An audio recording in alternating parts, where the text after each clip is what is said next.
Chapter 1879. At the same time, in one of the open spaces in the behemoth forest, a scene like this was playing out. Around this desolate open space, in the trees and bushes, pairs of scarlet and green eyes suddenly flashed one after another.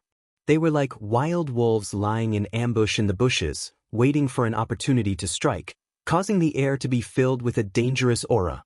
Hoo! Hoo! In the sky, the sound of wings flapping could be heard. Along with the sound of the wind, it reverberated in the area. Following that, huge black shadows approached from all directions, as if they were surrounding something. They gradually attacked the empty space. Looking carefully, it was actually a huge wild bird flying in the sky. Birds with the appearance of dragons and birds, giant pythons with wings, fluffy lions with eagle wings, and lone wolves without wings, etc., etc., all of them were magical beasts that could fly. The entire open space was filled with these huge flying magical beasts, slowly surrounding the entire open space, causing shadows to appear in the sky and on the ground. Almost at the same time when the flying magical beasts surrounded this open space, in the trees and bushes around the open space, the owners of the scarlet and green eyes slowly revealed their true forms. Of course, they were all magical beasts. These magical beasts did not have a fixed group, and their appearances were all different, almost all of them. Their numbers were densely packed, numbering in the tens of thousands. Furthermore, they seemed to have locked onto some sort of prey. They did not roar or charge forward, but were slowly surrounding the empty space. Just looking at this scene would cause one to be terrified.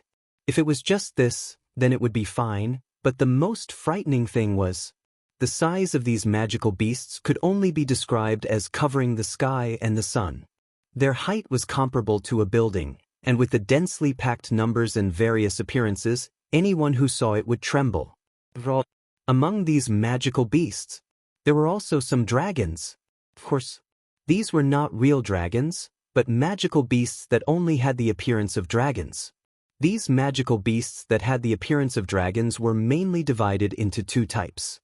One type was dragons with wings, like the Western lizard dragon. Their colors were green, red, silver, black, and even gold. Together with other magical beasts, they surrounded the open space in the sky. The other type was naturally the wingless dragons.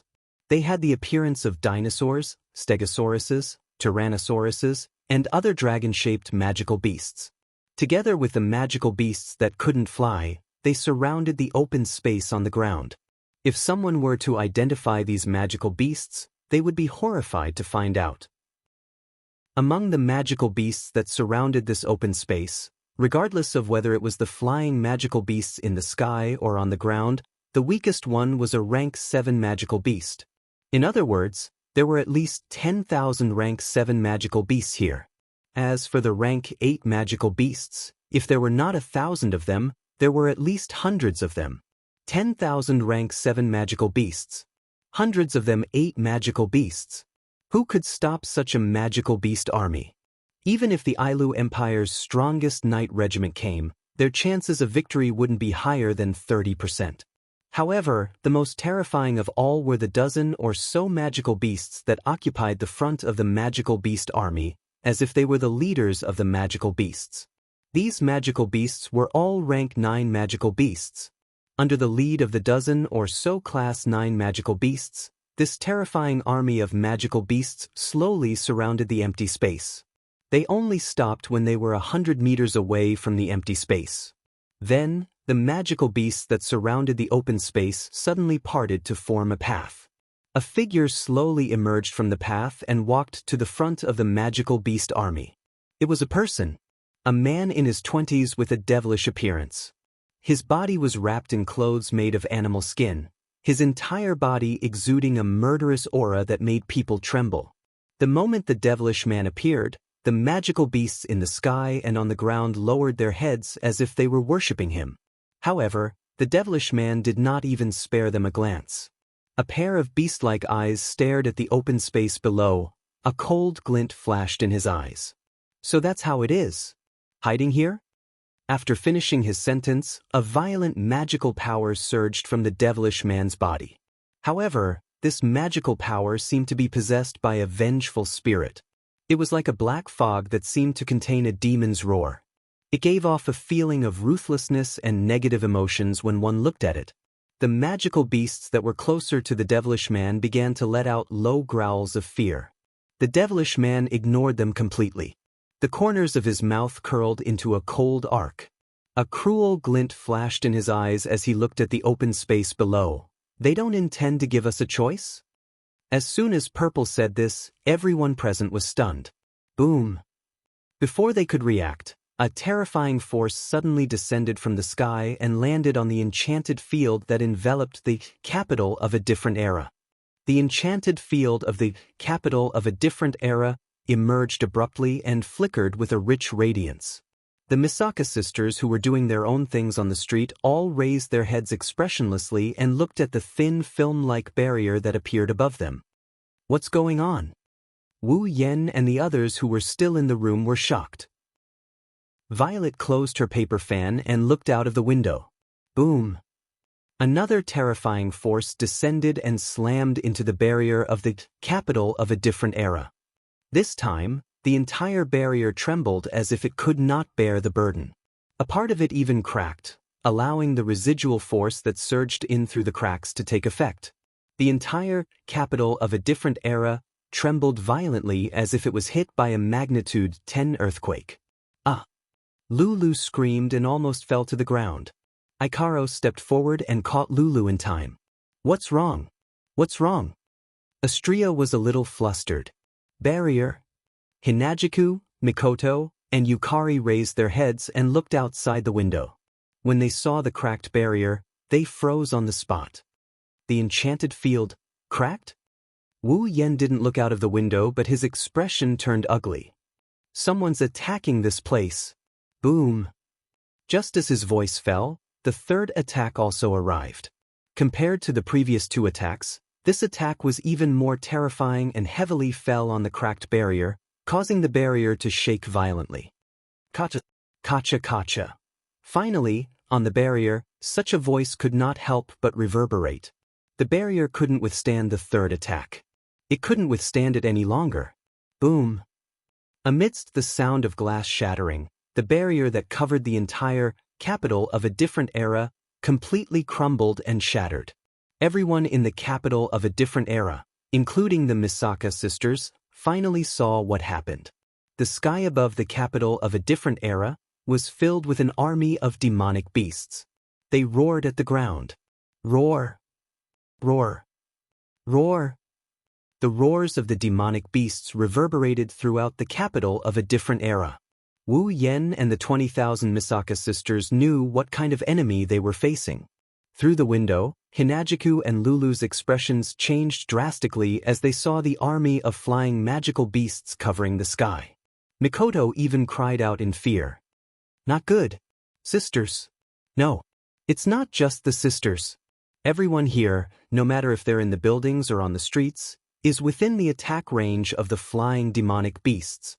As long as the flying demonic beasts release a long-range attack, the capital of a different era will definitely be destroyed. And the Misaka sisters won't be able to escape unscathed. Mikoto, Chuju, Karos, Astria. Wu Yen suppressed his anger and yelled at the four girls. Go and gather all the sisters. Mikoto, Chuju, Ikaros, and Astria knew that this wasn't the time to hesitate. They rushed out of the room without any hesitation. Ikaros even brought along Lulu. At this moment, a loud voice echoed in the sky above the capital of a different era. Uyen, Yakumo Yukari, come out. Chapter 1880. Uyen, Yakumo Yukari, come out. Her voice reverberated through the air. Not only did it reach Wu Yen and Yukari's ears, it also reached Hinajiku, Mikoto, Ikaros, Astria, and Lulu, who rushed into the street to gather the Misaka sisters. Chuju, Mikoto, Ikaros, and Astria have heard this voice before. It's the Beast King's voice. I knew it. Chuju gritted her teeth. It's the Beast King. He's looking for Master and Yukari Nei-san? Astria started to get anxious. Chuju Nei-san, Mikoto Nei-san, Ikaro-senpai, shouldn't we go help Master and Yukari? Wait.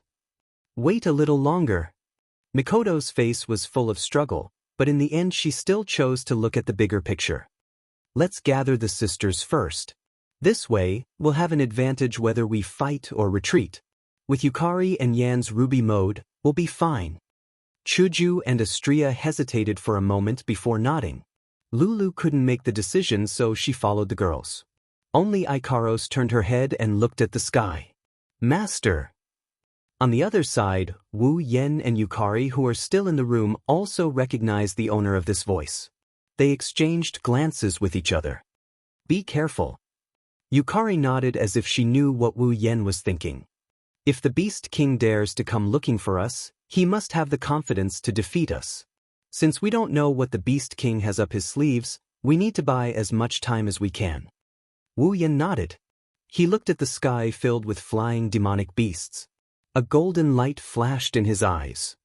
In the sky, all kinds of flying magical beasts flapped their wings as they let out low roars.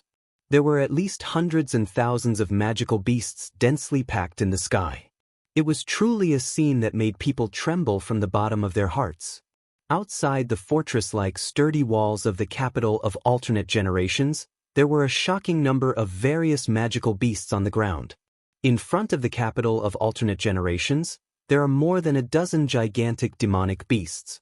These demonic beasts are all rank 9 demonic beasts that have lived for God knows how long. In front of this group of demonic beasts, there's a human standing in the air. It's a demonic man. A dark golden fur robe made of beast skin fluttered in the wind. His body emitted an aura that made people's hearts palpitate. The bewitching man coldly looked down at the Misaka sisters who were methodically gathering in one place. He didn't make a move and just quietly floated in the air. Not long after, a pitch-black crack filled with ferocious eyeballs appeared not far from the bewitching man. Wu Yen and Yukari walked out from the crack, and they were surrounded by the flying demonic beasts in the sky. Roar! Roar! Roar! The army of flying demonic beasts that surrounded Wu Yen and Yukari let out roars that were strong enough to form airwaves. However, Wu Yen and Yukari ignored these demonic beasts that were bluffing. They shifted their gazes to the demonic man opposite them. At the same time, a stream of light flashed in their eyes from the system's perception. Beast King? When the system sent this message to Wu Yen and Yukari, they were stunned. What does this mean? Could it be that the Beast King's strength has broken through to the point where even the system can't sense it? Wu Yen aside, even Yukari couldn't come up with an answer to this question. She didn't have the time to find out. This was because when the Beast King saw the two of them appear at the same time, a ferocious glint flashed in his eyes and he sneered. We finally meet again. The two of you, I wonder if the gifts I gave you are to your liking? Gifts? Wu Yen narrowed his eyes slightly. Gifts? Yukari smiled. Even in the face of tens of thousands of flying demonic beasts, her expression remained unchanged. Are you referring to the entire world being attacked by you? Or are you referring to breaking a barrier here? All of these are just the prelude.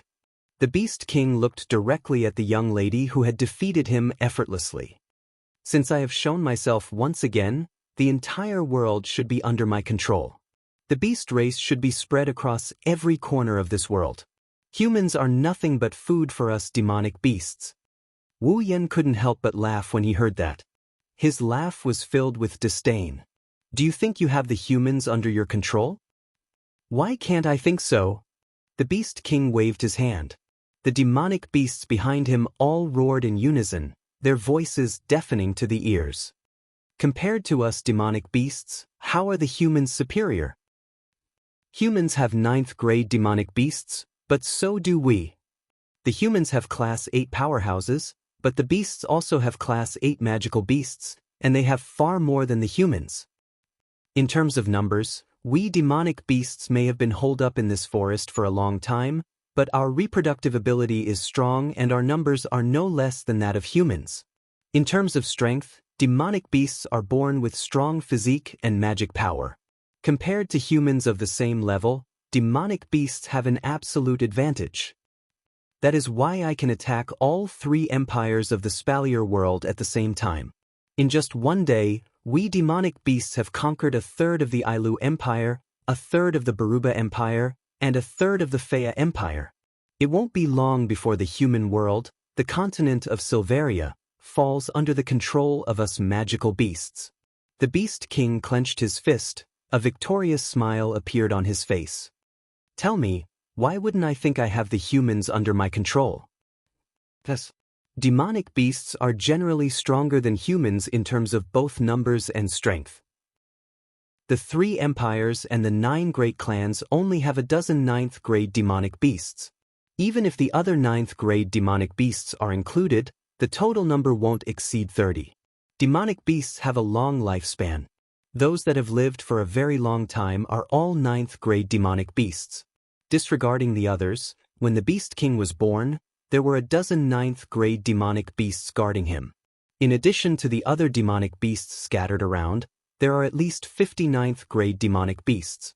Demonic beasts can't even compare to 9th grade demonic beasts, let alone 7th and 8th grade demonic beasts. With their reproductive ability, there are definitely more demonic beasts than humans. As for the 1st, 2nd, and 3rd grade demonic beasts, there are so many of them that it's impossible to count them all. Thus, if one were to compare the demonic beasts with the humans, the demonic beasts would generally win. But you've forgotten, a true omnipotent can control everything. Wu Yen continued. Humans have 5 demigods, but the demonic beasts only have you. As long as you are defeated, no matter how much advantage the demonic beasts have, they will all be chased back to the behemoth forest. Hearing this, the Beast King lowered his head. Just when Wu Yen thought he was going to get angry, he laughed like a madman. Ha! Ha! Wu Yan's expression turned cold. What are you laughing at? What am I laughing at? The Beast King laughed heartily as he clapped his hands. I'm laughing at the fact that you're absolutely right. As soon as he finished speaking, the Beast King's aura suddenly surged like a violent volcano, stirring up a storm. Boom! The ferocious shockwave swept out in all directions, pushing the flying magical beasts around the Beast King a distance away.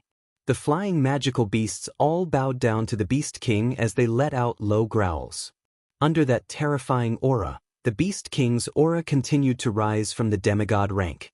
It easily surpassed the Beast King's previous strength and continued to climb. Wu Yan's expression changed. Even Violet's expression turned grave. There was no other reason. The Beast King's aura continued to surpass Violet's. In Wu Yan and Violet's senses, it even surpassed the strength of the delicate fragrance Feng Jian in their memories. Even so, the Beast King's aura did not stop. In the end, it surpassed the peak of the demigod rank and continued to climb.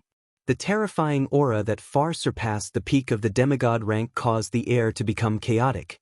The space also trembled. Wu Yan and Violet felt as if their bodies were filled with lead. It was so heavy that they almost bent over.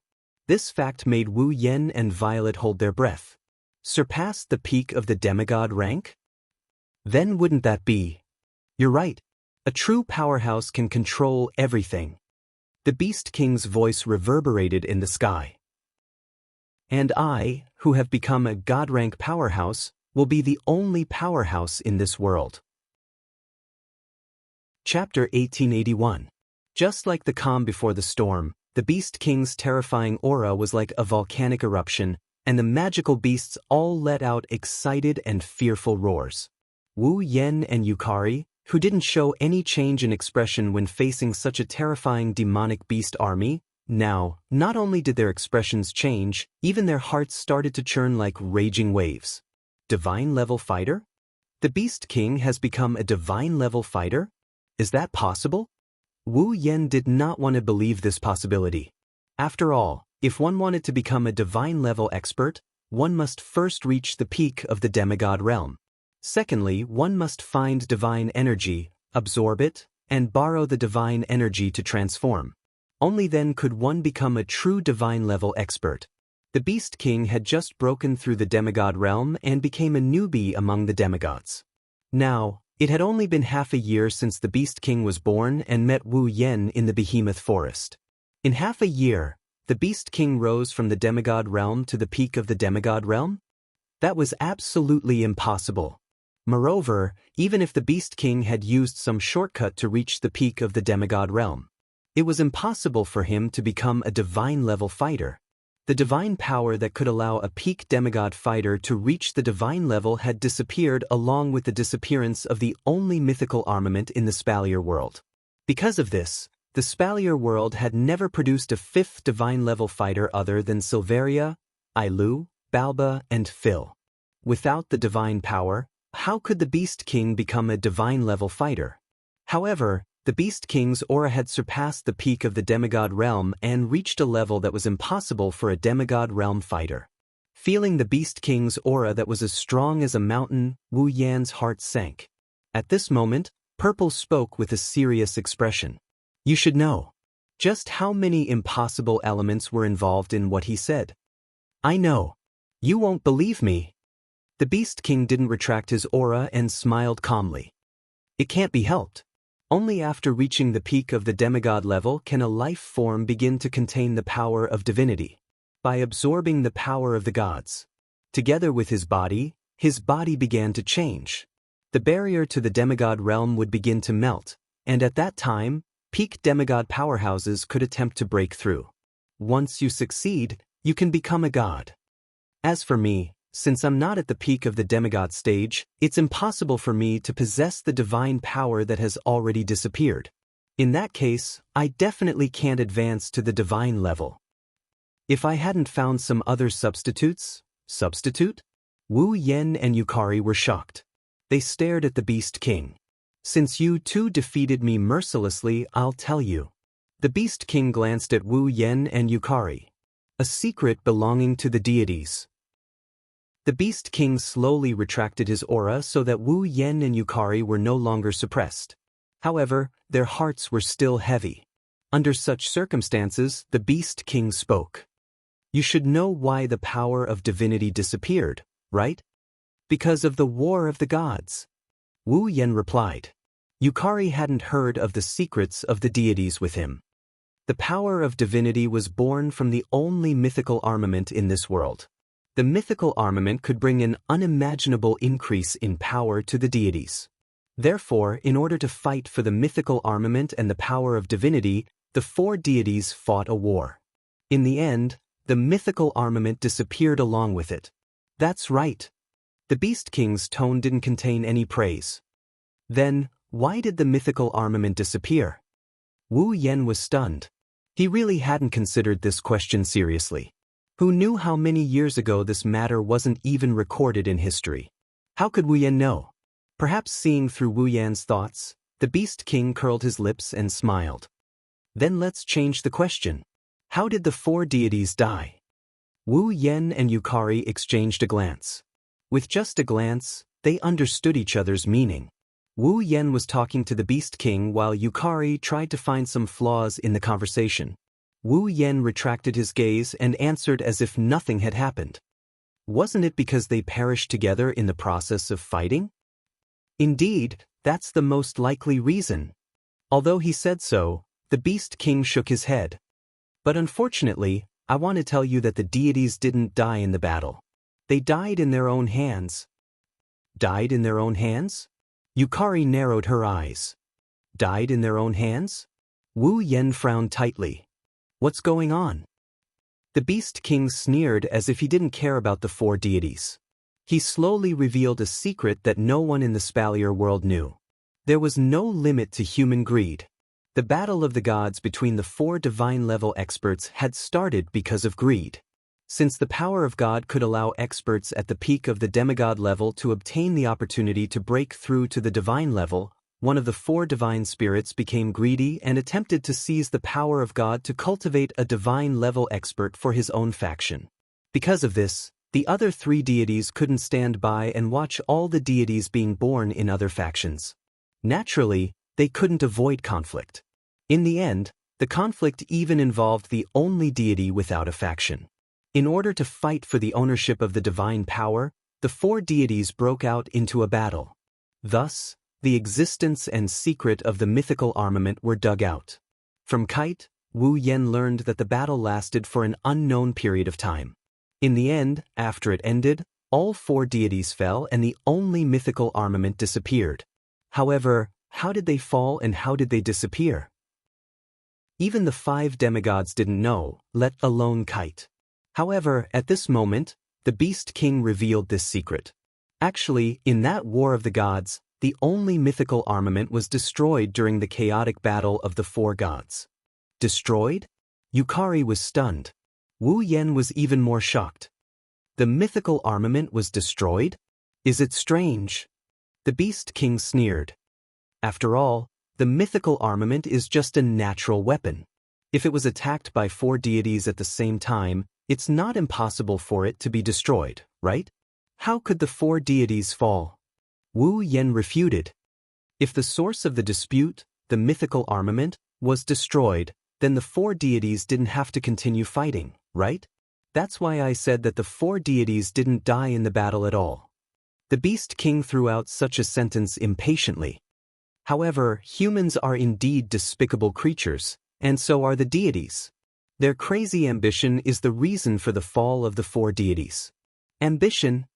That's right. That's right. The Beast King sneered. Unwilling to accept the destruction of the mythical armament, unwilling to accept the disappearance of the power of God and the fact that Silveria could no longer produce a divine-level expert, the 4 gods brought back the fragments of the destroyed mythical armament in an attempt to research the power of God and the manufacturing method of the mythical armament. In the end, the Beast King smiled disdainfully. It's this kind of ambition that brought them to the end of the mythical armament. You mean? Wu Yan said uncertainly. They failed? No. No, to a certain extent, they succeeded. The Beast King denied it. However, what they studied was not the divine power and the manufacturing method of the mythical armament. Instead, it was a byproduct that could help people break through the current level and improve their strength by chance. It's also because of this byproduct. The Beast King slowly raised his hand. That's why I am now. As these words came out of the Beast King's mouth, an indescribable aura suddenly rose from the Beast King's body. What kind of aura was that? Cold. Decay. Insidious. Corrosion. All the negative words that could be used to describe bad things could be used to describe it. Under the influence of this dark aura, the Beast King slowly raised his hand, and a black clump-like object actually rose up into the air. It was a black fog. And in the black fog, there were traces of disgusting black light that looked like rotten insects twisting their bodies. Looking at the black fog and black light, Wu Yan and Yukari's face suddenly changed. Weren't the black fog and black light the things that could turn people into monsters? Chapter 1882. Once upon a time, Marcus from the second family of the Saito family had absorbed a strange black light. Although he borrowed the power of the black light to reach the Type 9 Divine Warrior realm, his appearance had turned into a monster that was neither human nor ghost. In the end, he died without a complete corpse.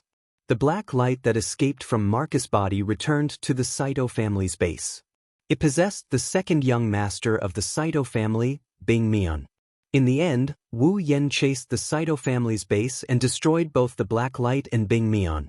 Not only that, but the strange black light also appeared in large numbers and wreaked havoc in the giant beast's forest. Many people died in the giant beast's forest camp, and many magic beasts were also affected. In the end, many of them died with grievances. Wu Yan had Ikaros and Astrea investigate the behemoth forest. In the end, he released cannon to eliminate the black light that wreaked havoc in the behemoth forest.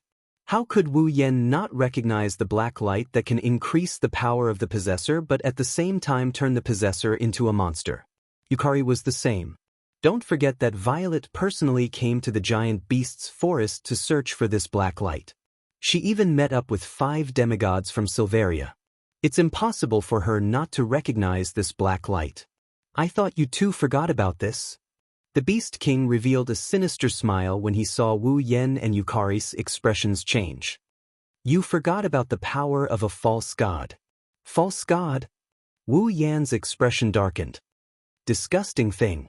Is this the power of a god created by the 4 great gods by researching the fragments of mythical armaments? Is this the substitute you speak of? That's right.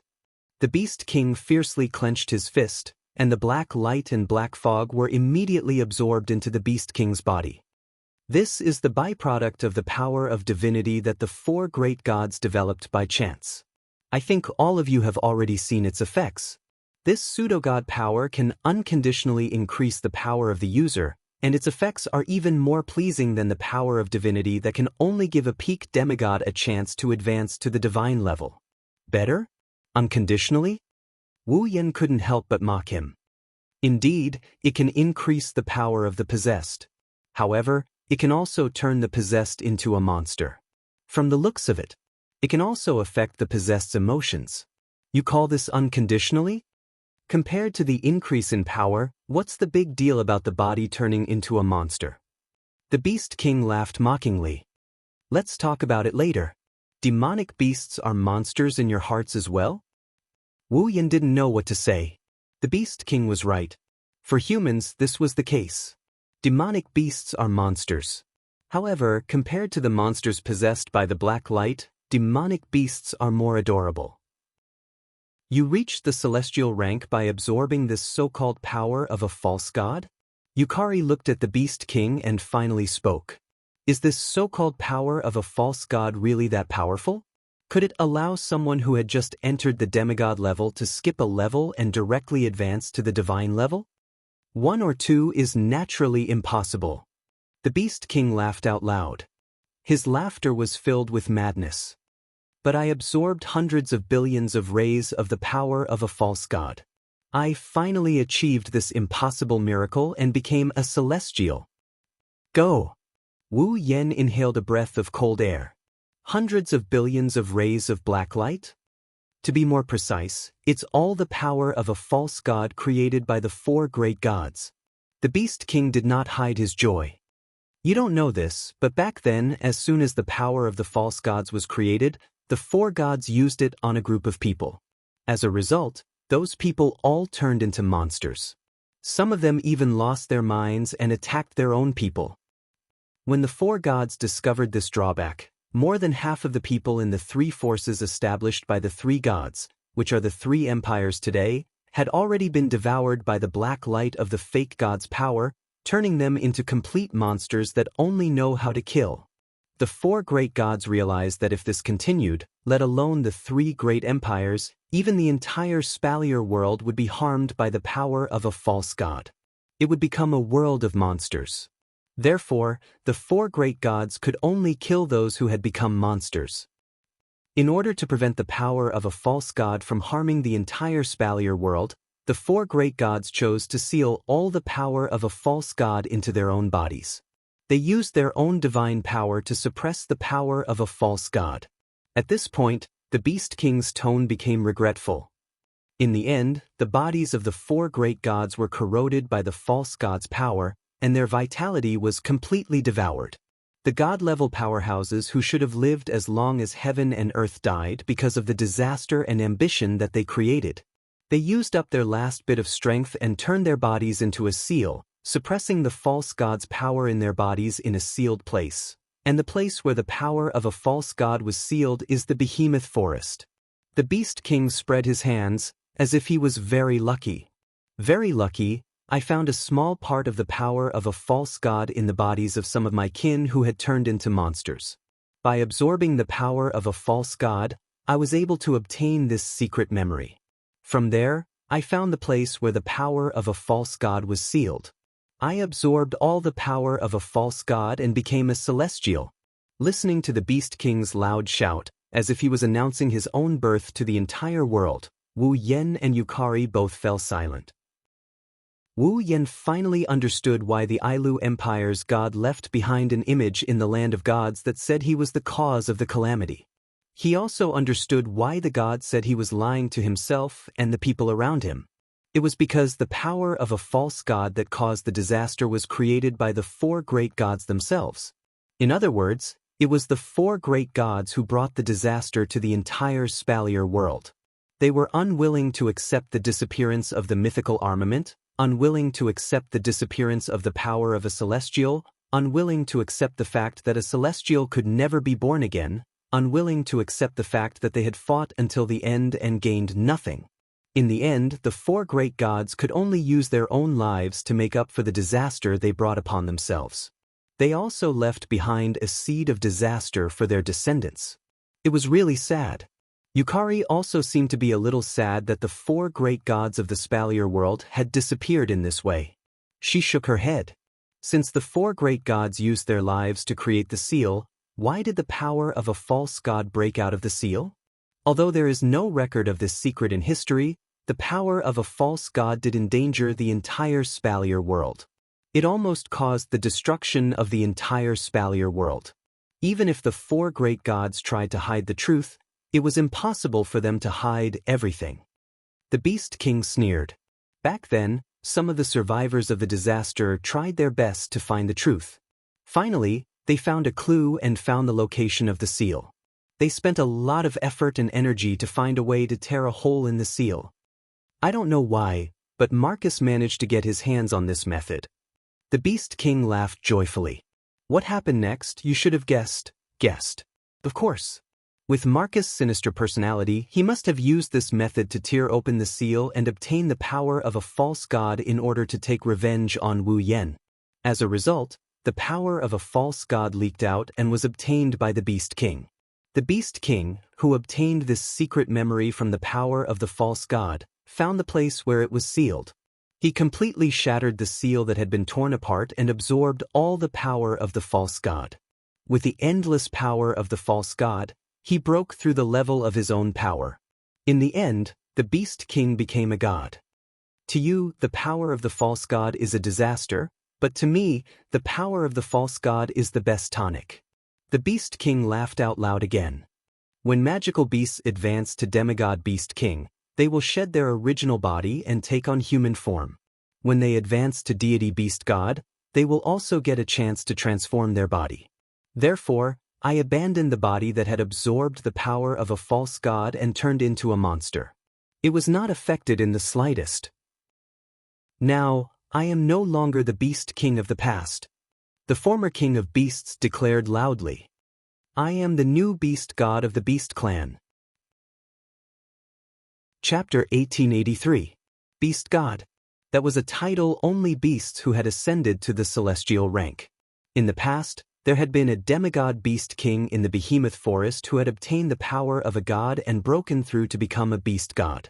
However, because the beast god had ruled over the beasts to resist the human gods had joined forces to kill the beast god and beast king who had the power to rule over the beasts. Since then, the behemoth forest had never given birth to another beast king or beast god. It was only now that the beast king, a demigod, had been born. Now, this newly born beast king had become the new beast deity?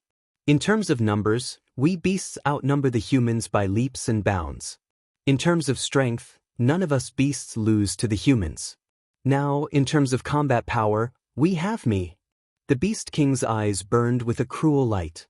In front of me, who has become the beast god, even if all 5 of the human demigods were to stand in front of me, it would not take much effort to kill them. This world is destined to fall into my hands. The Beast King raised his eyes and looked at Wu Yan and Violet who were floating in front of him. He extended his hand to them. So, do you want to come with me? Hearing this, Wu Yan and Violet were stunned. Together? Wu Yan looked at the Beast King in shock. Are you trying to recruit us? Don't doubt it. The Beast King's tone was neither sincere nor fake. It was completely calm. Both of you defeated me effortlessly. I can honestly say that among the 5 demigod rank powerhouses in the human world, not a single one of them could do that, but both of you did. No one knows your abilities better than I do. The Beast King's lips slowly curved into a smile. Of course, the most important thing is that neither of you are human, right?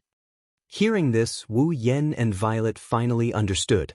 The Beast King was recruiting them not because he cherished talent, but because they were not human. Other than the humans and beasts, they were the third force. And now that the Beast King was planning to wage an all-out war with the humans. In order to not increase the strength of the humans, the Beast King wanted to recruit them as a third force. One had to admit that the Beast King was not only very thoughtful, but also very rational.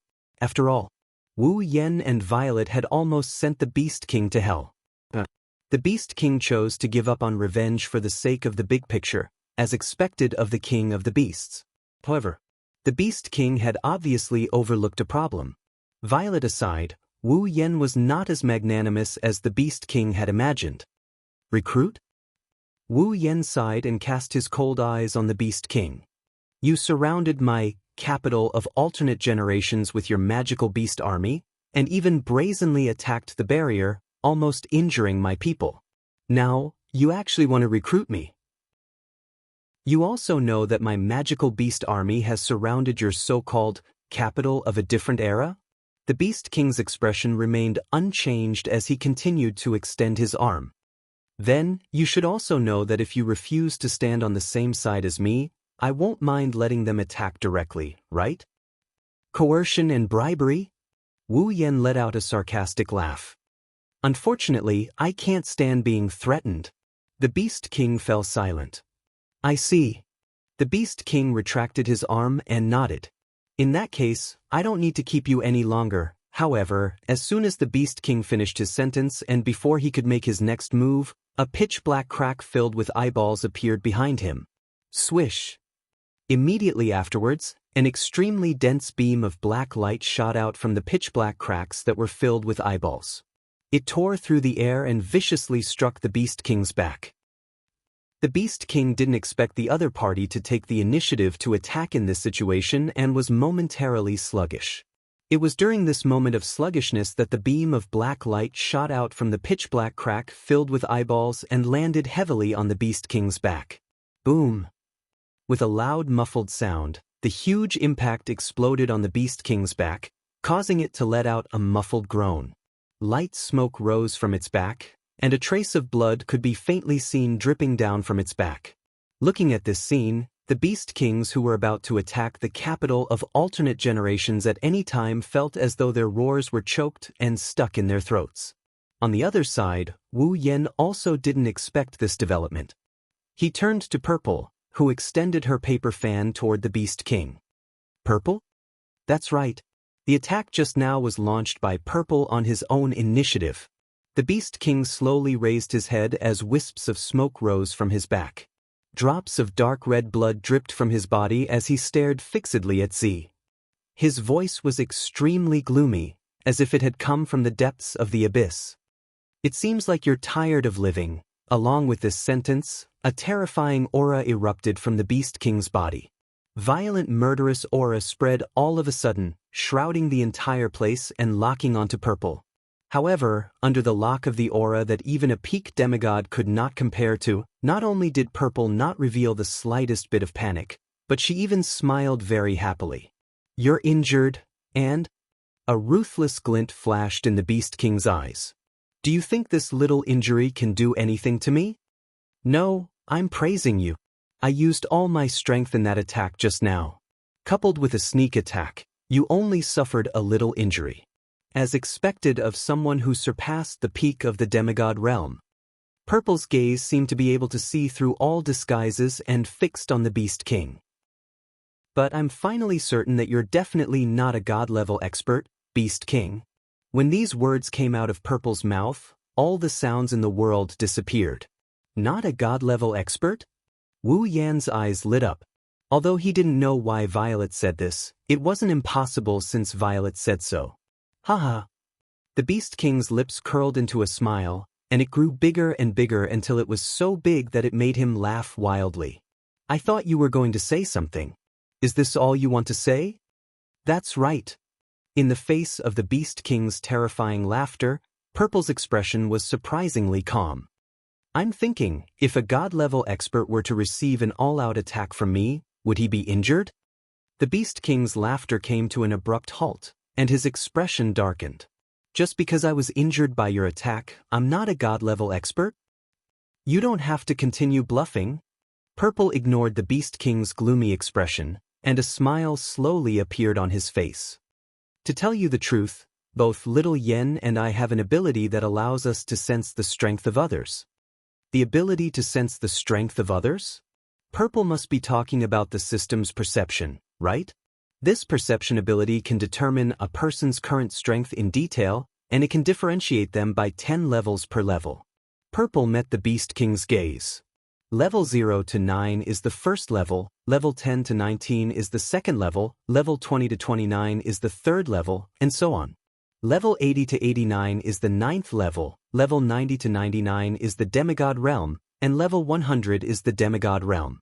But with this perception ability, your level is a series of question marks, and you don't even have a specific level. Don't you think that's strange? Purple raised the paper fan in his hand and pointed it at the Beast King. After all, if you were a divine level expert, then my sensory ability should have shown your level, which is level 100, but the result was a series of question marks. Then, you claimed that you were a divine level expert, so from then on, I started to suspect that you weren't a divine level expert. Hearing Purple's words, Wu Yan came to a realization. Isn't that right? Since the Beast King is a god-level expert, then the system's perception should show him a level of 100. Why is there a series of question marks? You said that the four gods used the fragments of the mythical armament to research and create a substitute for the power of the gods, which is the black light, the power of the false gods. Purple smiled confidently. So, I wondered if you're actually a false divine, surpassing the peak of demigod, but not a god-level expert. Chapter 1884. He surpassed the peak of demigod but failed to reach celestial rank. That's why he's a false god. That's why the system perception displayed a series of question marks. If the Beast King is really a fake god, then everything makes sense. The Beast King's expression turned uglier every time Violet mentioned her conjecture. When she mentioned the fake god, the Beast King's expression turned uglier. Yukari's smile widened when she saw the Beast King's ugly expression. Looks like I was right, Wu Yan smiled. How strong is a celestial rank? Currently, no one should be able to answer this question. However, the difference between the ranks was huge, and the higher the rank, the greater the difference between the ranks. As the pinnacle of level 100 god tier, it's easy to imagine how much stronger it is compared to a demigod. At the very least, Wu Yan doesn't think he and Yukari, who aren't even at the pinnacle of demigods, can challenge a pinnacle god tier. That's why Wu Yan decided to stall for time with Yukari. Chuju, Mikoto, Ikaros, Astria, and the others will retreat with the girls and Misaka sisters. He and Yukari will think of a way to escape. If the Beast King isn't a celestial rank but a false god, they might be able to find an opening and defeat the Beast King. It's a pity that Wu Yan's hopes are a little too high. The Beast King took a deep breath. His ugly expression slowly returned to normal. It didn't take long for him to return to his initial indifference. I have to say, Yakumo Yukari, you really are an outstanding fighter in all aspects. You're right, I haven't reached celestial rank yet. The Beast King said coldly. That's just a byproduct of coincidental research. Even if it can increase the user's power, it can't break through the limits of life and reach celestial rank. No matter how much I absorb, I can only surpass the peak of demigod rank. I can't reach celestial rank. In your words, I should be a false god. The Beast King sneered. But so what? Don't tell me that the two of you, who aren't even demigods, can defeat me, who has surpassed demigods. Impossible with just the two of us? Violet smiled calmly. What if it's not just the two of us? The Beast King was slightly taken aback. Wu Yan was also a little surprised that Violet would say such a thing. Could it be that there was another demigod on his side? Little Yan. Violet whispered to Wu Yan before the Beast King could say anything. Do you still remember the 5 gems I gave you when you summoned me? I went to the Behemoth Forest to investigate the power of the false gods. Wu Yan paused for a moment before he remembered. With a flip of his hand, 5 gems of different colors appeared in his palm. They were the gems that Violet gave to Wu Yan the day after he summoned her to the Spalier world. The next day, Violet went to the Behemoth Forest to investigate the ominous aura she sensed. She ended up encountering the power of the false gods. After explaining the situation to Violet, she tossed the gems to Wu Yan. At that time, Violet even told him that if he couldn't defeat his opponent in a fight, he could show off the gems. Perhaps he could scare his opponent away. However, Violet's expression was too casual at that time. It was as if she didn't care about the gems at all. Wu Yan didn't see anything special about the gems and gradually forgot about them. Violet didn't bother explaining to Wu Yan. With a wave of her hand, the gems in Wu Yan's palm exploded into powder with a bang. Buzz! Just as the 5 different colored gems exploded into powder, 5 ripples of the same color as the gems spread out in the sky like a door. The door gradually solidified, like a reflection in a lake, swaying in an illusory manner. At a certain moment, with a crack, it opened at the same time like a real door. Then, 5 figures slowly descended from the 5 doors. They were an old man in a gray robe, a man in a white robe with a thunderbolt pattern on his chest, an old man in a black robe, a gorgeous woman, and a beautiful girl in a blue gauze dress. The 5 figures emerged from the doors in the sky and slowly descended. They didn't stop until they reached Violet's side and raised their heads. Looking at the 5 figures descending from the sky, the Beast King's face broke into a terrifying smile. Helpers? Wu Yan cried out in surprise. 3 guardian deities? Among the 5 people that appeared out of nowhere, there was an old man in a gray robe, a man in a white robe with a lightning emblem, and a beautiful woman. They were the 3 guardians of the Ailu, Baruba, and Fea empires, Garen, Magnubi, and Linya. Not only Garen, Magnubi, and Linya, Wu Yan also had an impression of the old man in the black robe. One can imagine the shock on his face. Isn't he the owner of the magic crystal shop in the academy? This is the 4th demigod of Silveria, Mula. He met Wu Yanzi in the academy once before, the 4th demigod of Silveria. As for the beautiful girl, Wu Yan didn't recognize her, but he was also surprised. She looks like she's only 20 years old. She's just too young. This young girl is the 5th demigod in the Spalier world, Cynthia. At this moment, the 5 demigods in the Spalier world are gathered in one place. As soon as they appeared, apart from the young girl named Cynthia, the other 4 demigod rank powerhouses all turned their gazes towards the Beast King, their eyes releasing shocking anger and killing intent. You're the Beast King, right? Jarlin suppressed his anger as his voice echoed. You're the one who ordered the demonic beasts to attack my Ailu Empire? You're the one who caused my Ailu Empire to fall into an abyss of suffering? So the Ailu Empire was also attacked by demonic beasts. Magnubi clenched his fists, his voice was filled with anger. My Baruba Empire was also attacked by demonic beasts. Even the Imperial Palace has collapsed. It's not just the Ailu and Baruba empires. Linya's expression was cold. The Fea Empire was also attacked by demonic beasts. Even the Emperor is leading his men to fight. Is it you? Mu La roared as a terrifying fighting chi burst out from his body. Are you the one who ordered the beasts to attack the Spalier World Academy and almost destroyed it? Cynthia wasn't as furious as the other 4 demigods, but her eyes were cold as she looked at the Beast King. Ha.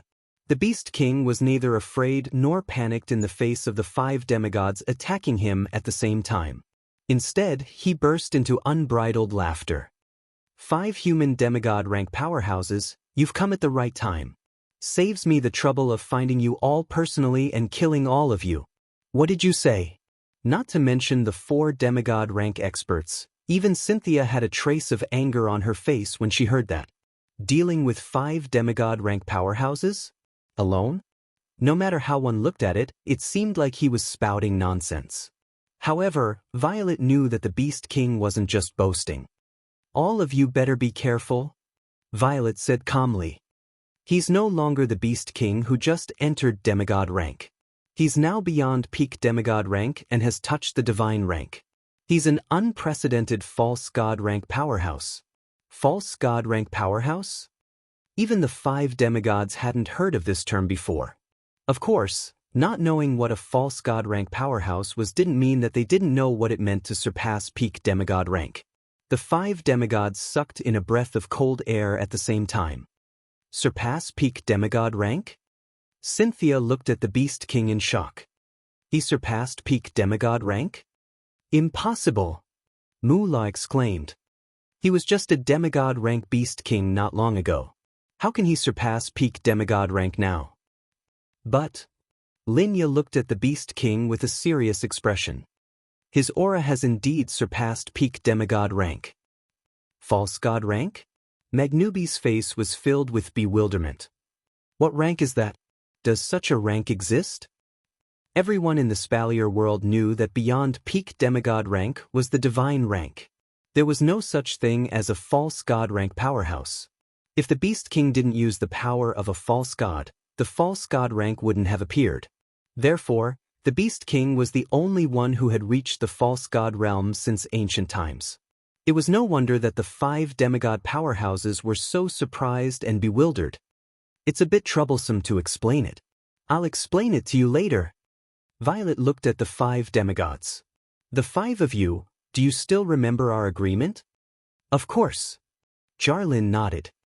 That time in the Behemoth Forest, we promised that as long as you give us the black light, we'll do one thing for you as long as it's within our power. We'll use the gemstone that can summon us from a distance as proof. All right, Violet said loudly. Then the 5 of you, join forces with me to fight the Beast King. Hearing this, the 5 demigods nodded without hesitation. Fight the Beast King? Even without the agreement with Violet, the 5 demigods wouldn't let the Beast King go. Our 1152. Chapter 1885. Level 96. Level 95. Level 95. Mura, Level 94. Cynthia, Level 94. Wu Yan looked at the 5 demigods who were standing in a row against the Beast King. He exhaled a breath of hot air. Why was the boss of the magic crystal shop in the Spalier World Academy a demigod? How could a young girl who looked less than 20 years old be a demigod rank expert? Why did Yukari know these 5 demigods? Why would a special tool that could summon 5 demigod powerhouses be in Violet's hands, and through Violet's hands, it was given to him? Wu Yan had so many questions, but he couldn't ask them. It wasn't the right time. However, with the help of the 5 demigods from the Spalier world, Wu Yan's situation was much better. Yukari, who was hovering beside Wu Yan, lowered her voice and spoke again. Little Yen, you should have some kind of telepathy magic that can allow the 7 of us to communicate telepathically, right? Wu Yan paused for a moment. He nodded. It's not difficult to converse with one's mind, and it's quite simple to use. It doesn't even take much time. I can cast it now. Very good. Yukari raised her head and looked at the Beast King. Little Yen, help us to communicate telepathically. I have a plan. After a while, under the Beast King's gaze, Wu Yan turned around and landed in the capital of alternate generations. Seeing this, the Beast King frowned. The 5 demigods from the Spalier world didn't know that Wu Yan could use the power of a demigod. However, the Beast King knew. In the Beast King's opinion, the other party should have gathered the power of all the demigods to deal with him. With 7 demigods working together, the chances of winning would be much higher. If there was one less demigod, if that happened, their chances of winning would drop by a few percentage points. Why did you ask one of them to leave? While the Beast King frowned in confusion, Wu Yan stopped above the capital of a different era and didn't continue to descend. However, they didn't charge forward. Instead, they remained where they were, surveying the surrounding flying magical beasts. Seeing this, the Beast King understood. It turned out that those demigod powerhouses were worried that the surrounding magical beasts would suddenly launch a sneak attack while they were fighting, which would affect the battle. That was why they had one of them stay on guard at the side. Are you worried that I'll let the magical beasts around me attack you? The Beast King smiled disdainfully. Don't worry, I alone am enough to deal with all of you. Upon hearing the Beast King's words, the 5 demigod powerhouses of the Spalier world didn't respond. Instead, they gazed at the Beast King coldly. Dense battle aura and magical powers rose from their bodies, stirring up turbulent winds that swept in all directions. The disdain on the Beast King's face intensified. Around him, twisted magical powers that were violent, cold, and filled with rich negative energy surged wildly like a rotten aura. Upon sensing the dark and powerful magical powers from the Beast King, the 5 demigod powerhouses of the Spalier world grimaced. Then, they exchanged looks and nodded in unison. Swish. At the next moment, apart from Z, Linya, and Cynthia, Garen, Magnubi, and Mura transformed into razor-sharp arrows that shot toward the Beast King at their maximum speed. The Beast King swept a glance at the 3 demigod powerhouses from the corner of his eyes and let out a sneer.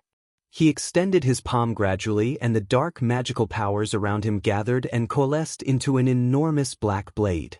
The Beast King suddenly opened his eyes as he gripped the black blade. A vicious look that only magical beasts would possess flashed through his eyes. Soon after, the black blade in the Beast King's hand turned into a black blur.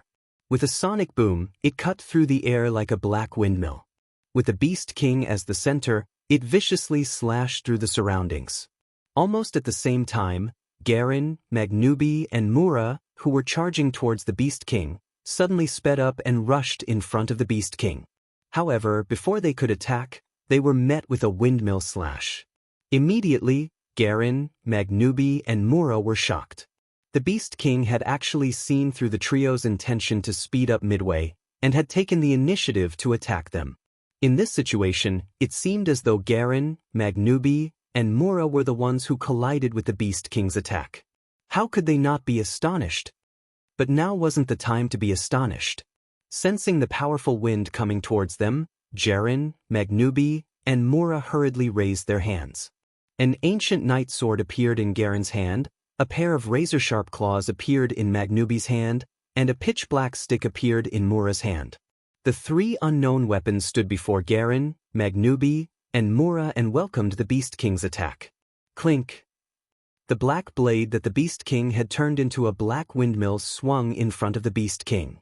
Wherever it passed, sparks flew in all directions like fireworks, and a crisp sound of collision rang out. Garen, Magnubi, and Mura felt a great, violent force coming from their weapons, which hurt their perlicus and almost knocked their weapons out of their hands. However, before Garen, Magnubi, and Mura could heave a sigh of relief, the Beast King sneered again. The black blade that he had just swung was pulled back according to the trajectory of the swing. Once again, the wind wheel spun in the opposite direction and slashed the weapons in Garen, Magnubi, and Mura's hands.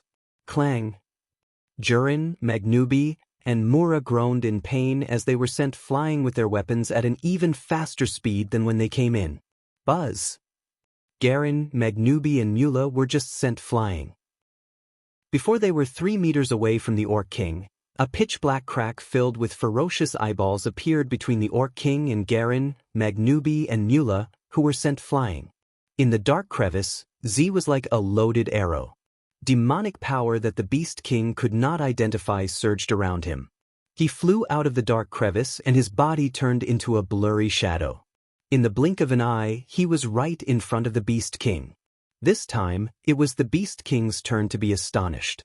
Alim, if the Beast King had predicted that Garen, Magnubi, and Mura would speed up and rush to his front and launched an attack in advance, it would look like that Garen, Magnubi, and Mura had bumped into him. Wasn't the current situation the same? Purple seemed to have predicted that the Beast King would send Garen, Magnubi, and Mura flying. Almost at the instant when Garen, Magnubi, and Mura were sent flying, she opened up a gap between the Beast King, Garen, Magnubi, and Mura. In the end, it was as though the Beast King had sent Garen, Magnubi, and Mura flying in order for Purple to appear here. Of course, even though he was astonished, the Beast King's expression turned cold at the sight of Purple dashing toward him. He brandished the black blade in his hand and couldn't retract it. All he could do was to raise his massive fist and clench it tightly. Twisting his elbow, the Beast King's dark mana rapidly gathered on his fist. Just like that, the Beast King viciously smashed his fist towards Violet, who was charging towards him at lightning speed. Z's expression didn't change. He suddenly stretched out his hand. Above his hand, a majestic demonic energy rapidly spread out and collided with the Beast King's fist. Boom! In the instant that a low muffled sound rang out, an inexplicable wave surged from Yukari's hand, disintegrating the chi and dark magic on the Beast King's fist. Such a familiar, domineering, and almost unreasonable method of disintegrating without the Beast King's consent reminded him of this move that made him suffer greatly in the past.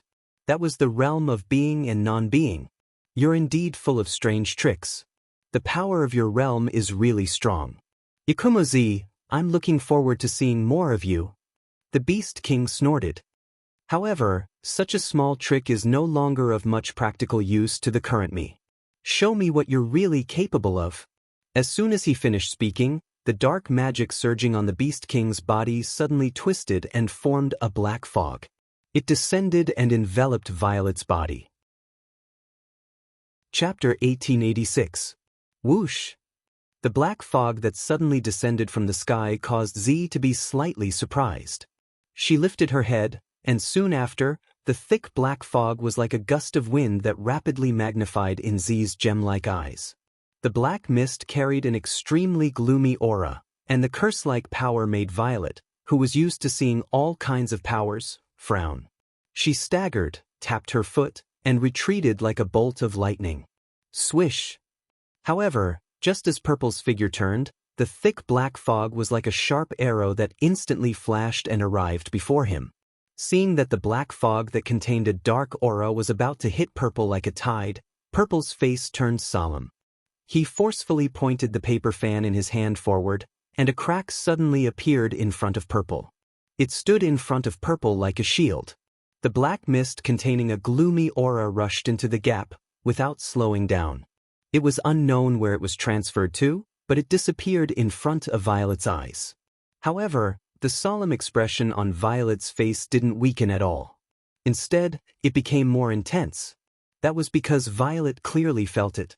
Amidst an extremely soft sound of something breaking through the air, a figure silently appeared behind her. Didn't I tell you? Staring at Violet's slender and tall figure, the Beast King raised one of his hands. Above his palm, a poisonous black mist condensed and covered the Beast King's palm. Show me what you're capable of. As these words were spoken, Yi Zichen's eyes lit up. The Beast King's palm, which was shrouded in black mist, viciously smashed towards Z's back. Looking at the violent vibrations in the air, even if it was Z, he would definitely be gravely injured by such an attack. Swish! Just as the Beast King's palm, which was covered in black fog, was about to smash down on Violet, a faint sound of impact suddenly rang out. Buzz! Purple, whose back was facing the Beast King, suddenly trembled slightly. His figure actually trembled after this tremble. After the trembling, her figure became illusory. Boom! The Beast King's violent blow landed solidly on Violet's back.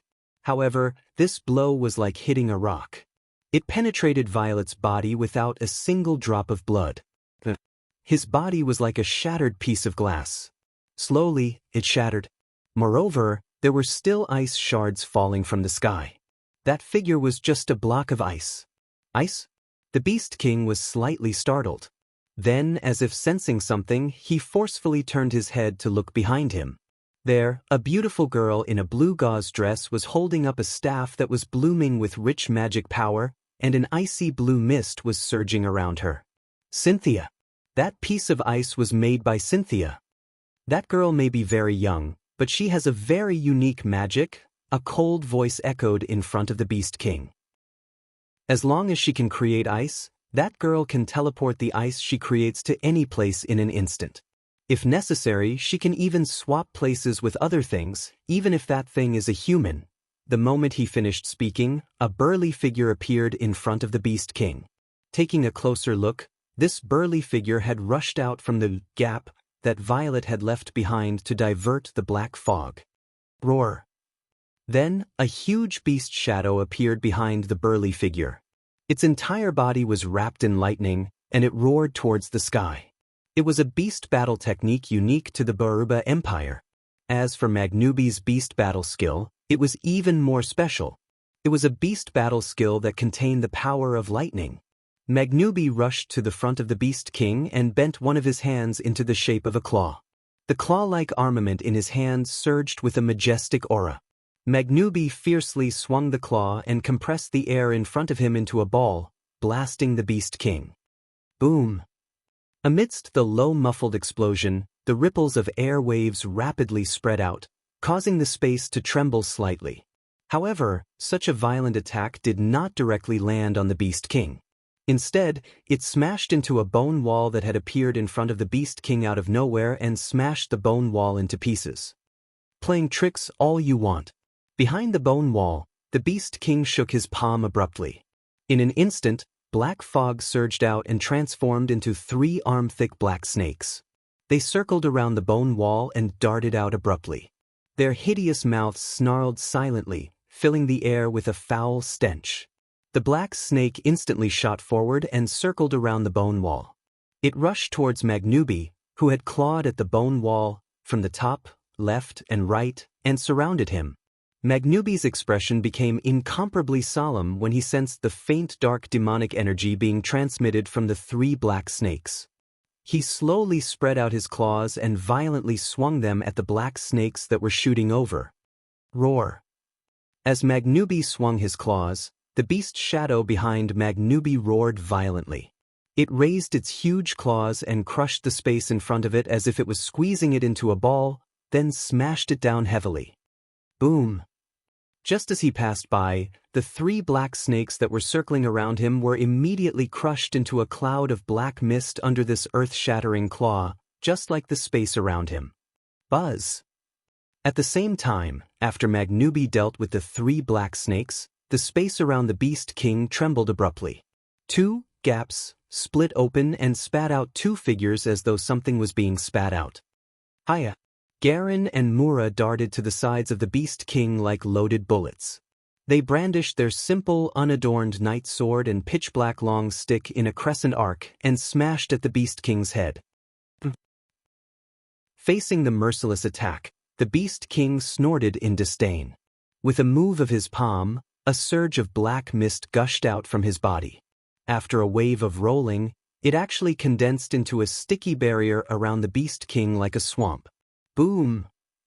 Garen's slash and Mura's blunt blows smashed into the thick, viscous protective barrier in a deep explosion. 2 ripples spread across the pitch-black, viscous protective barrier. The 2 armaments that were considered top-notch even among gold-grade armaments contained a terrifying force. The knight sword and staff smashed a dent into the viscous black barrier. However, they were unable to break through this layer of defense.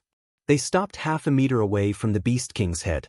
The strength and combat aura of the 2 armaments were completely dissolved by the mysterious power of the viscous barrier. Boom! Immediately after, the viscous barrier that had 2 dents on it fiercely bounced back and knocked away the armaments in Garlin and Mura's hands. Roar! As if it had been planned, when Jarlin and Mura were sent flying, Magnubi bypassed the bone wall with his beast shadow. He flashed into the arms of the Beast King and waved his sharp claws. Streaks of claw shadows appeared and smashed towards the chest of the Beast King with violent electric arcs. Facing this attack, the Beast King remained disdainful, but he didn't completely ignore it.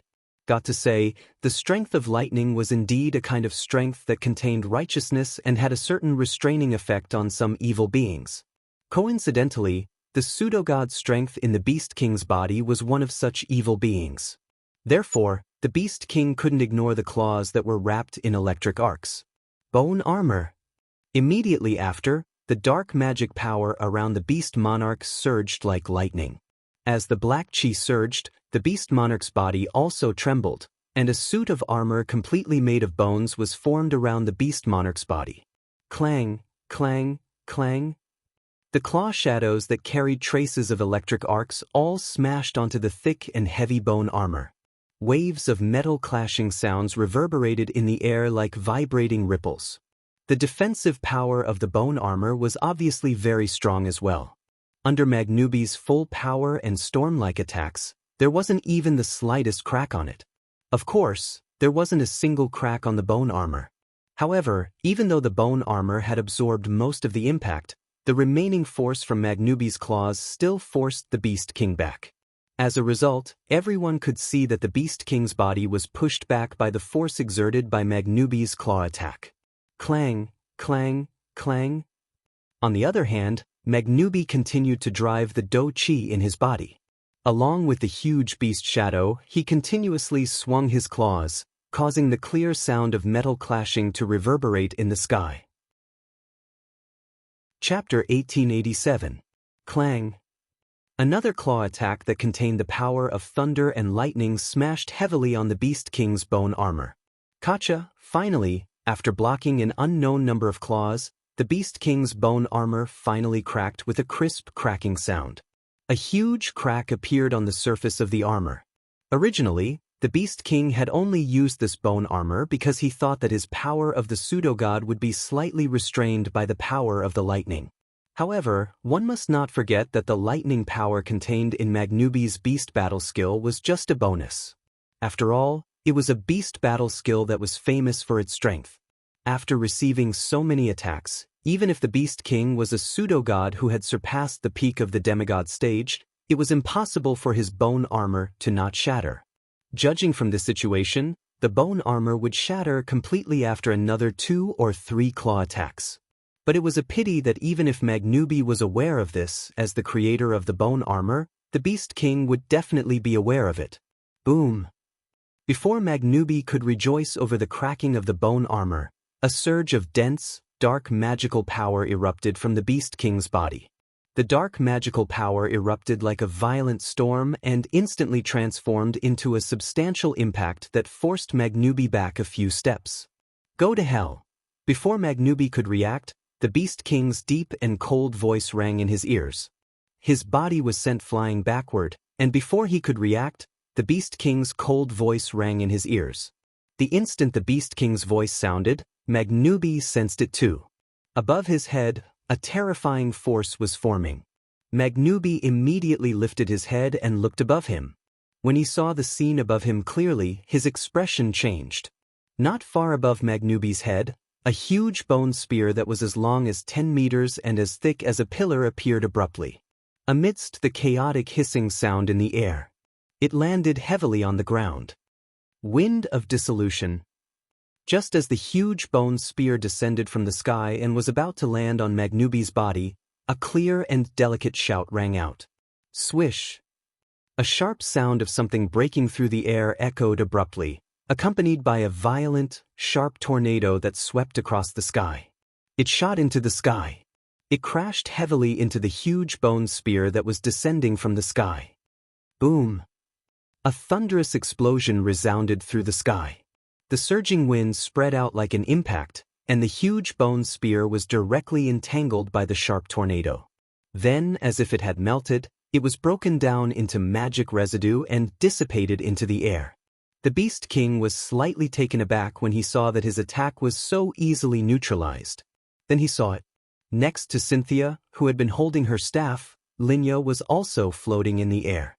She was also holding a staff in her hand. Not only was the staff wrapped in magic power, but there were also traces of golden wind swirling around it. Dissolving wind. Only the direct descendants of the Fea Empire's royal family could learn this inherited magic. It had the effect of nullifying all energy attacks, including the bone spear made of magic. In order to deal with this move, one had to attack with pure physical strength. Otherwise, no matter if it was combat aura, magic power, or battle techniques and spells made of combat aura and magic power, they would all be melted. Back then, Prince Kaya of the Fea Empire used this move against Wu Yen in the academy. Got to say, this was indeed a magical spell. If Linya cast it, even the Beast King's attack would be nullified. Of course, Cynthia had a spell that could move ice to any position and even exchange it with others. Linya had a spell that could dissolve any energy attacks. Magnubi also had a beast battle technique that contained the power of lightning. The other 2 demigod stage beings also had equally powerful trump cards. However, compared to Cynthia, Linya, and Magnubi, Garen and Mura's trump cards didn't have any magical effects. They only had pure offensive strength. Raging Wave Sword Dance. Black Flame Duel. 2 silhouettes suddenly flashed to the sides of the Beast King. The Knight Sword and the long staff in their hands were wrapped in a dense fog of fighting aura. In the blink of an eye, the Knight Sword in Jarlan's hand was surrounded by rolling combat chi. The combat chi combined with the sword's body and turned into a powerful sword mark. Like a bolt of lightning, it shot towards the Beast King. At the same time, the staff burned with pitch-black flames that made it look even darker. Mura hurled the staff and it streaked across the air toward the Beast King. In the face of such a powerful sneak attack, the Beast King's face also showed traces of anger. Its body trembled, and an overwhelming amount of black fog immediately surged out from its body. It was like a pool of sewage, covering the Beast King's body. The sword marks and pitch-black staff penetrated the black mist around the Beast King like a hot knife through butter. The power contained in the sword marks caused the black mist to fluctuate violently like layers of clouds. Not bad. The Beast King let out a sneer. But not good enough. The black mist surging from the Beast King's body immediately boiled like boiling water. It suddenly expanded, causing the sword marks and pitch-black fire sticks that were about to pass through the black mist and shoot towards the Beast King's body to be locked in place. They directly froze and solidified within the black mist. Jiren and Mula's expressions changed drastically when they saw that their most powerful attack was easily neutralized by the Beast King. However, Garen and Mura weren't even in the peak demigod stage. The gap between them and the Beast King, who had entered the pseudo-god stage, was too huge. Swish. Suddenly, a sound that sounded like a wild gust of wind was emitted from the black fog while Jiren and Mu-La's expressions changed drastically. Immediately, the edge of the black fog surged and directly charged out. It heavily collided with Jiren and Mu-La, who were unable to dodge in time. Boom! Jarlin and Mula let out a muffled groan as their bodies were sent flying backward at the same time. The Beast King didn't show any mercy at all. Ignoring the fact that Jiren and Mura were still flying backward, he formed two pitch-black bone spears with his dark magic power and shot them toward Jiren and Mura. The bone spears were terrifyingly fast. Garen and Mura had just been struck, and they could only watch helplessly as the bone spears flew toward them. Wind of dissolution. Heavenly chill. At this moment, two similarly cold and crisp cries resounded. As the two bone spears were about to hit Garen and Mura, a rotating tornado and a faint, invisible impact swept across from afar. One of the tornadoes wrapped around the bone spear that was launched at Garen while the other struck Mura. Chi! Then, in the sound of something being corroded, the bone spear that was wrapped around by the tornado melted instantly. On the other hand, Mura, who was struck by the invisible impact, vanished and was replaced by a huge block of dry ice. Boom! The remaining bone spear directly smashed the huge dry ice into pieces, exploding into ice shards that filled the sky. On the other hand, Mura appeared beside the Beast King abruptly. She disregarded the pain in her body and grabbed one of the Beast King's hands. Caught you! Hearing this, the Beast King did not have time to react. Garland, who had stopped his flying backwards, dashed to the other side of the Beast King and reached out his hand, grabbing the other hand of the Beast King tightly. I caught you too. You're asking for it? The Beast King was infuriated. Just as he was about to deal a heavy blow to Garen and Mura, another burly figure appeared behind him along with an enormous beast shadow. It was none other than Magnubi. Roar. The beast shadow behind Magnubi roared as it directly stretched out its two huge palms and tightly grasped the Beast King, Jarlin and Mura in its illusory palms. Under the restraint of the beast shadow, the Beast King who couldn't move his hands earlier couldn't even move his body anymore. At this moment, the corners of Magnubi's mouth curled up. I caught you too, human. The Beast King finally revealed an unconcealable rage and murderous aura. The dark magical powers around him surged. At the same time, the familiar, mysterious tornado descended from the sky, passed through the Beast Shadow's palm, and drilled into it like a viscous liquid, covering the Beast King's body. Chi! In an instant, the dark magical powers around the Beast King dissolved entirely. Chapter 1888.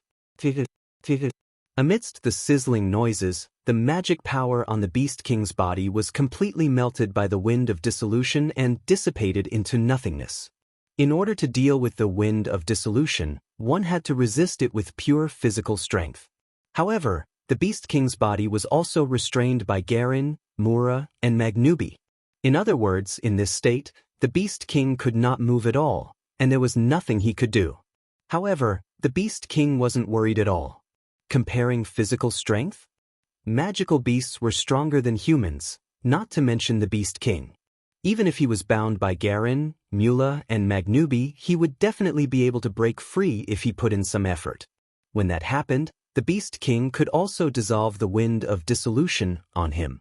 Garen, Mura, Linya, and Magnubi's joint restraint only brought some trouble to the Beast King and wasn't a threat to him at all. At this thought, the Beast King forgot about it. Garen, Mura, Linya, and Magnubi weren't the only ones present. In the distance, Linya nodded to Cynthia as she watched the Beast King's hands being tightly grabbed by Garen and Mula. His body was also bound by Magnubi's beast shadow and surrounded by a tornado that was dissolving magic power. Cynthia responded instantly and raised her staff. At the next moment, everyone on the scene, including the Beast King, was replaced by blocks of ice and vanished from the scene. The Beast King felt his vision blurring. When his vision recovered, the scene that appeared before him left him dumbfounded. This was a platform at the edge of the capital of alternate generations. Above the platform stood an ancient tree that was 10 meters tall and had an extremely thick canopy that covered the entire platform. It emanated an aura of vicissitudes and emanated a gentle, green radiance all over its body. If the guardians of the Emperor Island were here, they would definitely be astonished to see this ancient tree. This was because apart from its size, this ancient tree was identical to the guardian tree on the Emperor Island.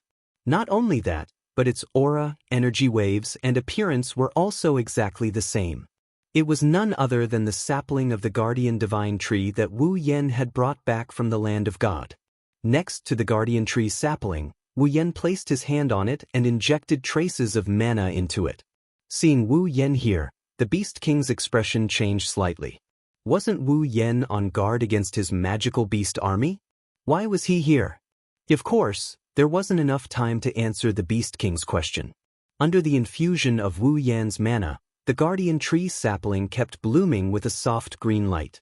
The green light distorted the space in front of the guardian tree sapling and tore it apart, forming a huge spatial vortex. Looking at the spatial vortex, the Beast King was shocked. Opening up space? Yes. The sapling of the guardian tree itself had the ability to open up space. And now Wu Yen was using this ability of the guardian tree to open up a huge space. However, as the guardian tree was still young and not as powerful as the guardian tree on the Emperor Island, it could only open up a small space the size of a room. However, this space was more than enough for him. Ha! Magnubi yelled. The beast figure behind him roared and lifted the Beast King's hand above its head. Then, it threw the Beast King forcefully into the huge space opened up by the guardian tree sapling. Immediately, the Beast King, Jarlin, and Mura were thrown into the space vortex in front of the sapling as if they were pebbles. Subconsciously, the Beast King had an ominous premonition, which made him want to get away from the space vortex. However, before the Beast King could move, Jaren and Mura, who were holding the Beast King tightly, suddenly kicked the Beast King's back heavily as if they had planned it beforehand. Boom! To the Beast King, this kick was no different from not being kicked at all. It did not cause any damage to the Beast King. However, the Beast King was kicked into the spatial whirlpool, while Garen and Mura used the Beast King's back as a springboard to jump out of the spatial whirlpool. Linya and Cynthia yelled at Wu Yen when they saw Jaren and Mula jumping out of the vortex. Now! Wu Yen loosened his grip on the guardian tree sapling without hesitation. Buzz!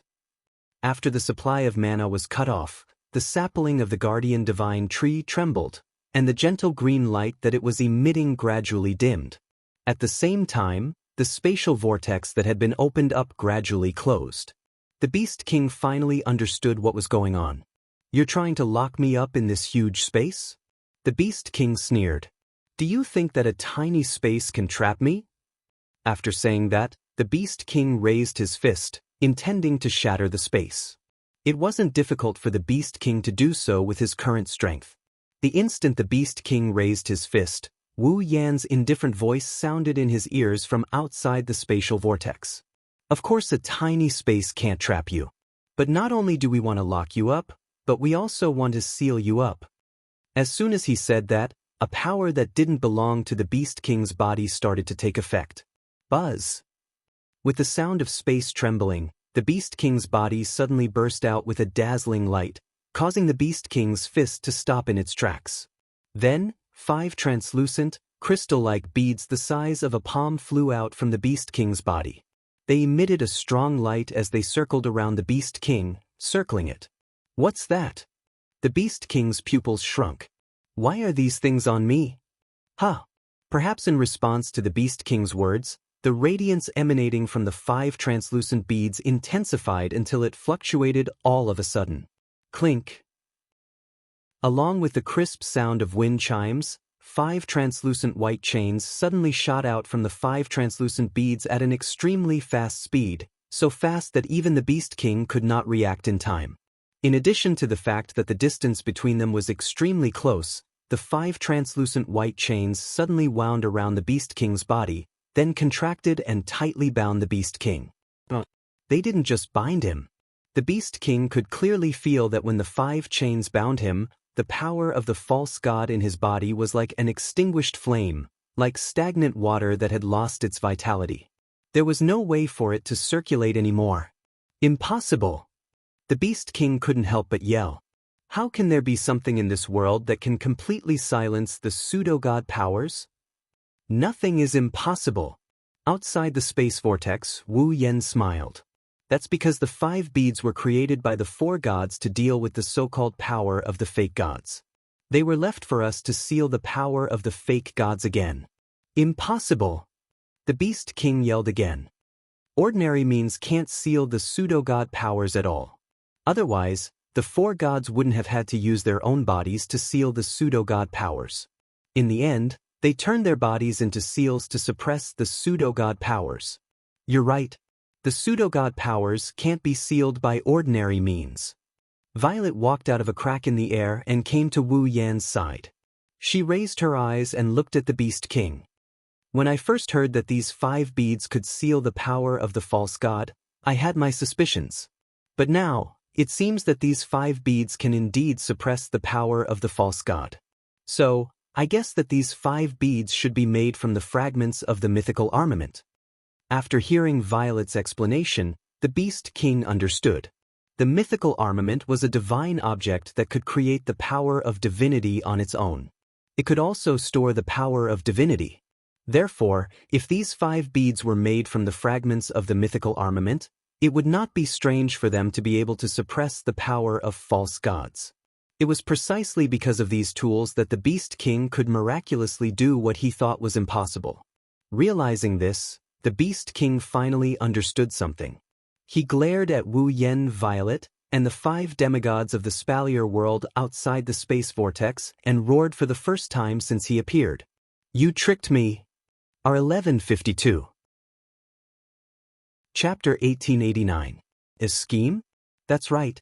This was a scheme. From the looks of it, only the Beast King, who had obtained this secret memory from the pseudo-god's power, knew the secrets of the pseudo-god's power. However, back then, the 4 deities had also realized that the seal they had formed with their bodies could be broken. Therefore, they had formulated a precautionary measure before they died. In order to prevent the false god's power from turning the spalier world into a world of monsters, the 4 gods could only seal the false god's power in their bodies. Then, before their life force was completely devoured by the false god's power, they used all their strength to make 5 pearls from the fragments of the mythical armament. These 5 pearls made from the fragments of the mythical armament had the effect of sealing the false god's power. The 4 gods gave these pearls to Ailu, who locked them in the Ring of Power. He also left the key to unlock the Ring of Power, the sapling of the guardian tree, in the land of gods, leaving a clue for future generations. Then, together with the other 3 gods, he sealed the false god's power in his body in the behemoth forest. Wu Yan and the others didn't know this secret, but since they already knew that the false god's power was the so-called disaster, they naturally knew that the 5 pearls they got from the Ring of Power were tools that could deal with the false god's power. That was why Amethyst thought of this. She asked Wu Yen to open the telepathic dialogue and ask Garen for the 5 pearls in the Ring of Power. During the telepathic dialogue, Garen, who had the 5 pearls, was honest. After his research, the 5 pearls seemed to have some kind of sealing effect.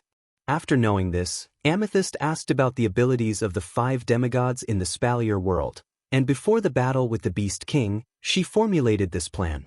First, she asked Wu Yen to retreat to the side.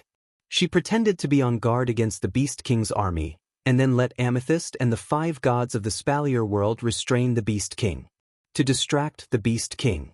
When that happened, Wu Yen would have to seize the opportunity when the Beast King's attention was diverted to quietly retreat from the battlefield with the few pieces of ice that Cynthia had secretly created and head to the Guardian Tree's sapling. Using the sapling of the Guardian Divine Tree, he opened up a sealed space. The rest was up to Yukari and the 5 gods of the Spalier world. They had to think of a way to capture the Beast King and restrain it. Cynthia would then use her unique heavenly frost magic to switch everyone's positions with the ice that Wu Yen had created. At that time, things would be much simpler. After locking the Beast King in the space created by the Guardian Tree sapling, the sealing effect of the 5 beads was triggered. The 5 beads were specially made to seal the power of the false god. Once they sensed the power of the false god in the Beast King's body, they would activate the seal. Previously, there were 5 beads that were specially used to seal the power of false gods. The Beast King's power of the false god would no longer be able to be used. Even if the Beast King's body was filled with the power of the false god and could still move, there was still the space created by the Guardian Tree. Without the power of the false god, the Beast King would not be able to escape. In other words, the Beast King had fallen into Amethyst's trap from the very beginning. Speak! The Beast King growled angrily at Amethyst, who was outside the space vortex. How did you transfer these 5 beads to me? If Amethyst had transferred something that did not belong to the Beast King to the Beast King should have noticed it. Besides, when did Amethyst transfer the 5 beads to the Beast King's body? That's right, even the Beast King himself did not know. From the beginning, Amethyst saw through the Beast King's thoughts, and there was a flash of wisdom in her eyes. Have you forgotten? When we first fought, I had direct physical contact with you. Indeed. Not long after the battle began, Amethyst rushed to the Beast King and exchanged blows with him. At that time, Amethyst used the realm of being and non-being to neutralize the Beast King's attack and transferred the 5 beads to the Beast King's body. Why didn't I notice it? The Beast King couldn't believe his eyes. It's so obvious. There's no way I didn't notice it. You won't notice it. Amethyst blurted out. I buried the 5 beads in your body. Impossible. The Beast King wanted to laugh, but he couldn't. If that's the case, there's no way I didn't notice it. Who wouldn't notice that there were 5 extra beads in his body? At the very least, he should have noticed something was amiss, right? Despite knowing this, Amethyst still smiled leisurely. No, you won't notice it. I buried them in your back. Back? The Beast King was stunned for a moment before his eyes widened in shock. The Beast King remembered. Before the battle began, Violet had sneakily attacked him and injured his back. It wasn't a big deal for the Beast King, but the pain was unbearable. Did Amethyst use the pain from the injury on his back to bury the 5 beads in his back? Did she use the pain to cover up the feeling of the beads being buried in his body? But at that time, the 5 gods of the Spalier world hadn't shown up yet. Amethyst didn't know that the 5 beads that the gods left behind to deal with the cataclysm were the 5 beads that could seal the power of the gods. In other words, there were only 2 possibilities for Amethyst to take advantage of the injury. 1. Amethyst only thought of using the injury on the Beast King's back after knowing everything. 2. Amethyst didn't know the effects of the beads, but she knew about their existence. For the sake of her plan, she ambushed the Beast King and left the injury. In other words, Amethyst didn't know the specific effects of the 5 beads, but she was planning to use the items left behind by the gods to deal with the cataclysm. That was why she ambushed the Beast King. If it was the former, it proved that Amethyst was very good at strategizing. But if it was the latter, Amethyst sensed the Beast King's trembling, as if she wanted to stab him in the back. A faint smile appeared on her face. "There's no need to doubt me. I've been planning to summon the 5 demigods to help me and use the items left behind by the gods to deal with you. That's why I left that injury on your back." The Beast King's heart turned cold. Amethyst's ability to plot to such an extent was beyond that of a normal person. Only a monster could do that.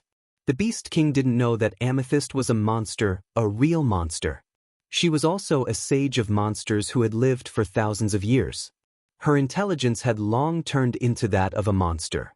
The Beast King could only blame himself for seeing Amethyst's strength but not her intelligence. As a result, even if the Beast King had the power of a demigod, he still fell into Amethyst's trap. "Do you think you can seal me like this?" The Beast King roared. "I won't let you get away with it." As the furious roar rang out, the veins on the Beast King's forehead bulged in the distorted space. It struggled madly as a violent energy erupted like a volcano. It squirmed wildly and surged out of the Beast King's body, rushing in all directions. Under the effect of that terrifying power, the spatial vortex that was about to close trembled, as if it was being expanded. Even the white chains on the Beast King's body began to emit cracking sounds, as if they could not bear the weight of the pressure. Even Wu Yen and Amethyst's expressions changed when they saw this, let alone the 5 demigods from the Spalier world. He still has this kind of power? Under the pressure of the 5 pearls, the Beast King couldn't use his power of a demigod. Coupled with the suppression of the space vortex created by the Guardian Tree's sapling, the Beast King felt as if he had fallen into a swamp. But even so, the Beast King still had some strength left.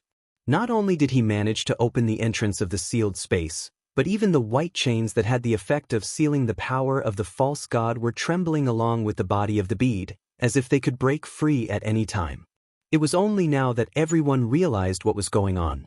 The Beast King hadn't used his full strength in the previous battle. So what if these 5 pearls can seal the demigod's power? The Beast King's low roar echoed throughout the space vortex.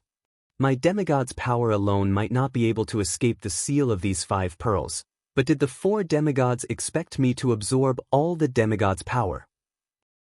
With me as the vessel for the demigod's power, it won't be easy to seal me as long as I have the strength to do so." Chapter 1890. As the Beast King struggled violently, an invisible force kept attacking the space created by the Guardian Tree's sapling. The space created by the Guardian Tree's sapling trembled, and the spatial vortex at the entrance kept expanding. Everyone finally realized what was going on. The item left behind by the 4 gods was indeed used to seal the pseudo-god's power. Although it had the ability to suppress the pseudo-god's power, the pseudo-god's power wasn't just moving around. It already had a carrier. For example, it was like an item that could dispel spirits and souls. This item naturally had these effects, but the human body had souls to begin with. Could it be that this item could dispel the spirits and souls of people who were still alive? By the same logic, the pseudo-god's power was now like a soul that had a body. With a carrier, the effect was obviously much weaker. This was also the reason why Wu Yen didn't call for Canon to purify the pseudo-god's power when facing the Beast King. With Canon's omnipotent purification ability, she could purify the pseudo-god's power in a matter of minutes. However, the pseudo-god's power already had the Beast King as its carrier. Even Canon couldn't use her purification ability on the Beast King's body. Of course, these weren't the most important reasons. The most important reason was that the Beast King's power was beyond everyone's imagination. In fact, it made sense if one thought about it. Even Fengjian Fragrance, a super powerhouse who hadn't reached demigod pinnacle, could use pure strength to disperse the realm's power. How could the Beast King, who had surpassed demigod pinnacle and reached the pseudo-god realm, be affected by Violet's realm's power? Perhaps it was due to the fact that the Fengjian delicate fragrance was invincible in close combat, but the Beast King was the strongest among the magical beasts. Naturally, its physical ability was not bad, and its close combat ability was also the same. If it wanted to deal with the current Beast King, it would be difficult.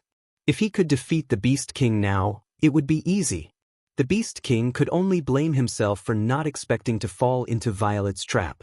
In the end, Violet and the 5 demigods from the Spalier world found a flaw in his plan. Now, the Beast King's pseudogod's power was suppressed, and his strength was reduced by at least 70%. However, if he used his full strength, he was actually able to shake the space created by the Guardian Tree's sapling. To even be able to shake the seal, it had to be said that the Beast King's strength had indeed exceeded everyone's expectations. Everyone could imagine, if the Beast King were to break out of its seal, what kind of disaster would it bring? Facing the enraged Beast King, even if there were 7 demigods present, they were still no match for the Beast King. Once all the demigods were wiped out by the Beast King, the Spalier world would truly become a world of demonic beasts. Humans would also become demonic beasts' food. This was something that absolutely could not be allowed to happen. You want to break the seal? Jaren, Linya, Mula, Cynthia, and Magnubi seemed to have reached a consensus. They flashed and stood at the 5 corners of the turbulent space, surrounding the space created by the sapling of the Guardian Tree. You should be the one who won't succeed.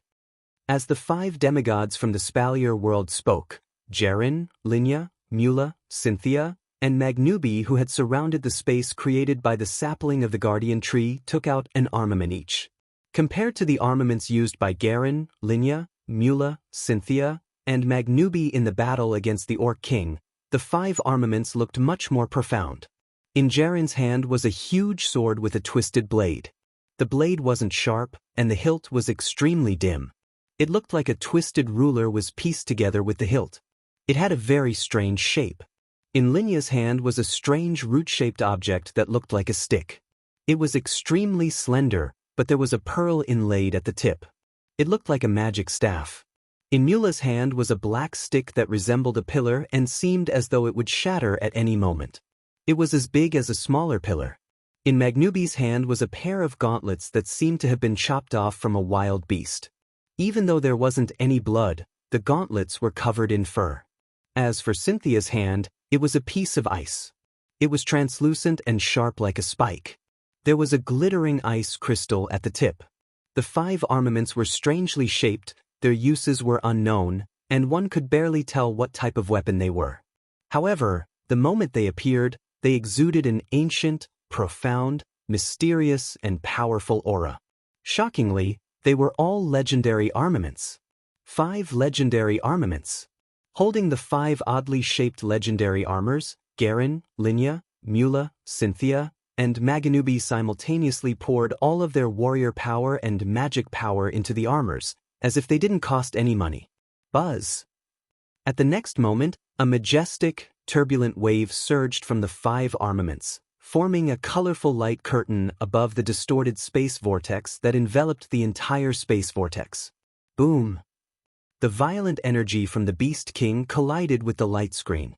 Both sides shook violently, and ripples of energy that could kill a Type 8 powerhouse spread out. Finally, they turned into a gust of wind that blew in all directions, smashing onto the platform and slowly dissipating. Under the impact of the Beast King's strength, the surface of the light curtain rippled like water waves. It seemed as though it was about to crumble, but it didn't turn into nothingness. In an instant, it reached a stalemate with the Beast King's strength and reached a balance. The Beast King, who was trapped in the space opened up by the Guardian Tree's sapling, felt as if his body was being pressed down by dozens of mountains. He sank heavily, and the white chains around his body also stabilized with the help of this force. In other words, the Beast King was truly confined in the space opened up by the Guardian Tree's sapling. Despicable humans! The Beast King was furious. You actually used the strength of external objects to strengthen the seal. That's right. Jaren, Linya, Mura, Cynthia, and Magnubi had used the strength of the 5 legendary armaments to strengthen the seal on the Beast King and the space opened up by the Guardian Tree's sapling. External objects? A mocking smile appeared on Cynthia's face. Her body was surging with icy blue magic power, and she was holding a legendary weapon that was inlaid with ice crystals. Didn't you also use the strength of external objects to reach the pseudo-god realm that no one can reach? Do you think you can seal me like this? The Beast King's expression turned terrifyingly grim. He sneered. Right now, The 5 of you can't move at all in order to strengthen the seal and space. I still have thousands of my kind outside. When they rush in, you don't have to worry about that." Wu Yen sneered as if to strike a blow to the Beast King. "What do you think Violet has been doing after burying the 5 beads in your body?" Hearing this, the Beast King felt an ominous premonition in his heart. Roar. Roar. Roar. On the other hand, the countless flying beasts in the sky above the capital of alternate generations snarled furiously as soon as they witnessed the scene of the Beast King being captured by the 5 demigod stage powerhouses of the Spalier world and being replaced by 5 blocks of ice. Roar. Roar. Roar. Driven by rage, every flying demon bellowed. Even the demons outside the capital of other worlds that could not fly and were surrounding the empty ground were spurred on, bellowing in rage, their frenzied beastly cries echoing across the skies. Without the slightest hesitation, all the beasts were on the move. The beasts in the sky descended from the sky like sharp arrows, swooping down toward the capital of alternate generations from all directions. The beasts on the ground were like cannonballs that broke through bamboo, charging toward the capital of alternate generations with great momentum. In an instant, the sky roared and the ground trembled. One by one, the beasts rushed toward the fragile city, intending to flatten it.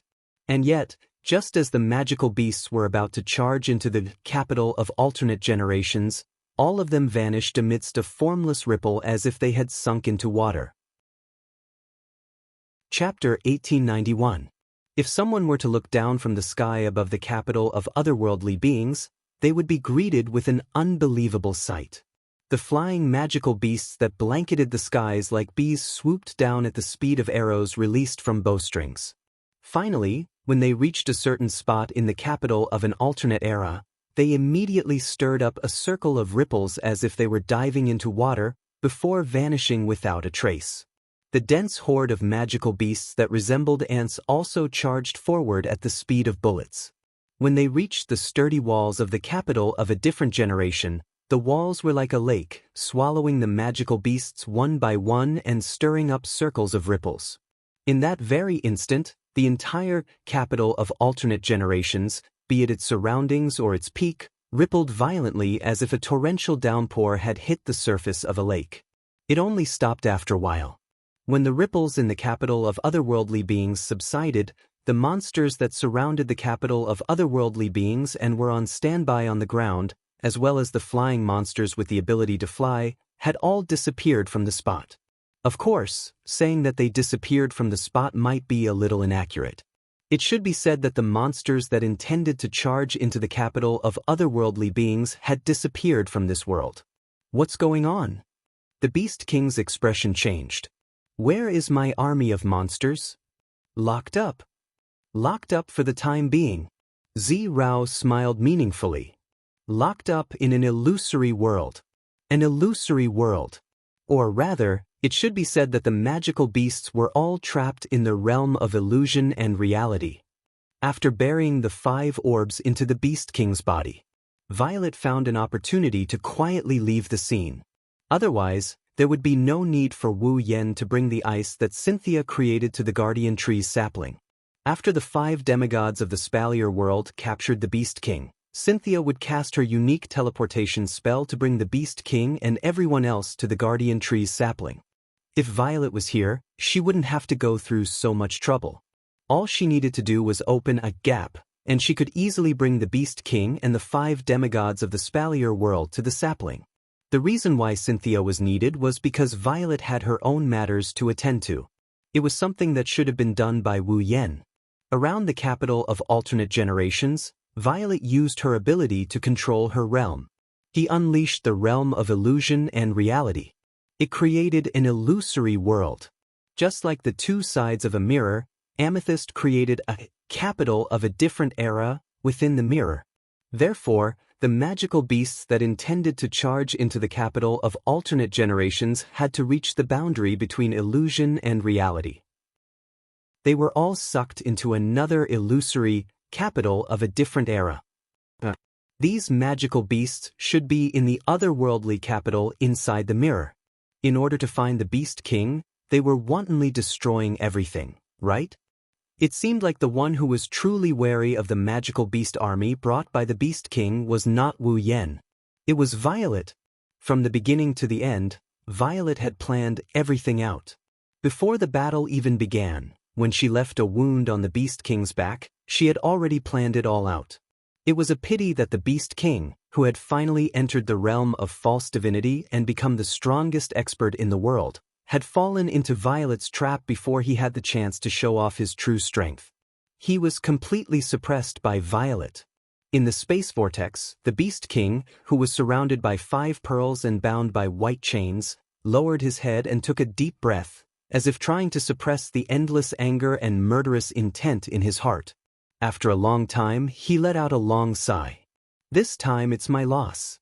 Yakumo Violet, you do have something that I can't compare to. I admit defeat. When he raised his head again, the Beast King's face was as cold as ice. However, don't think that you have won just like this. Even if you can seal me for a while, you definitely won't be able to seal me forever. Now, the 5 demigods of the Spalier world had used legendary armaments to seal the Beast King in the space created by the Guardian Tree's sapling.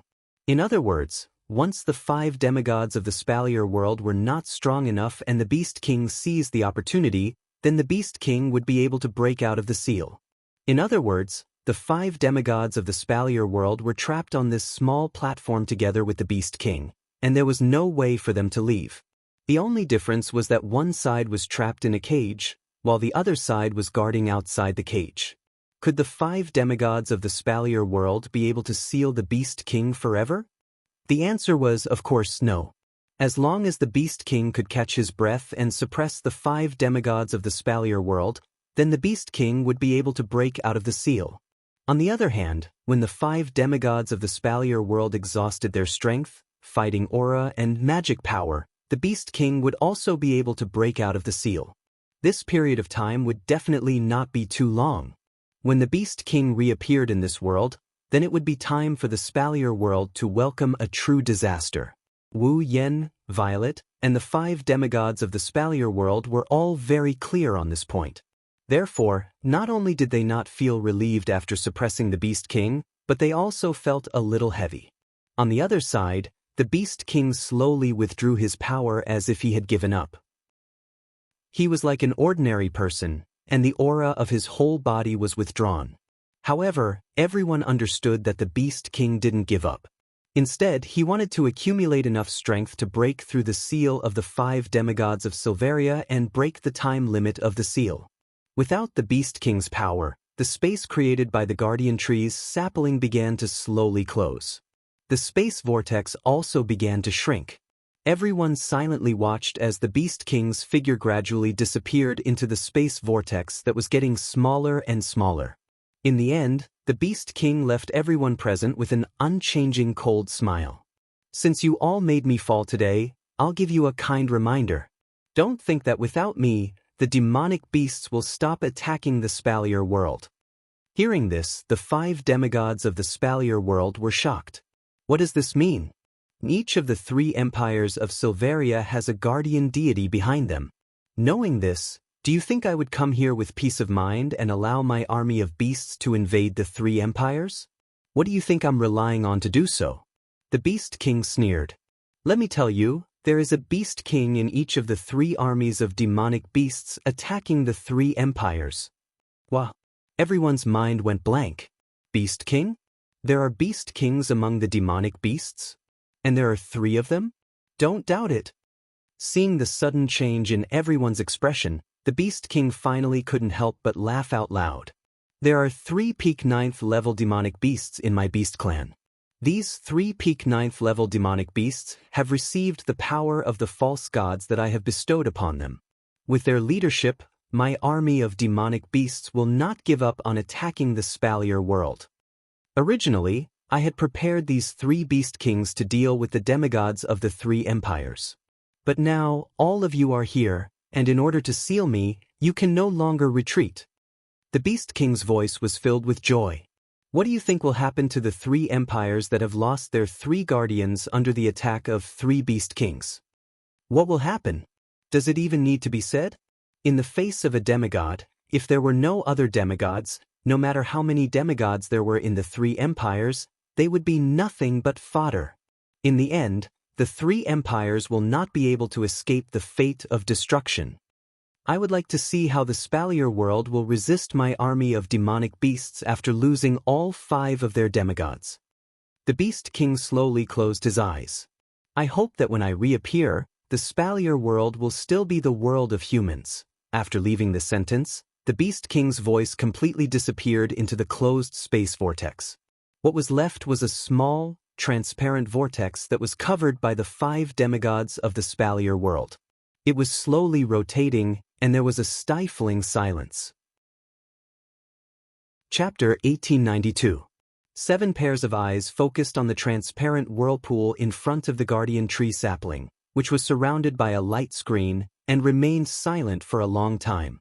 Although it looked like the transparent whirlpool was only rotating slowly, and there was nothing strange about it, everyone present knew that if they were not careful, a demon king would come out of the whirlpool. This was definitely not a joke. What was even more serious was the words left behind by the demon king when he fell into a short slumber. 3 demigod beast kings. There were 3 demigod beast kings in the magical beast army that was attacking the 3 empires in the Spalier world. Originally, the beast kings had the ability to command the magical beasts that were below the demigod level. It was because of this ability that the 3 empires paid so much attention to the birth of the beast kings, and the magical beasts broke their own rules and ran out of their habitats. Without the orders of the beast kings, the magical beasts with low intelligence and territorial awareness would never run out of the behemoth forest and enter the human world. Not only that, the magical beasts lived in a world where the strong preyed on the weak. It was not uncommon for high-level magical beasts to treat low-level magical beasts as food, and low-level magical beasts to treat high-level magical beasts as their natural enemies. Under such circumstances, in a situation where there was food and natural enemies around them, they would not be able to survive. How could the magical beasts still unite and attack the humans? It was like putting a lion and a rabbit together. Both of them were animals, so who could make them attack the humans together? If there was such a situation, it would be the rabbit running away to avoid the lion, and the lion chasing after the rabbit to eat it. It would be impossible for the two to work together to hunt down the humans. However, the Beast Kings were able to do this. Therefore, if the Beast Kings were to be sealed here, they would lose their commander. The magical beasts would once again return to their normal state. They would not attack the 3 empires again. However, there were still 3 Beast Kings in the magical beast army. If what the Beast Kings said was true, then, with the 3 Beast Kings as their commander, even if the Beast Kings were to be sealed here, the magical beasts would still attack the 3 empires. The 3 guardian gods of the 3 empires had to stay here to maintain the seal of the Beast Kings. The situation was really urgent. Compared to the magical beasts, the humans were weaker than the magical beasts. They were already weaker in both numbers and power. Now that they had lost their guardian deity, the 3 great empires would definitely not be able to defeat the magical beast army, which had 3 beast kings. Therefore, the 3 guardian gods, Garen, Lena, and Magnubi, were already anxious. Miss Z! At that moment, the 3 guardian deities all looked at Z as if they were grasping at a life-saving straw. They spoke somewhat anxiously. What should we do now? The 3 of you, please calm down first. Cynthia tried to calm them down. Although the 5 of us can't leave, we still have Miss Z on our side. With Miss Z's strength, those 3 demigod-level magical beasts who borrowed the power of the pseudo-gods won't be able to cause any trouble. That's right. Even if there were 3 new beast kings among the magical beasts, these 3 beast kings had only just entered the demigod rank. For Z, who had already walked a long way in the demigod rank and had the power to control the realm, even if they joined forces, they might not be able to defeat Z. If Violet were to attack them one by one, these demigod-level demonic beasts that relied on the power of pseudo-gods to advance wouldn't be a match for her. If Z were to take action, the problem would not be too big. Unfortunately, Z shook her head with a bitter smile. Just like you, I can't leave this place. Garen, Lena, and Magnubi became even more anxious when they heard this. Why? Don't forget that the power of the five of you, the seal, and the guardian tree sapling has formed a balance with the beast kings. That's why the beast kings can't escape. The one who answered the three guardian gods was not Z. It was Wu Yen who smiled bitterly as well. Under such circumstances, it only takes one small magical beast to break in and affect you. The balance will be broken. By then, the beast kings will break the seal and the spalier world will fall even faster. Unlike the realm of illusion and reality in Fantasy Village, the realm of illusion and reality that covered the entire capital of a different era was much higher in level. The realm of illusion and reality in the Fantasy Village was just to position the Fantasy Village as an illusory world to attract the monsters. It was just like a door that could lure the monsters. On the other hand, the realm of illusion and reality that covered the capital of a different era positioned the capital of a different era as a real world. Violet had personally created an illusory world to imprison the magical beast army. One was creating a door, the other was creating a world. It was obvious which was more difficult and burdensome.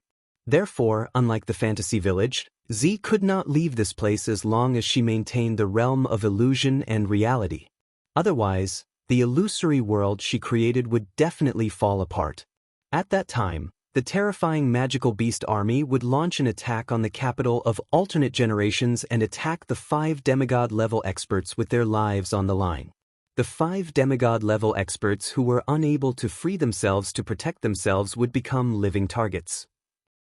Once they were attacked, the balance would be broken. The beast kings would break the seal and return. Furthermore, they did not know if other magical beasts would attack again. In order to prevent the beast kings from breaking the seal, Z had to stay in the capital of alternate generations and maintain the realm of illusion and reality. Similarly, she could not leave.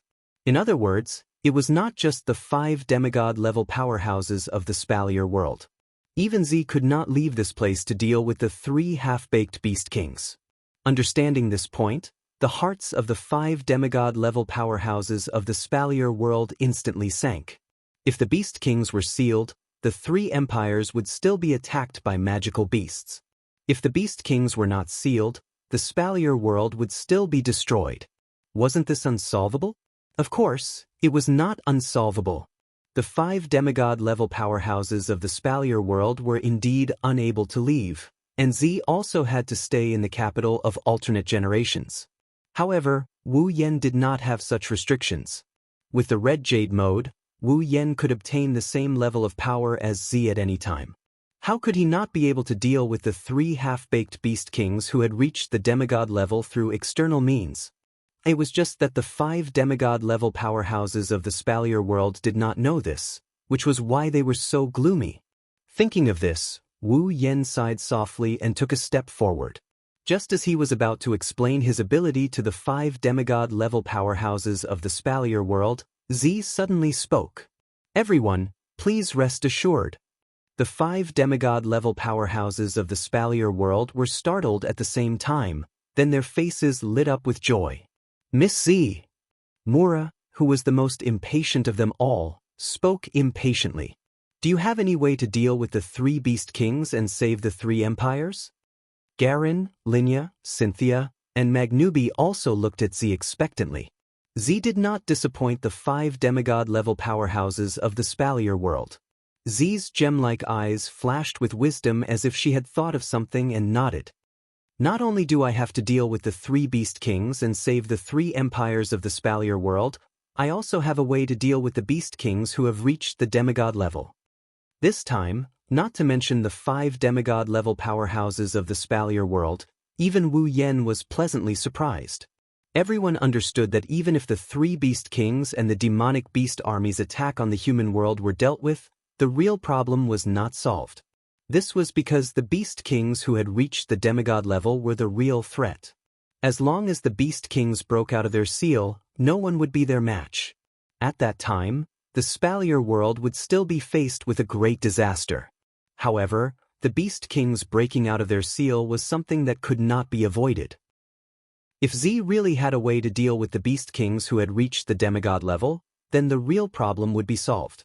Z looked at the 5 demigod-level powerhouses of the Spalier world and said solemnly, "However, we still need time to deal with them.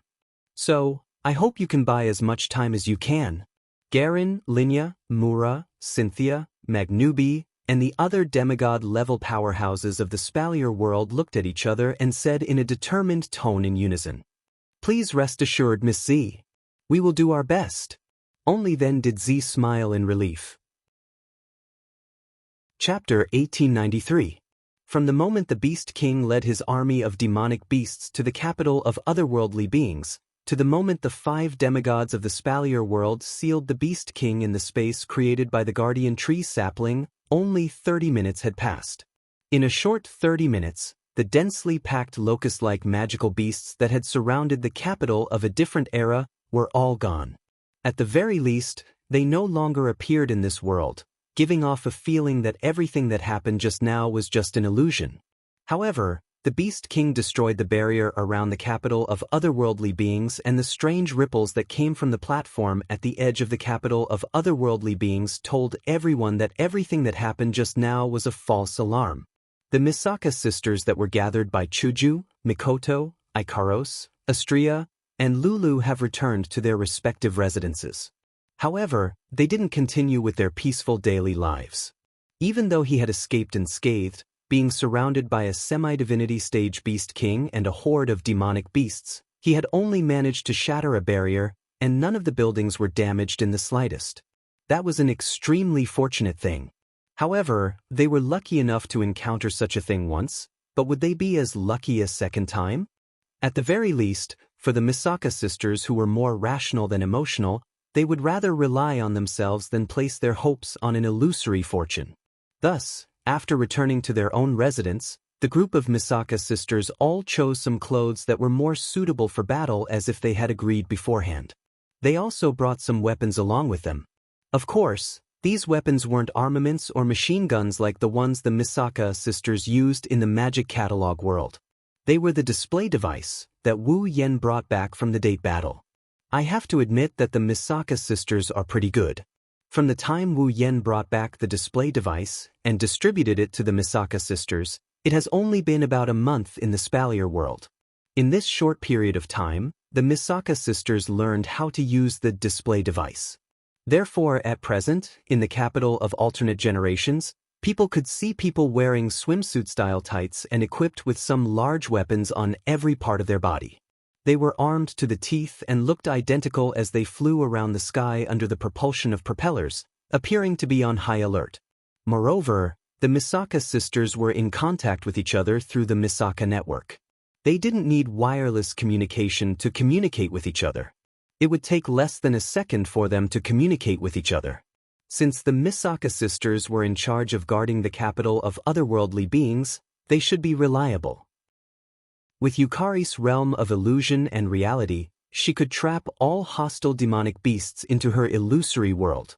Behind her, there were 20,000 Misaka sisters equipped with the most advanced display device guarding the capital of otherworldly beings. The capital of otherworldly beings was even sturdier than a fortress. There was no need to worry about its safety. Hinajiku, Mikoto, Ikaros, and Astria returned to the Heart of Generations with Lulu after assigning them the task of guarding the Guardian Tree sapling to the Misaka sisters so they could report back to the Misaka sisters at any time. Everyone was either standing or sitting in the main hall. They listened to Wu Yan's explanation, including the truth behind the fall of the demigods, the birth of the demigods, the seal of the Beast Kings, and so on. The girls finally understood the urgency of the situation. Demigod Beast Kings. 3 newly born demigod Beast Kings. They split up and attacked the demonic beasts of the 3 empires. Mikoto bit her thumbnail. I didn't think things would get this bad. Now, the 5 demigods of the Spalier world can't leave the Beast King's seal. Yukari must stay here as well. The only one who can deal with the 3 demigod Beast Kings is Yen, right? Chuju turned to Wu Yen with a questioning gaze. Then, Yen, what do you plan to do? Originally, I wanted to take care of the 3 demigod Beast Kings myself. Wu Yen looked confused. But before I could say anything, Yukari interrupted me. She said she has a plan. Yukari? The group of girls was startled. They turned to look at the purple-robed man who was frowning. No one knew what he was thinking about. Yukari? Astria couldn't help but ask. Do you really have a plan? Of course I do, and it's very simple. Yukari maintained a frown as if she was thinking about something. She didn't seem to care about Astria's question, but she answered without hesitation. I'm afraid we don't have enough time. What's the plan? Mikoto couldn't wait to ask. Do you need our help? No, I don't need anyone's help. Yukari said calmly. It should be said that no one is able to help. Yukari, don't keep us in suspense. Chuju shook her head. Hurry up and tell us this simple plan that requires time. I'm not keeping you in suspense. You all know the method, you just didn't realize it. Yukari sighed and looked at Wu Yen. Actually, as long as little Yen becomes a celestial, everything will be solved. Even Hinajiku, Mikoto, Ikaros, and Astria were stunned speechless when they heard the words Yen Xiaoyan became a god-tier master, let alone Lulu, who was still in the dark and didn't know what kind of power these people possessed. Indeed, as long as Wu Yen becomes a celestial, everything will be solved. No matter how strong the Beast King was, he was still just a false god, and the other 3 Beast Kings that relied on the power of false gods to climb to the demigod level were just dabblers. They definitely wouldn't be as strong as people who had advanced to the demigod level through normal means, and they weren't worth mentioning in front of a true god-level expert. However, is it that easy to become a celestial? Yukari? Wu Yen smiled bitterly. Do you think it's that easy? That's why I said we need time. Z put away the paper fan in her hand with a sound and smiled faintly. Fortunately, we still have the advantage in terms of time. Before Wu Yen and the girls could say anything, Yukari said to Wu Yen, Little Yen. For the next period of time, you don't have to care about anything else. Your only mission now is to complete the demigod path mission to the end and increase the effect of the item that can promote you to the peak of the demigod level. Everyone except Astria and Lulu understood what Yukari was trying to say. Yukari wants Wu Yen to buy time so he can complete the demigod path mission as soon as possible. Every time Yukari completes the demigod path mission, the item that can help the user to reach the pinnacle of demigod rank will receive a huge upgrade. As long as Yukari continues to complete the mission, it will only be a matter of time before the user reaches the pinnacle of demigod rank. The system also has a unique mythical armament that can be exchanged for. It allows the user to absorb divine energy and obtain a chance to reach the celestial rank.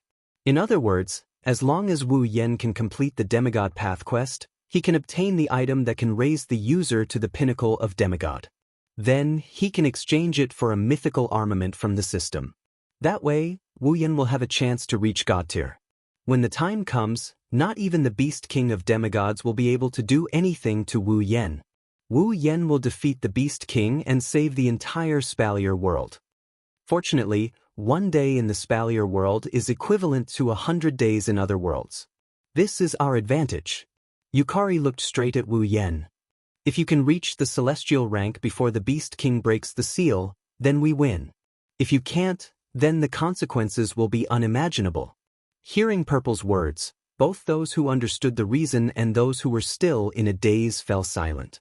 If Yukari can reach the celestial rank before the Beast King breaks the seal, then we win.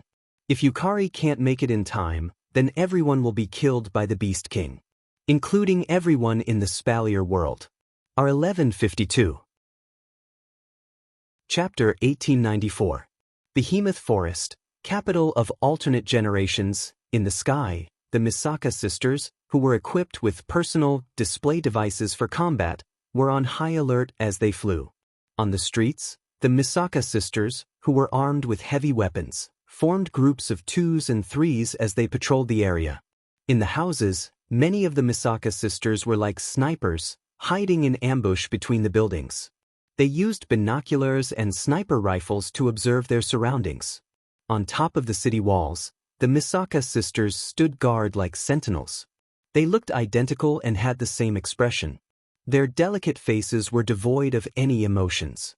This was the current situation in the capital of alternate generations. The leisure they had in the past was gone.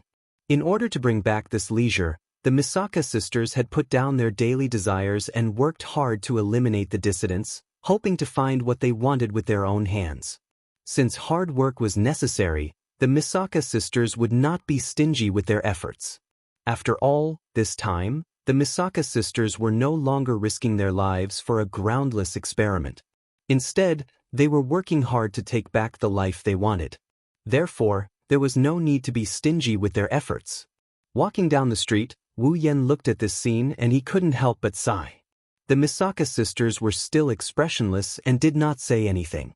However, because they did not say anything, Wu Yan understood that the Misaka sisters were working hard. It can't be helped. In the past, if Wu Yan appeared on the streets, even if he wasn't surrounded by a large number of sisters, he would still be greeted with question marks. However, at this moment, the Misaka sisters ignored him and continued with their work. Was this not enough to show how serious the Misaka sisters were about this? Honestly speaking, after seeing this scene, Wu Yan was gratified. He also felt heartened. He was gratified that the Misaka sisters were starting to understand how to protect what they wanted and were working hard for it. As for heartache, it was because the Misaka sisters were really unfortunate. It was not easy for them to live the life they wanted, but in the end, he still welcomed the day when someone broke it. And all of this, it was all because Wu Yan was not strong enough. If Wu Yan had already become an ultimate god-level expert, then he would have been a god-level expert. That way, the Misaka sisters' lives would not be disrupted, and the Beast King would not be able to do anything to him. Violet did not need to be confined to this place, and the girls would not become worried and distressed. In the end, it was all because of the lack of strength. What Z said was right. As long as he could become a divine-level expert, then everything would be easily solved. Regardless of whether it was the Beast King, who had reached the false god realm and was regarded as a demon king, or the magical beast army that was attacking the entire Spalier world, they would all become clowns. In the future, no one would dare to cause trouble in the capital of alternate generations and break the life that everyone yearned for. Because from then on, everyone would know that there was an invincible divine-level expert in this foreign city that outsiders could not enter. In addition, the problem of the fantasy paradise could also be solved because Wu Yan had become a divine-level expert. Therefore, Wu Yan clearly knew one fact. Only by becoming a divine-level expert could he ensure everyone's happiness and protect every girl in this city.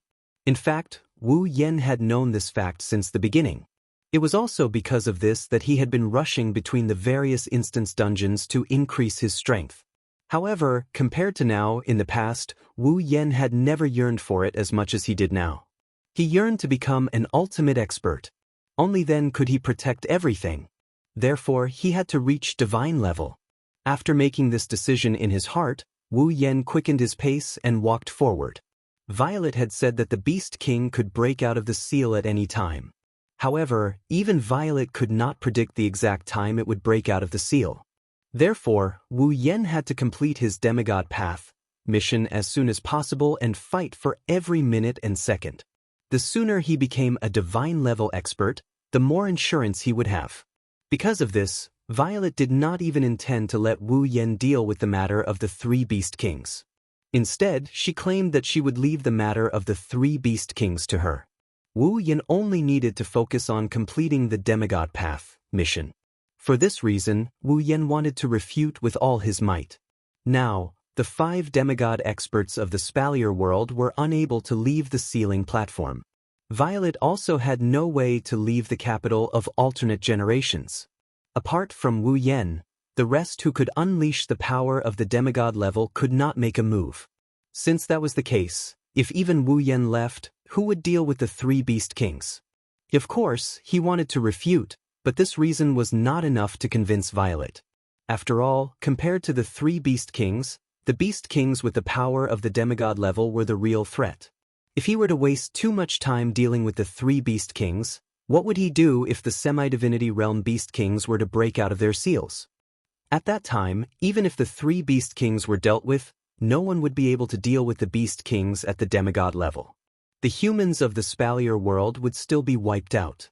Therefore, no matter what, Wu Yen could not waste time dealing with the three Beast Kings. Completing the demigod path mission as soon as possible was the most important thing.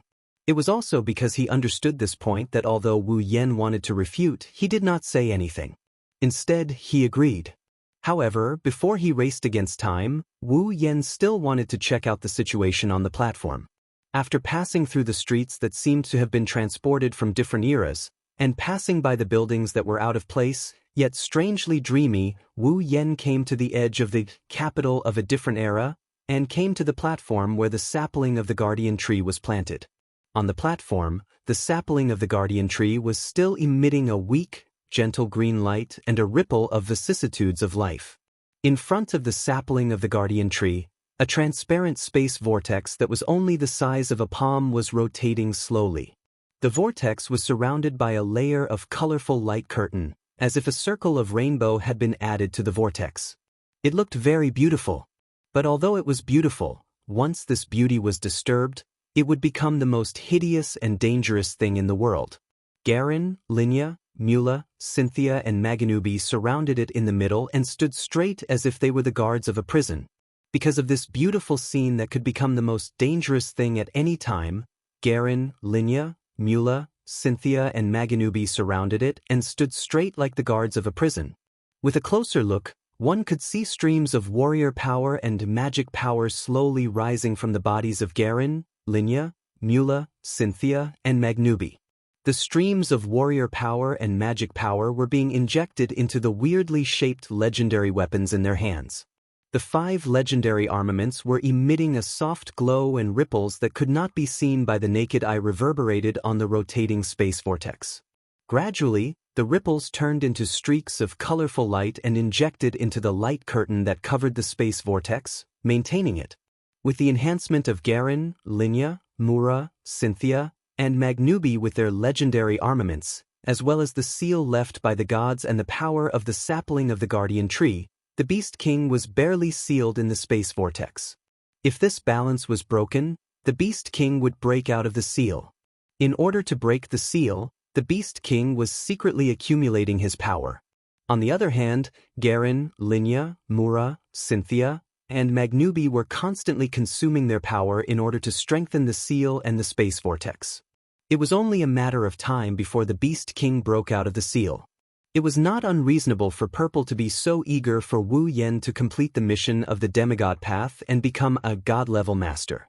Realizing the urgency of the situation, Wu Yen also knew that he did not have much time left. He quickly collected his emotions and walked towards the platform. Garen, Linya, Mula, Cynthia, and Maganubi were focused on controlling their power so that they wouldn't waste any of it. They tried to prolong their energy depletion by using this method. Garen, Linya, Mula, Cynthia, and Maganubi noticed someone approaching them. They turned towards the direction of the footsteps. When they saw that the footsteps belonged to Wu Yen, the vigilance in their eyes disappeared. Seeing this, Wu Yen could not help but admire Garen, Linya, Mura, Cynthia, and Magnubi. They did not know what Purple's plan was, but they still did their best. The 5 demigod masters of the Spalier world were indeed worthy of respect. Chapter 1895. Gazing at the figure walking towards them, Garen, Linya, Mula, Cynthia, and Maganubi didn't realize until this moment that he was walking towards them. This young man who looked like he was in his 20s had already reached the peak of the 9th stage. A peak of the 9th stage in his 20s? Was there ever such a young peak of the 9th stage in the history of the Spalier world? Of course, only Cynthia, who had never met Wu Yen, had this thought. Garen, Linya, and Magnubi were even more shocked. After all, they had only met Wu Yen once on the Emperor Island. However, Wu Yen had only just reached the 9th stage and had only reached the intermediate 9th stage after coming out of the place of god spirits. How long had it been since he came back from the Emperor Island? Was it a month? It didn't seem so. Was it possible for someone to reach the peak of the 9th stage from the intermediate 9th stage in less than a month? If it really did exist, wouldn't the patriarch of the Guardian clan have to find a thick wall and kill himself? After all, The patriarch of the Guardian clan had been at the peak of the 9th stage for many years and had entered the place of God's spirits countless times before finally obtaining the opportunity to rise to the peak of the 9th stage in the last trip to the place of God's spirits. It wasn't easy for them to obtain this opportunity, and now it was easily surpassed by this young man who was only at the intermediate 9th stage less than a month ago. How could they not be shocked? As for Mura, he had already started to doubt his own eyes. As a demigod who had been hiding in the Spalier world, Mura clearly remembered that Wu Yen was only at the peak of the 7th stage when he came to buy magic crystals from his crappy magic crystal shop. Counting from then until now, was there even half a year in between? It didn't seem to be the same. But was it possible for a person to reach the peak of the 9th stage from the peak of the 7th stage in half a year? No matter who asked this question, there was only one answer: impossible. But now, the impossible was right before Mura's eyes. Mura did not doubt his eyes at all. He even wondered if he was dreaming. In this silent situation, Wu Yen walked up to the platform, the 5 demigods, and the palm-sized spatial vortex. Just as he was about to greet them, the 5 demigod powerhouses looked at him strangely, curiously, shockingly, or in disbelief. He was confused. What's wrong? After hearing Wu Yan's voice, only then did the 5 demigod experts come back to their senses. They looked at each other and laughed bitterly in unison. "Brat, how did you cultivate?" Mura said in his unique hoarse voice. He couldn't help but ask. How did he improve so quickly? Fast? Wu Yen paused for a second before he understood what Mura meant. He shook his head and glanced at Cynthia. Is this really fast? Sensing Wu Yan's gaze, the 5 demigod experts understood why Wu Yen said that. If she's young, then isn't Cynthia younger than Wu Yen? If Cynthia, who was younger than Wu Yen, could reach the demigod rank, then was Wu Yan's peak of the 9th stage considered fast? That was what Wu Yen wanted to express. The 5 demigod experts laughed when they understood what Wu Yen meant. I'm different from you. Cynthia didn't take her demigod rank identity seriously at all. Just like an ordinary girl, she playfully blinked her eyes. I didn't rely on my own cultivation to reach this stage, so you can't compare with me. You didn't cultivate by yourself. Wu Yen paused for a second. What do you mean by that? It's not strange that you don't know. Only us old fellows and the 3 princes of the 3 empires know about this. Jarlin explained. I'm sure you know why the royal families of the 3 empires are always guaranteed to have a demigod as their guardian god, right? It's because of the existence of the land of gods. Wu Yen answered directly. Because there are many opportunities in the land of gods that can transform people, the royal families of the 3 empires are always guaranteed to have a guardian god protecting the 3 empires, right? That's right. Magnubi nodded heavily. But other than the 3 empires, there is another faction in the Spalier world, or rather, a tribe that has their own method of ensuring the birth of a demigod. Tribe? Wu Yen gasped. There was a faction in the Spalier world that could guarantee the birth of a demigod? Since there was such a faction, why hadn't he heard of it? It's not that I haven't heard of it, but I can't even if I wanted to. Linya shook her head. She seemed to have seen through Wu Yan's surprise. That's because, to put it nicely, there are only about 20 people in this clan. It's already a little difficult to form a clan, let alone form a force. That's why it's been hidden all this time and not known to outsiders.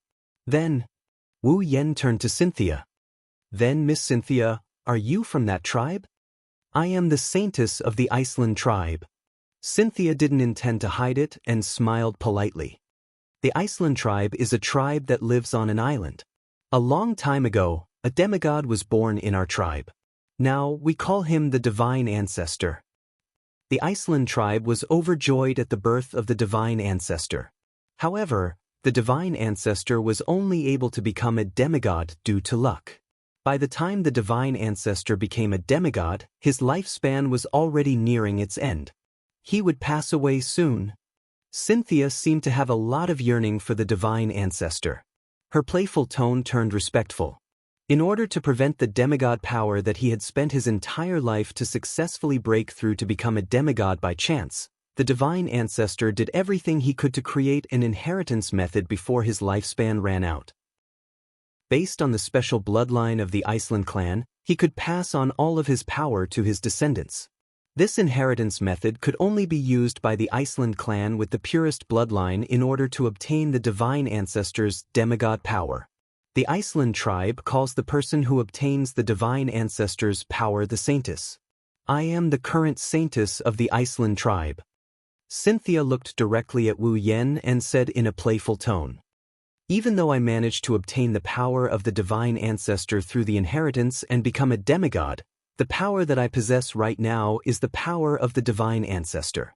I didn't cultivate it myself, so I can't compare to you. Boy, don't listen to this girl's nonsense.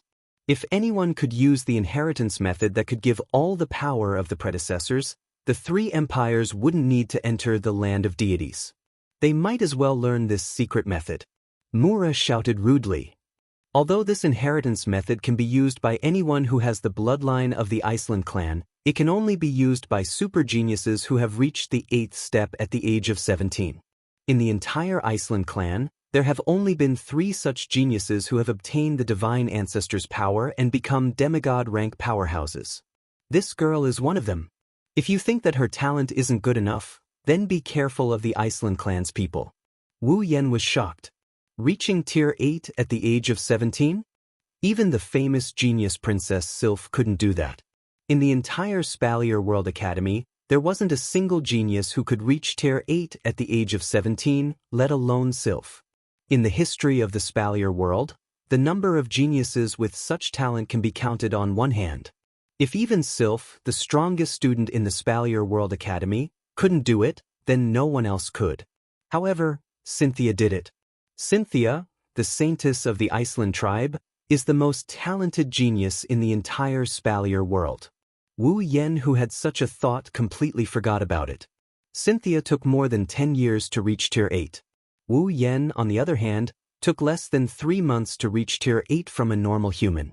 Although the system definitely contributed a lot to this, it was clear who was more monstrous just by looking at the data. Chapter 1896. She reached level 8 at the age of 17. It was because of her talent that she was able to obtain the power of the Iceland clan's divine ancestor and become a demigod. That was why Garen, Linya, Mula, and Magnubi didn't look down on Cynthia. Instead, they treated her as an equal. If anyone could obtain the inheritance of a demigod and become a demigod, that demigod would be nothing more than a nouveau riche. Let alone Garen, Linya, Mula, and Magnubi, even Wu Yen wouldn't think much of such a nouveau riche. Therefore, even though Cynthia was less than 20 years old, Garen, Linya, Mula, and Magnubi didn't look down on her.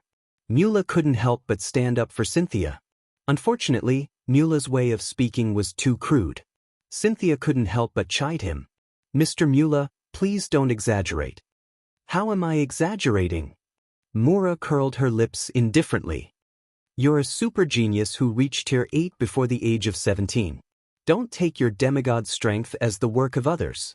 You earned this strength through your own hard work. Can't you have some confidence in yourself?" "That's right. Mura, you're right." Linya couldn't help but smile as she looked at Cynthia. "Cynthia, this is the strength that you earned with your own efforts. You must have some confidence in yourself." All right. Cynthia replied helplessly. She then looked at Wu Yen curiously. "However, I don't have the confidence to reach peak level 9 in my 20s. That's the truth. That's true." Garen, Linya, Mula, and Magnubi were at a loss for words. It was no wonder that Garen, Linya, Mula, and Magnubi would react this way. In the history of the Spalier world, there were only a handful of people who reached level 8 before the age of 17. However, there was no one who reached level 9 before the age of 20. Not to mention, Wu Yen wasn't just a beginner level 9. He was at the peak of the 9th stage. As long as he took another step forward, the youngest demigod in the Spalier world's history would undoubtedly be Wu Yen. Of course, the Saintess of the Iceland clan was an exception. He saw Cynthia leading the fire to his side. Wu Yen smiled helplessly. Then, he turned his eyes to Mura, who looked indifferent. He asked doubtfully, "Then, Mr. Mula, which special tribe do you belong to? The royal families of the three empires were supported by the many treasures in the land of gods. Only then would they be able to guarantee the birth of a demigod powerhouse in every generation to act as the protector of the three empires. As for the Iceland clan, due to their inheritance method, although they couldn't always have a demigod powerhouse, they still had the means to ensure the birth of a demigod powerhouse. Once a genius clan member who reached the 8th step before the age of 17 appeared, they would be able to give birth to a demigod powerhouse. Then, what was up with this demigod powerhouse who had been hiding in the Spalier World Academy and was the boss of a magic crystal store? Could it be that he cultivated all by himself?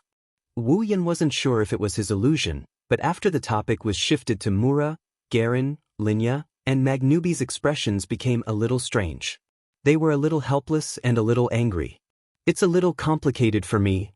However, Mura didn't care about the expressions of Garen, Linya, and Magnubi as he directly opened his mouth and uttered such a shocking sentence. Actually, strictly speaking, I'm also a member of the royal families of the three empires. You're a member of the royal families of the three empires? This time, Wu Yan was really surprised. There was a protector in the royal families of the three empires? Don't get me wrong. I'm not a protector. Mura waved his hand and said casually. As I said, strictly speaking, I'm a member of the royal families of the three empires. In fact, I have nothing to do with the royal families of the three empires. Garen, Linya, and Magnubi all frowned at the same time when they heard this. Mura, I know you don't like the royal families of the three empires, Garen said with a frown. But you don't have to cut ties with the royal families of the three empires. Cut ties? Mura sneered. If I wanted to cut ties with the three empires, I wouldn't have stayed in the academy. Garen, Linya, and Magnubi were a little angry and helpless. What's wrong? Wu Yan was curious about the story. Is it because something happened? It's not something worth investigating. Of course, it's not a secret either. If you want to know, I'll tell you. Mura snorted. It'll be easier for you to understand if I tell you this. My grandfather is a member of the Ailu imperial family. My grandmother is a member of the Fea imperial family. They gave birth to my mother. My father is a member of the Baruba imperial family. Wu Yan almost complained when he heard Mura's words. Is it really that easy to understand? Fortunately, Wu Yan was smart enough to figure out the meaning behind Mura's words. Mura's grandfather was a member of the Ailu imperial family. His grandmother was a member of the Fea imperial family. In other words, Mura's mother was a mixed blood of the Ailu imperial family and the Fea imperial family. Mura's father was a member of the Baruba imperial family. His mother was a mixed blood of the Ailu imperial family and the Fea imperial family. In other words, Mura was a mixed blood of the Ailu imperial family, the Baruba imperial family, and the Fea imperial family. Does that mean Mura has the support of the three empires? Kid, don't think it's a good thing to have the bloodline of three empires? Mura noticed something from Wu Yan's expression and sneered. In the eyes of the direct descendants of the royal family, a mixed blood like me would only be stigmatized as impure. Not to mention the right of succession to the throne, I was not even qualified to call myself a prince. I was even disliked and humiliated by the so-called princes of the royal family of the three empires and almost got killed. Hearing this, Garen, Linya, and Magnubi fell silent. Obviously, what Mura said was true. Since you know about the God Spirit lands, you should know that as long as you are a rank 6 member of the three empires, you can enter the God Spirit lands once every 10 years, right? Mura pouted as if she wasn't talking about herself. Back then, I was forcefully snatched away because of my identity as a mixed blood of the royal families of the three empires. Others can enter the land of gods once every 10 years, but I can only enter once every 30 years. However, when I advanced to rank 9, the royal families of the three empires came to me to get a rank 9 powerhouse. Mura's face was filled with disdain as he spoke. And when I advanced to the demigod level, these three fellows came to visit me personally. It was as if they were reuniting with me. Why did they bully me when I wasn't strong enough? Why did they come to fight for me once I became valuable? Because I've seen through their faces, I directly announced that I have nothing to do with the royal families of the three empires from now on. Mura said as he let out a sigh. Regardless, I was once a member of the royal family of one of the three empires when I entered the Divine Lands. If it weren't for the opportunities one received there, I wouldn't be where I am now. That's why even though I'm not related to the royal family of the three empires, I'm willing to stay in Silveria World Institute and become its guardian angel. I want to protect the new generation of Silveria World Institute. Now it seems that I made the right decision. Mura sighed with emotion. If not for the fact that I was in the academy and was attacked by the magical beast army, who knows what would have happened to the academy? Oh right. Wu Yan's eyes lit up when he heard Mura's words. Mr. Mura, how is the academy now? With me around, the students will be fine. The Ailu Empire's people must have arranged for them to take refuge or participate in the battles in other cities. Mura looked a little upset. But the academy itself can't be saved. We can only rebuild it in the future. I wonder how the three empires are doing. Cynthia looked at Wu Yan worriedly. Is Miss Violet all right? Wu Yan nodded under the gazes of Garin, Linya, Mura, Cynthia, and Maganubi. Leave it to us. Chapter 1897. He stood in the hall and opened his wine-red eyes slightly. His gaze was like an arrow as he surveyed the area in front of him. In front of this pair of deep eyes, a few young girls were lined up in an uneven manner. They also cast their gazes over and stared at the owner of those wine-red eyes. They did not say anything, but there was a strange sense of trust in their eyes. This kind of trust that doesn't require any reason or basis may be blind, but Wu Yan who received this kind of blind trust felt warm inside. Even so, Wu Yan could not help but ask, "Don't you need me to kill the three beast kings leading the beast army?" It can't be helped that Wu Yan is so worried. The 5 demigod masters in the Spalier world could not leave the sealed Beast King's platform. Purple could not leave the capital of alternate generations either. If it left, there would be no one left who could defeat the demigod Beast Kings. Under such circumstances, Wu Yan could not help but worry. However, no matter how worried Wu Yan was, it was useless. I know what you're thinking, but I have to help you buy time as soon as possible. Little Yan, you know this.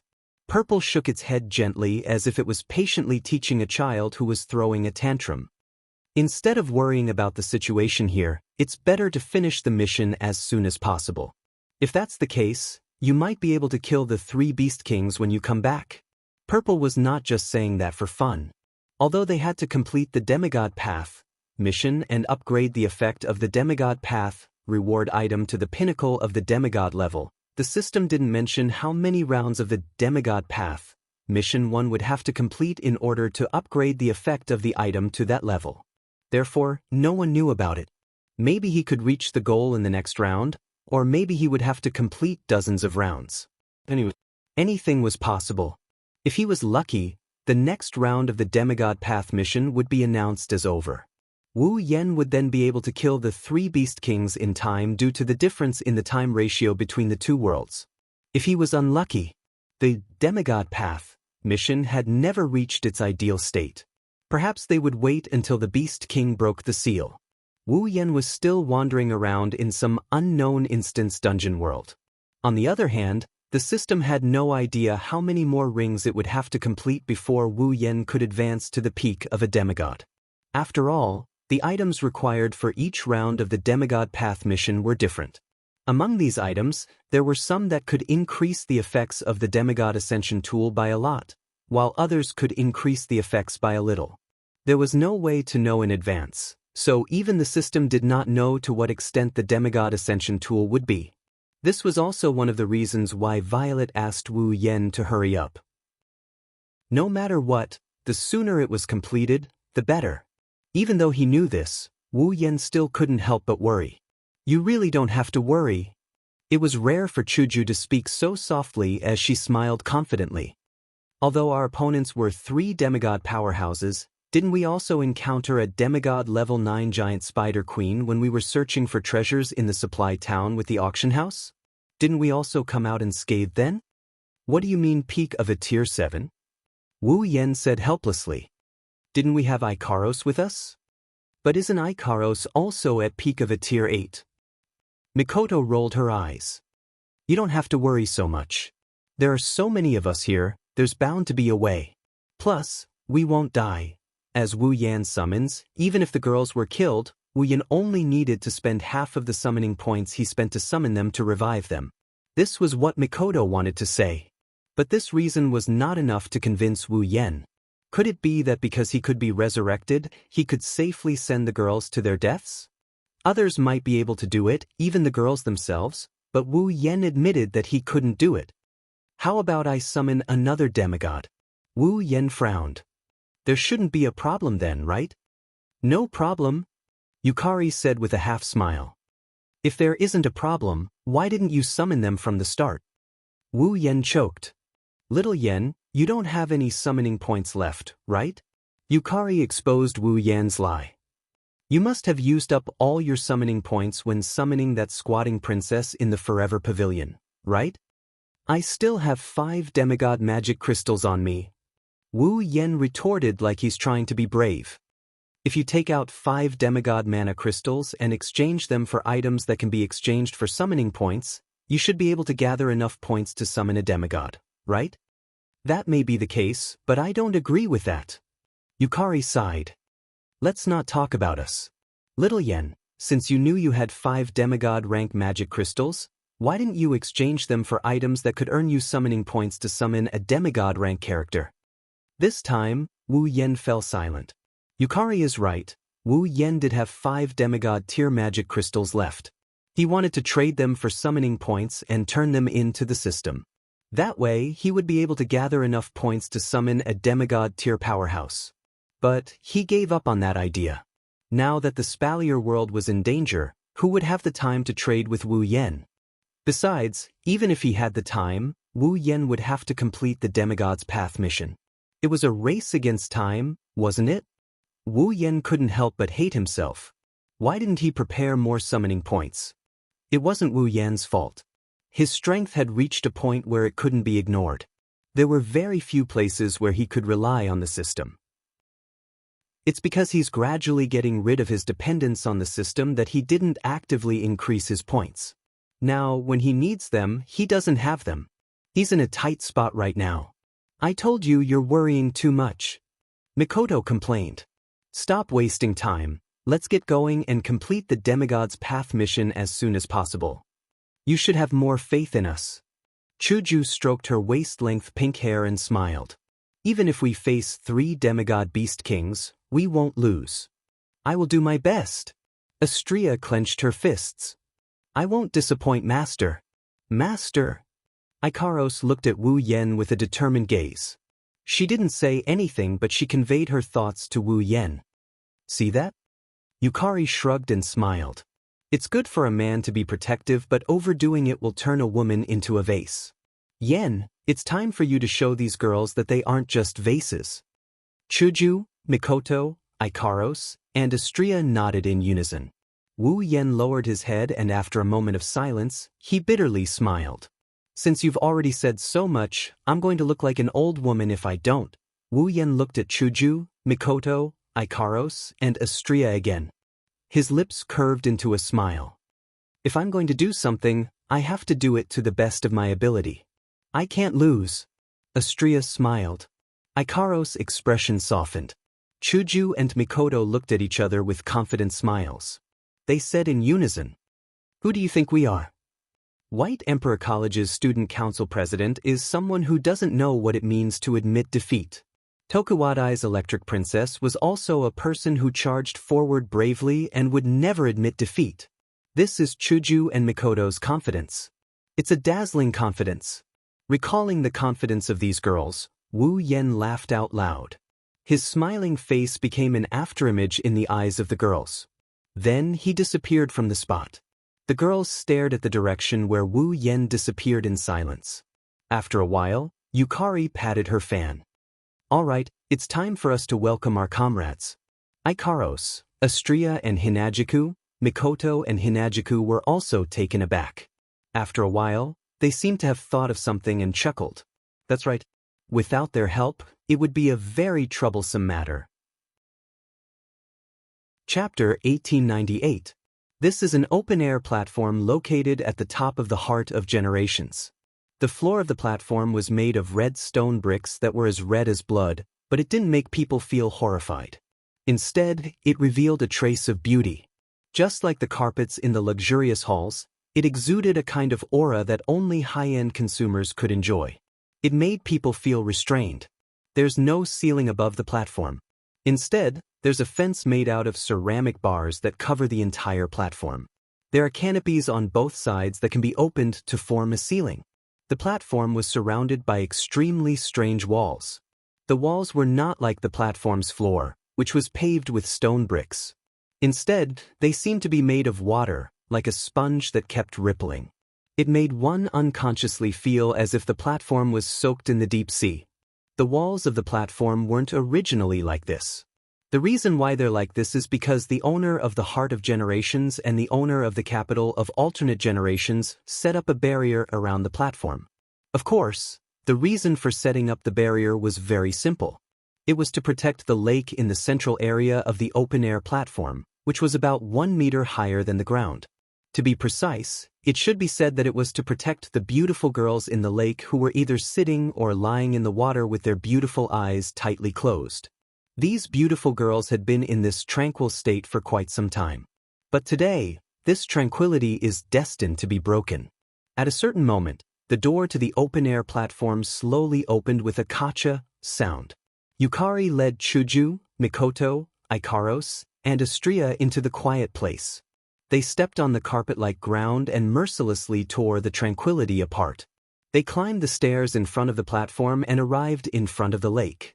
The group of 5 young ladies all cast their gazes towards the lake that they had stayed in not long ago, overlooking the scene inside. In the lake where the young girls were soaking, tiny streams of water that were invisible to the naked eye were slowly flowing around the naked bodies of the young girls, gently entering the soft and slender bodies of the young girls who had their eyes tightly shut. With the infusion of these tiny streams, the auras of the beautiful girls gradually changed. One moment they were strong, the next they were weak. Just like the diagrams on an electrocardiogram, they rose and fell rhythmically. If one looks closely, they'll notice that every time the aura fluctuates, the girl's aura will break through the peak and push them a little closer to their peak. It was also this scene that proved that the young lady soaking in the lake with her eyes closed wasn't a sleeping beauty or a mermaid, but a Valkyrie who was gradually recovering. His gaze swept across the faces of the girls in the lake one by one. Aside from Yukaros, who was expressionless, Hinajiku, Mikoto, and Astria all had mixed expressions. They're happy because their companions are getting stronger little by little. What he was worried about was that he didn't know how long this increase in strength would last. In theory, the longer they stay in the lake, the stronger the girls will get. This is what Chuju, Mikoto, and Astria want to see. However, based on the current situation, if this situation continued, they would be isolated and helpless. No one would be able to help them. Under the influence of these conflicting emotions, Hinajiku, Mikoto, and Astria's expressions turned gloomy. Even though the longer we soak in the lake, the more benefits we get. Mikoto was the first to complain. But isn't this a little too long? I don't think I took this long to soak in the lake either, right? After all, it's diluted pool water. Yen also said that not only would the effect be reduced, even the time needed for the transformation would increase by a lot. The reason we were able to finish it so quickly was also because of our better physique, right? Hinajiku was troubled as well. I wonder if they can continue to transform in the future if I wake them up now? No. There's no need for that. Yukari put away her paper fan with an enigmatic smile. Today, let's complete the transformation of these little girls. Chuju, Mikoto, Ikaros, and Astria focused their attention on Yukari. Can you do it? Mikoto's tone carried a hint of surprise, as well as a hint of suspicion. It's best if we don't affect their transformation. Don't worry, Yukari shook her head. I just want to increase the speed at which the little girls absorb the pool water. Speed up their absorption rate? You mean speed up their transformation? Hinajuku exclaimed in surprise. If there's such a method, why didn't we use it earlier? I was just worried about the consequences of being too greedy, Yukari explained with a chuckle. Now, since they are already halfway through their metamorphosis, let's speed up the second half of their metamorphosis. Even if there is an impact, it won't be too much. After saying this, Ziwei took a step forward and looked at the girls in the lake. She gently pointed the folded paper fan in her hand forward. The realm of distance and closeness. The instant her voice fell, a circle of formless ripples spread out from the paper fan that Z had pointed to the front like a ripple. The ripples slowly reverberated, spreading through the space in front of the paper fan, the surrounding air, the beautiful floor, and the boiling water vapor in the lake. Under the effect of the ripples, the small clear streams that were flowing toward the young women in the lake suddenly came to a standstill. Then, as if they had entered an invisible space, they all appeared around the young women in a flash. Under the effect of the near and far realm, the pool water with the transformation effect was separated from the normal lake water and gathered around the girls who were transforming. The realm of speed and closeness. At this moment, the frequency of the ripples that were spreading to the surroundings quietly changed. This time, the ripples passed through the lake water, but the lake water did not change in the slightest. Instead, the pool water that gathered around the girls, which had the effect of metamorphosis, suddenly swelled up and rushed into the naked bodies of the girls at an extremely fast speed. The influx of large amounts of water caused a change in the aura of the girls, which had been fluctuating rhythmically. It was no longer fluctuating up and down. Instead, it was as if they had encountered a rising tide, suddenly rising upwards. Under such a violent rise, the young girls in the lake all frowned. There was nothing they could do about it. Although the flow of the pool water had increased, the absorption speed of the girls did not increase. Naturally, this led to the pool water that had not yet participated in the transformation and was absorbed by the girls to accumulate in their bodies. Therefore, it was natural for the girls to feel depressed. Yukari's sister. Hinajuku, Mikoto, and Astria all gasped at the same time. Even Ikaros couldn't help but reveal a worried expression. Purple did not have any reaction to this. Instead, with a leisurely chuckle, she opened the paper fan in her hand and waved it forward after the pool water that had gathered around the girls had completely entered their bodies. The realm of restriction and release. In an instant, the ripple that reverberated around the lake gathered and turned into an invisible airflow that rushed into the girls' bodies. The human body has a certain function that automatically limits one's potential. In order to prevent too much explosive power from damaging the body, and to prevent too much potential from being wasted, this restriction will accompany a person until they die, until they grow old. Now, Yukari used her realm power to temporarily remove the restriction in the girls' bodies, freeing their bodies' original functions. As a result, the absorption ability of the girls' cells, skin, internal organs, and other tissues instantly increased. They absorbed all the pool water accumulated in their bodies for the metamorphosis. Waves of powerful auras rose from each of the young girls. R1152. Chapter 1899. Buzz. Like a rising pillar of light, the invisible aura converged into a visible wave of air. Fiercely, the beautiful girls soaked in the lake soared into the sky, jumping up and down as if they were alive. In the lake water that had consumed all the water with the transformation effect was blown by the air waves formed by the aura. It was as if a huge whale had flipped its body inside. The water surface fluctuated violently like waves, rolling up and down. Yukari, Chuju, Mikoto, Ikaros, and Astria took a step back at the same time. The rising lake water seemed to have been calculated, or it seemed to have encountered some kind of obstacle. It only stopped when it was right in front of the five of them. When the water in the lake returned to its tranquil and clear state, the naked young ladies who were soaking in the water with their eyes closed opened their eyes. Their eyes were full of color as they cast their colorful gazes towards the shore. Yukari, Chuju, Mikoto, Ikaros, and Astria exchanged glances with the naked girls. Yukari, Chuju, Mikoto, Ikaros, and Astria didn't say a word. Shokuhun Misaki, level 80, Itsuka Kodari, level 83, Tokisaki Kurumi, level 82, Night Sword God Toka, level 83, Yoshino, level 80, Hachu Yagia, level 80, 8th Dance Evening Chord, level 80, Night Charmer, level 80, Kinuta Sai, level 80, Frenda, level 80, Takitsubo Riku, level 80, Shokuhun Misaki, Itsuka Kodari, Tokisaki Kurumi, Night Blade God Toka. For Bonos, Bawi Jushu, 8 Dances of the Evening Strings, Seducing Meijio, Kinuta Sai, Frenda, Takitsubo Riku, a row of 11 girls, who had their eyes closed as if they were sleeping a second ago, suddenly opened their eyes. He had finally woken up. After ending their long and short hibernation, the 11 girls showed their transformations to Yukari, Chuju, Mikoto, Ikaros, and Astria. Shockingly, each of the girls had already advanced to the 9th stage after the transformation of the pool water. 11 Type 9 powerhouses. The 11 girls in front of him, who were all under 20 years old, had reached a level that no one else in the Spalier world could reach in their entire lives. Compared to these 11 girls, Cynthia, who had reached the 8th level at the age of 17, seemed rather ordinary. Of course, apart from these 11 girls at the 9th step. In the lake, there was another person whose level had not been detected by the system. Kite Origami.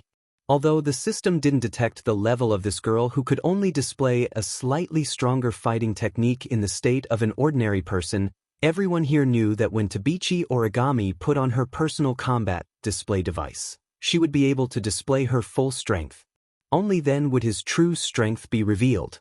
At that time, Tabichi Origami wouldn't be any weaker than the other girls. He kept his eyes on the 12 girls. Yukari, Hinajiku, Mikoto, Ikaros, and Astria looked at each other and their eyes lit up with joy. About half an hour later, in the Hall of Generation's Heart, Yukari, Hinajiku, Mikoto, Ikaros, and Astria were all gathered in one place. They were either standing or sitting at every corner of the hall. At this time, the 12 girls who came out of the lake had all changed into their own clothes. Each of the girls with outstanding appearances looked extremely gorgeous under the contrast of various cute, beautiful, and colorful clothes. In addition, there were quite a few of these girls. If there was an outsider present, no matter if that person was a man or a woman, he or she would be dazzled, right? The girls were also doing their own things. Shokuhun Misaki, Kodari, and Kurumi were all sitting on the sofa. Kurumi looked a bit absent-minded, while Shokuhun Misaki and Kodari seemed to be very focused on their conversation. Toka was with Astria. The Chowhound Angel and Chowhound Fairy took up a corner of the hall. They seemed to be chatting about something. Astria was talking about something excitedly while Toka listened to her with an exaggerated expression. Every now and then, she would jump up and down in surprise. Yi Juya and Shi Xian stood to the side, exchanging glances with each other. There was a hint of confusion in their expressions. Meijio stood some distance away from the girls. Her gaze swept across the faces of the girls in front of her. Her eyes were filled with longing and she almost had a heart attack. Yoshino was standing beside Ikaros. She didn't know what was going on. She was talking to Yoshino, who was squeaking in her hand. Koichi Origami was standing by the window. Through the window, she stared at the Misaka sisters who were flying around in the sky with their personal combat display device. Her blue eyes were flashing with an indescribable emotion. Nobody knew what she was thinking about. On the other hand, Kinuta Sai, Frenda, and Takitsubo Riku, the trio that would never be separated, were huddled in a corner of the hall with their brows tightly knitted together. From the looks of it, these girls seemed to be doing their own things, presenting a picture of boredom. However, if one were to observe carefully, one would discover that these girls were all focused in one direction. In that direction, Yukari, Hinajiku, and Mikoto were sitting on the sofa. Hinajiku and Mikoto were explaining the current situation to the girls. It took them another half an hour to explain. It wasn't until half an hour later that Hinajuku and Mikoto finished their explanation. The girls also fell silent, filling the hall with a heavy atmosphere. Not long after, the atmosphere dissipated with the girls' exhalation. I think I have a rough idea of the situation. Shokuha Misaki pointed at her cheeks. Her golden eyes sparkled with a strange light. She looked like a cat that was about to capture its prey. She looked both happy and dangerous at the same time. No wonder Yukari woke us up. The situation is so urgent. It is indeed urgent, but rather than saying it is urgent, it is more like saying it is dangerous. Violet spoke in a relaxed tone that didn't sound like she was describing a dangerous matter at all. That's because you'll have to think of a way to deal with the 3 demigod beast kings who borrowed the power of the false gods and the endless army of beasts running amok in the world of Silveria. Hearing this, some of the girls laughed bitterly, some of them were at a loss, some of them were eager to try, and some of them were in disbelief. Are you serious? Kotori subconsciously reached for her favorite lollipop, but she remembered that she just came out from the lake, so she didn't have a lollipop with her. The serious expression on her cute face instantly turned into annoyance. Do you think we have a chance of winning? Era? Kurumi tilted her head. Her exposed eyes flashed with a dangerous light. She licked the corner of her mouth. I think it's quite interesting. Are demigods that strong? Juya crossed his arms in front of his chest with an arrogant look on his face. They are just a bunch of beasts. Do they think they can resist my ultimate judgment? Objection. Vection. Shisien mercilessly narrowed her eyes and glared at the arrogant Ijuya. According to the system's rules, we are at least 10 levels lower than the beast Yakuya is talking about. Even if we form a party and wear equipment, we can't defeat the SS. Hey. This isn't a game. Kinuhita Sai raised her voice, trying to make her presence known. That's a demigod beast king. We can't defeat it. Don't lower your own morale. Mikoto slapped the table to get everyone's attention. No matter what, Yukari can't leave. We need to deal with the 3 demigod beast kings and the demonic beast army. At this moment, Origami, who was standing by the window, suddenly spoke in an emotionless voice. Where's Shido? Shido? Yen? Chuju paused for a moment before shaking her head. He's having a harder time than us. He can't do anything for now. Hearing this, the group of young girls once again became distressed. Of course, only they knew if they were troubled by the lack of a way to deal with the demonic beasts or if it was because Wu Yen wasn't here. Chapter 1900. For Yakuya, Shisien, Meijio, and Origami, who had just become summons not long ago, even if they were told that they had to deal with 3 demigods, they didn't know how strong these 3 demigods were. It can't be helped. As soon as they arrived at the Spalier world, all the elven girls entered the lake to transform. For Kotori and Kurumi, who have lived in the Spalier world for a while, they know what demigods mean. However, for Yakuya, Yushin, Meijio, and Origami, they don't know what demigods mean. That was why Yigeya, Shisien, Meijio, and Origami didn't feel nervous at all. In fact, Yigeya even had the look of, God is number 1 and I'm number 3. Meijio also placed most of her attention on those beautiful and cute girls. Shisien also seemed to be half asleep and didn't have much energy. Origami, on the other hand, lowered her head and said calmly after a moment of silence. Let's not talk about the 3 demigod kings for now. First, we have to deal with an endless number of monsters, right? Well, it's a little weird to call demigods monsters. Chuju scratched her face. But other than the 3 demigods, we have to deal with a lot of other demigods as well. That's more or less what you said. Hearing this, Origami nodded. He lifted his feet and walked out of the hall as if there was no one around. Mikoto called out. Where do you think you're going? Outside, Origami said without looking back. I promised Shido. I have to teach the girls how to use CR unit. The way they use it now is too crude. It won't be effective in battle. After saying that, Origami walked out of the hall, leaving the girls behind. Hinajuku, Mikoto, and the other girls couldn't help but be stunned. Right now, they were talking about something that could be considered as a matter of life and death. How could this girl run out to be an instructor so calmly? Yukari was the only one who stared at the direction Origami left with a smile on her face. Looks like little Yen made an interesting girl his summoner, Mikoto looked at Yukari in confusion. What do you mean? Misaka-san. Didn't you hear what she said? The girl's CR unit usage is too crude. It won't be effective in battle? Shokuhu Misaki pursed her lips and said with a meaningful tone. That girl named Tabichi Origami isn't just going to fulfill her promise. She's going to train her troops. Hearing this, many of the young girls revealed expressions of realization. The war against demigods isn't a simple battle. It's a real war. On one side are the humans. On the other side are the magical beasts. At this moment, only these two forces are clashing in Silveria. It's not a personal battle. Therefore, even though dealing with the three Beast Kings was a difficult task, the overwhelming magical beast army was also a problem that couldn't be ignored. Origami decided to leave the real boss to the girls while she became the general of an army. She's going to lead the soldiers she personally trained against the enemy. These soldiers were the Misaka sisters who only had a rudimentary understanding of the CR unit. In the words of Origami, their method of using this CR unit was still too crude. Even though it's a bit of last-minute preparation, with Origami's training, the Misaka girls will be able to raise their combat strength by a few levels. When facing the demigod army, whether it's to ensure their own safety or to wipe out the enemy, it's a good thing. That was Origami's plan. Not bad, that super newbie. Kinuhata Sai praised. She's not a simple character. In the end, that's what I thought too. Frenda started to shrink back. She might be even scarier than Yujino. Is that so? Takitsubu Riku smiled. I think she's quite reliable. What?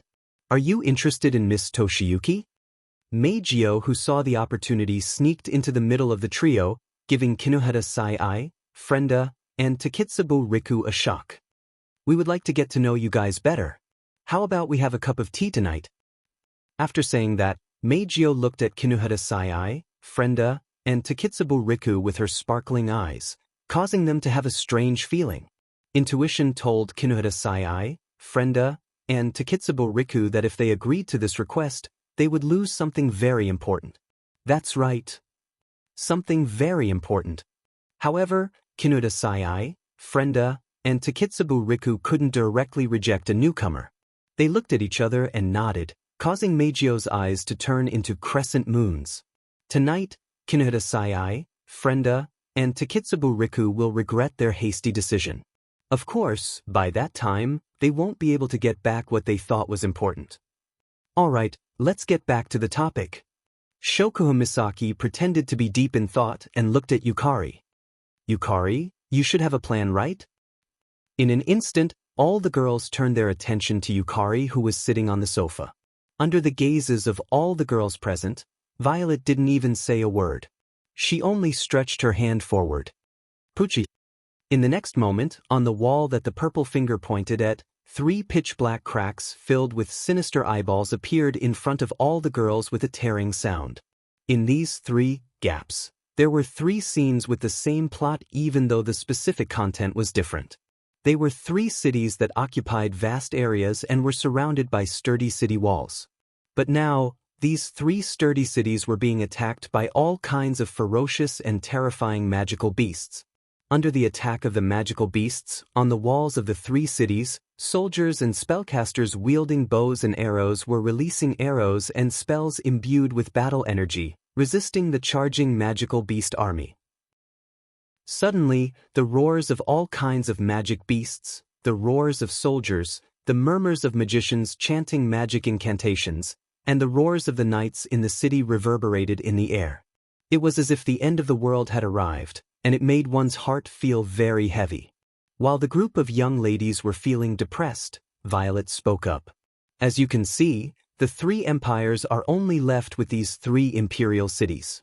The other cities, including the Spalier World Academy, have all fallen and become the empire of the demonic beasts. The girls sucked in a deep breath of cold air. In the entire Spalier world, Only 3 imperial cities were left and the other cities had all fallen? Doesn't that mean that once the 3 imperial cities fall, the entire Spalier world will be under the control of the demonic beasts?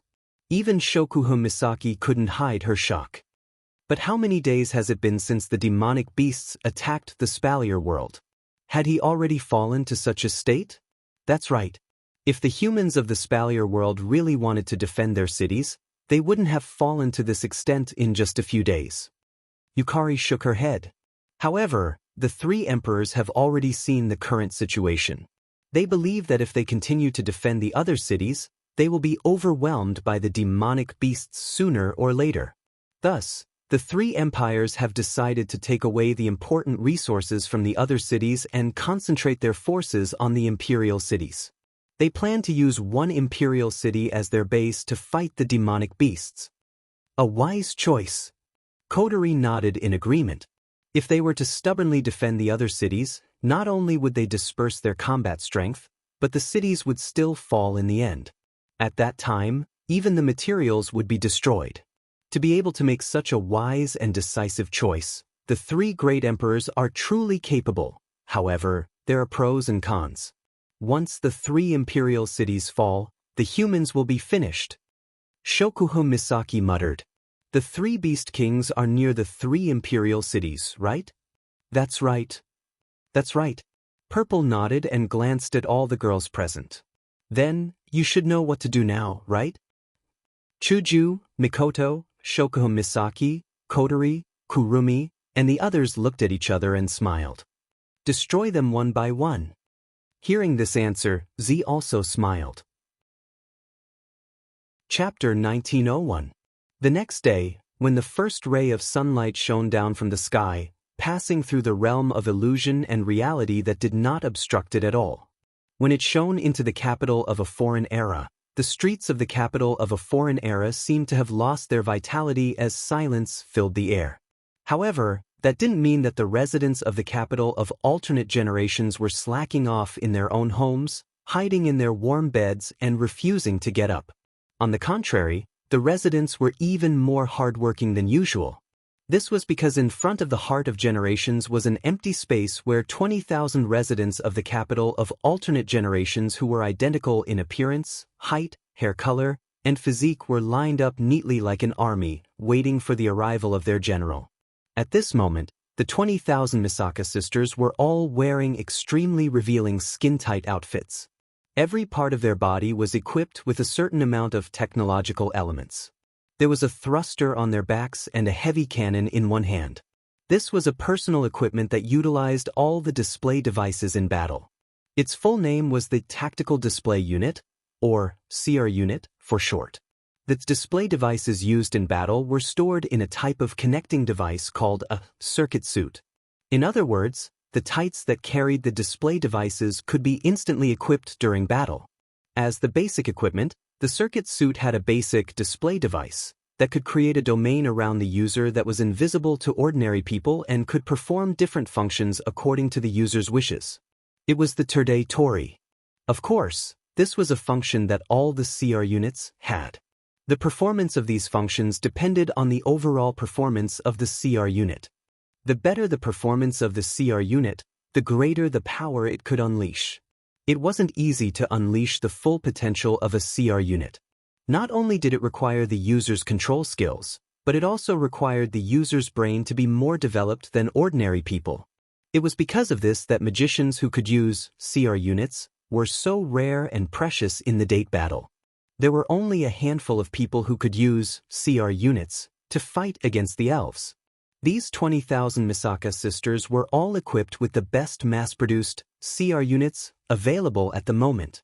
Other than personal CR units like Irene's Pandaragon and Origami's Mordred, the CR units that the Misaka sisters were equipped with were the best out of all the CR units available. Moreover, the crucial factor in controlling the CR units was the user's brain development ability.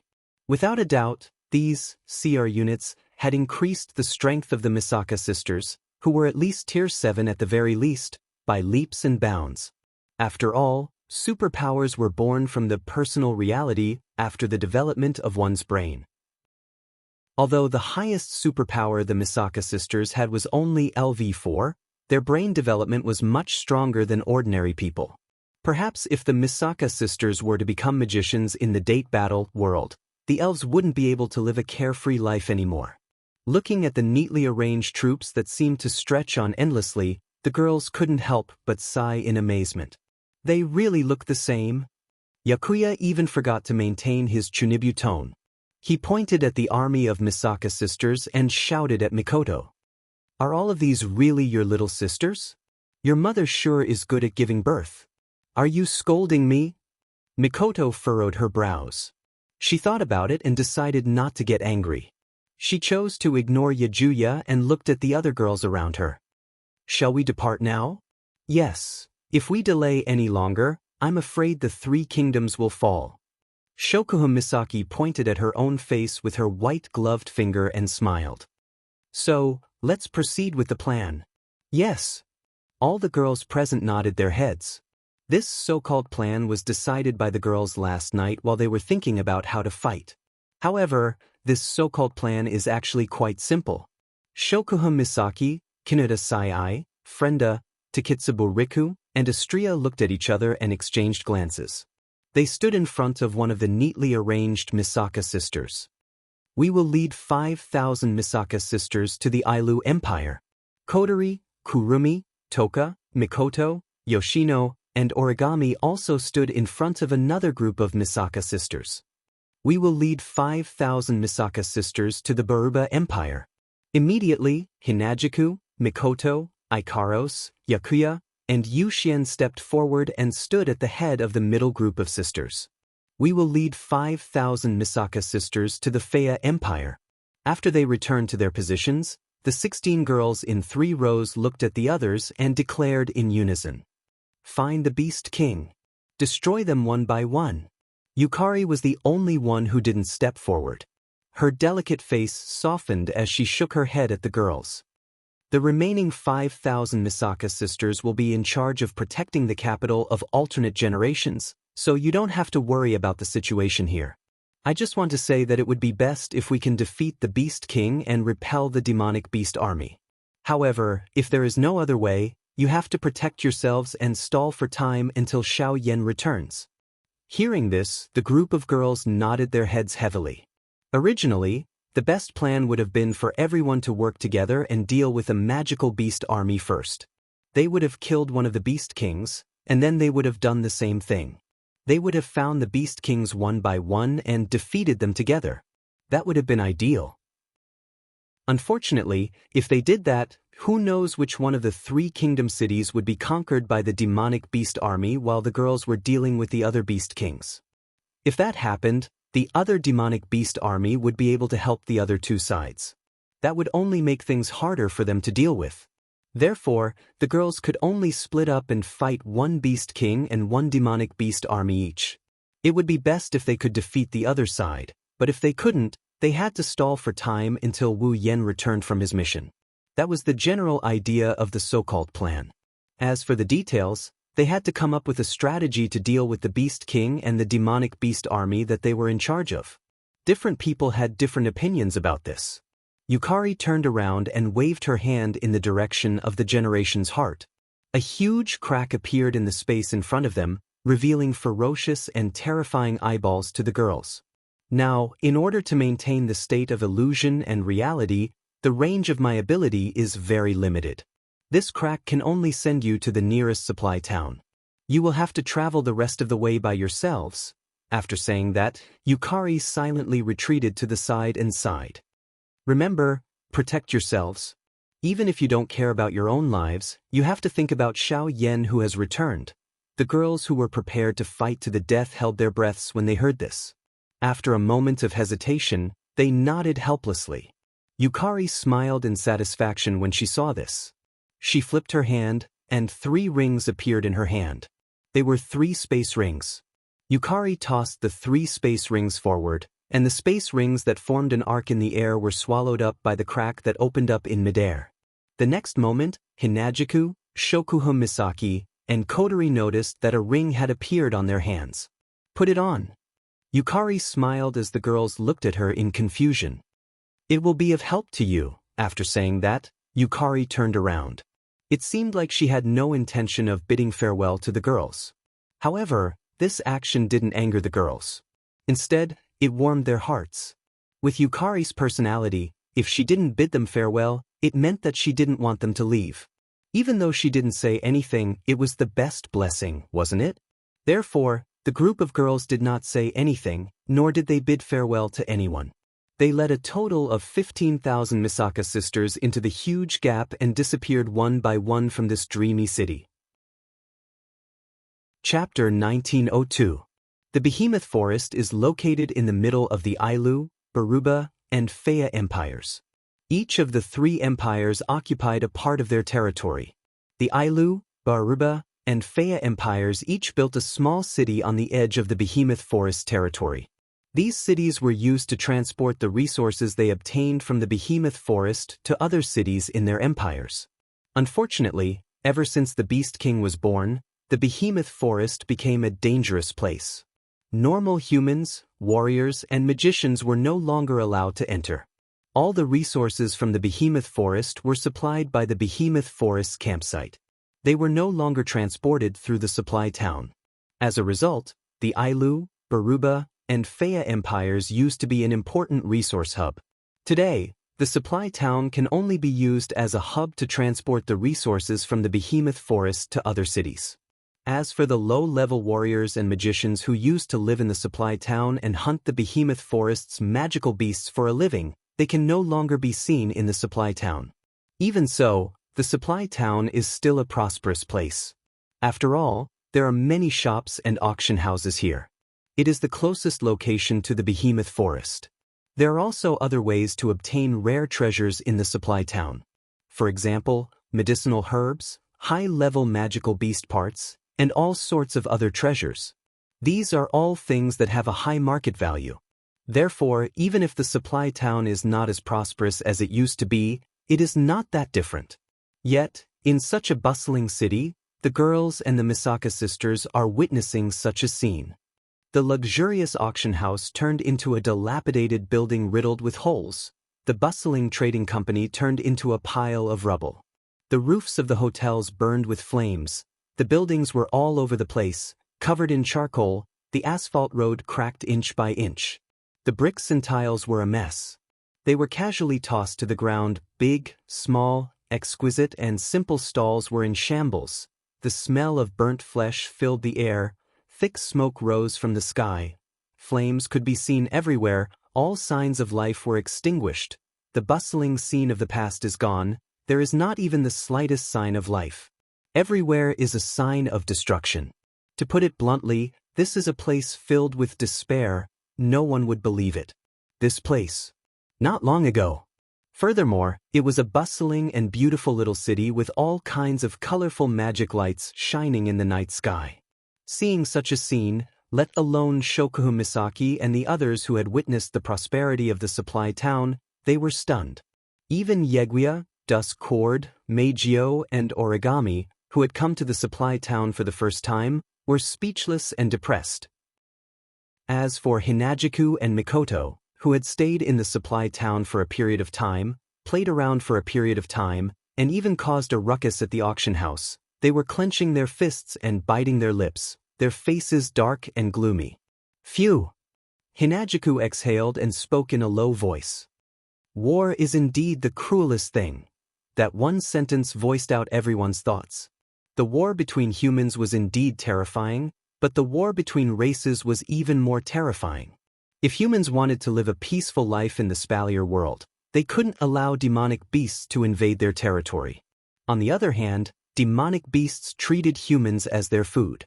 The saying, "those who aren't of the same race are bound to have different intentions," was perfectly reflected here. Roar. Roar. Arg. While the group of young ladies mourned over this despairing scene, the culprits of everything didn't seem to have completely left the town they destroyed. Amidst a series of delighted roars as if they had discovered their prey, the ground began to tremble slightly. It was only then that the girls noticed that low-tier magical beasts of Tier 1, Tier 2, and Tier 3 were hiding in the corners of the burning buildings or in the alleys that could not be seen, charging towards them. The 4th, 5th, and 6th stage demonic beasts were the backbone of the demonic beasts. The 7th, 8th, and 9th stage demonic beasts were the high-end combat strength of the demonic beasts.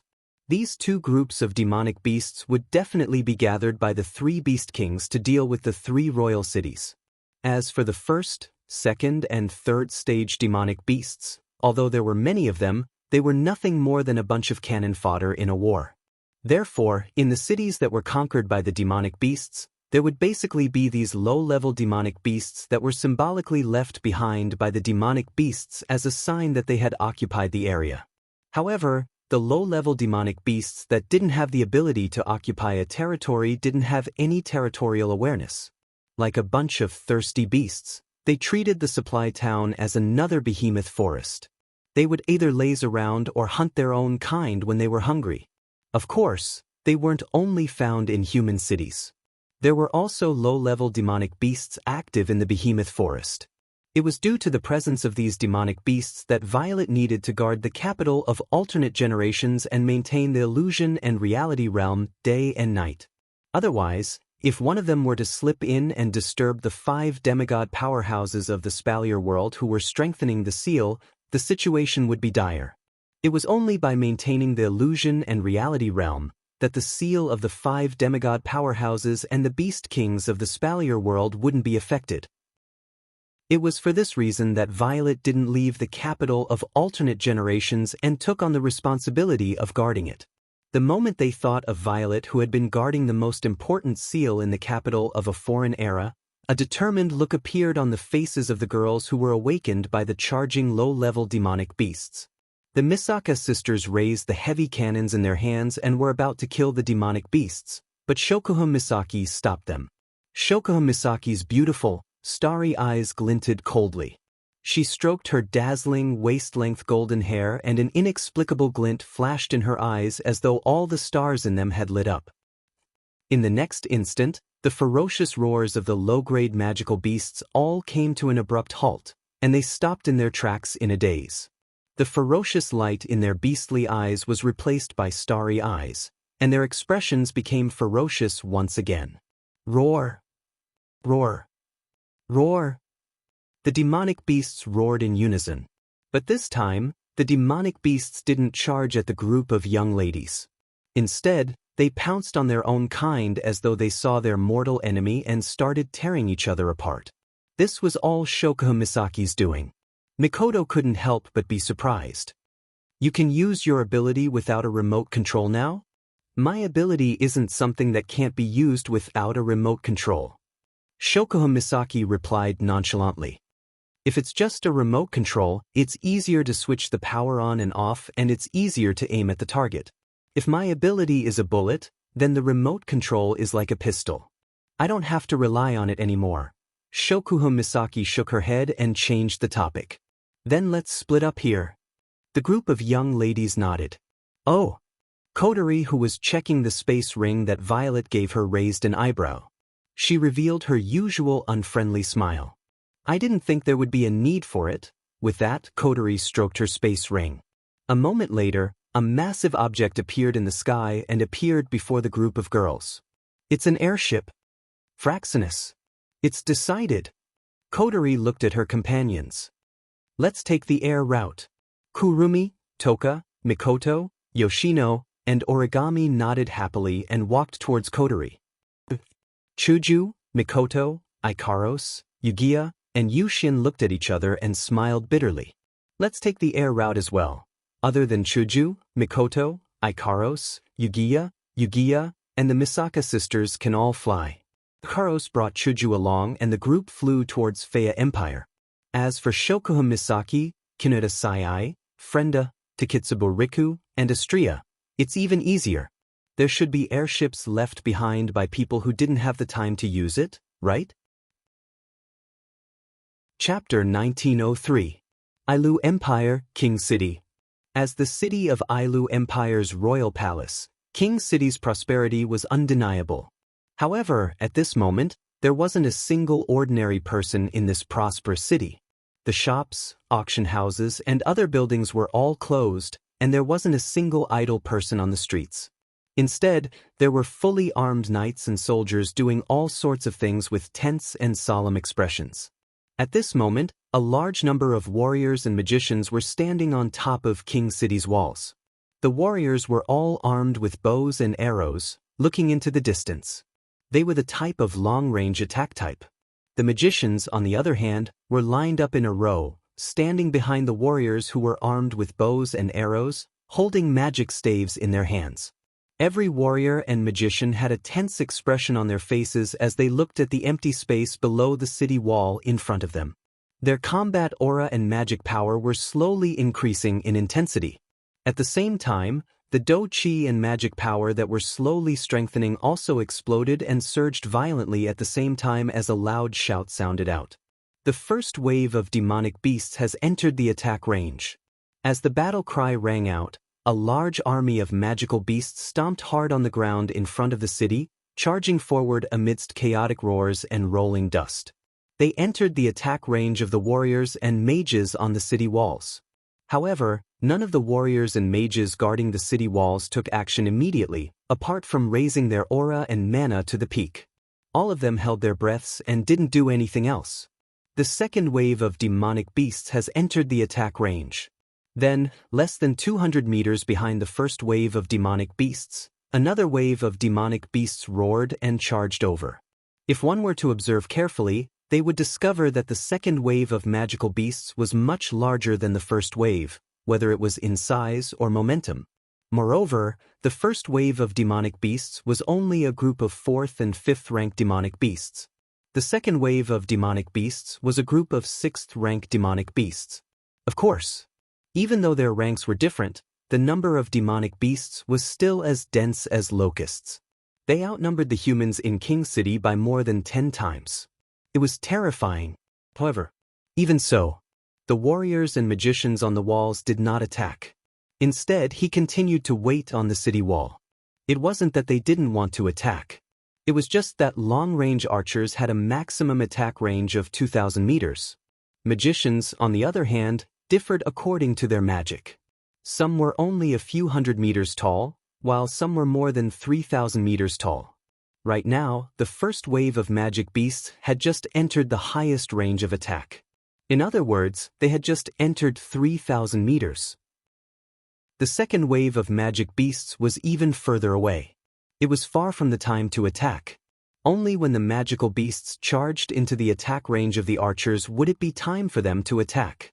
After a few days of large-scale battles, the defenders of the city had long understood when they could attack.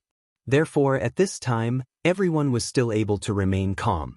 According to past experience, when the third wave of magical beasts entered the range of the magicians with the highest shooting range, the fourth wave of magical beasts would arrive. That would be the time to attack. This time, it didn't take too long. The third wave of demonic beasts has entered the attack range. As soon as this voice rang out, the people guarding the city all raised the armaments in their hands and focused their attention. The next wave would be the time to attack. The fourth wave of demonic beasts is estimated to enter the attack range in 10 seconds. All warriors, get ready to attack. As this voice echoed in the air, all the warriors gathered their fighting spirit and began to aim. Although it was said to aim, it was actually just knocking the bow forward. The sea of magical beasts in the distance was almost overwhelming, so there was no need to aim at all. All they needed to do was to calculate the position where the arrows were about to land. At this moment, the warriors welcomed the opportunity to attack. The fourth wave of demonic beasts has entered the attack range. Warriors, aim at the first wave of demonic beasts. Boom! The moment the angry shout fell, a loud sound like that of a cannon being fired reverberated in the air. That was the sound of all the warriors releasing their hands at the same time, causing the sound of arrows being ejected in unison. It was a loud sound that caused the world to tremble and everyone's hearts to shrink. Shing! Immediately after, the sound of air being torn apart could be heard, and a black mass of arrows rained down on the magical beasts like raindrops during a storm. Roar! Roar! Arg! In an instant, tens of thousands of magical beasts turned their roars into mournful wails. One by one, the magical beasts fell to the ground dauntlessly. Most of them were from the first wave of demonic beasts.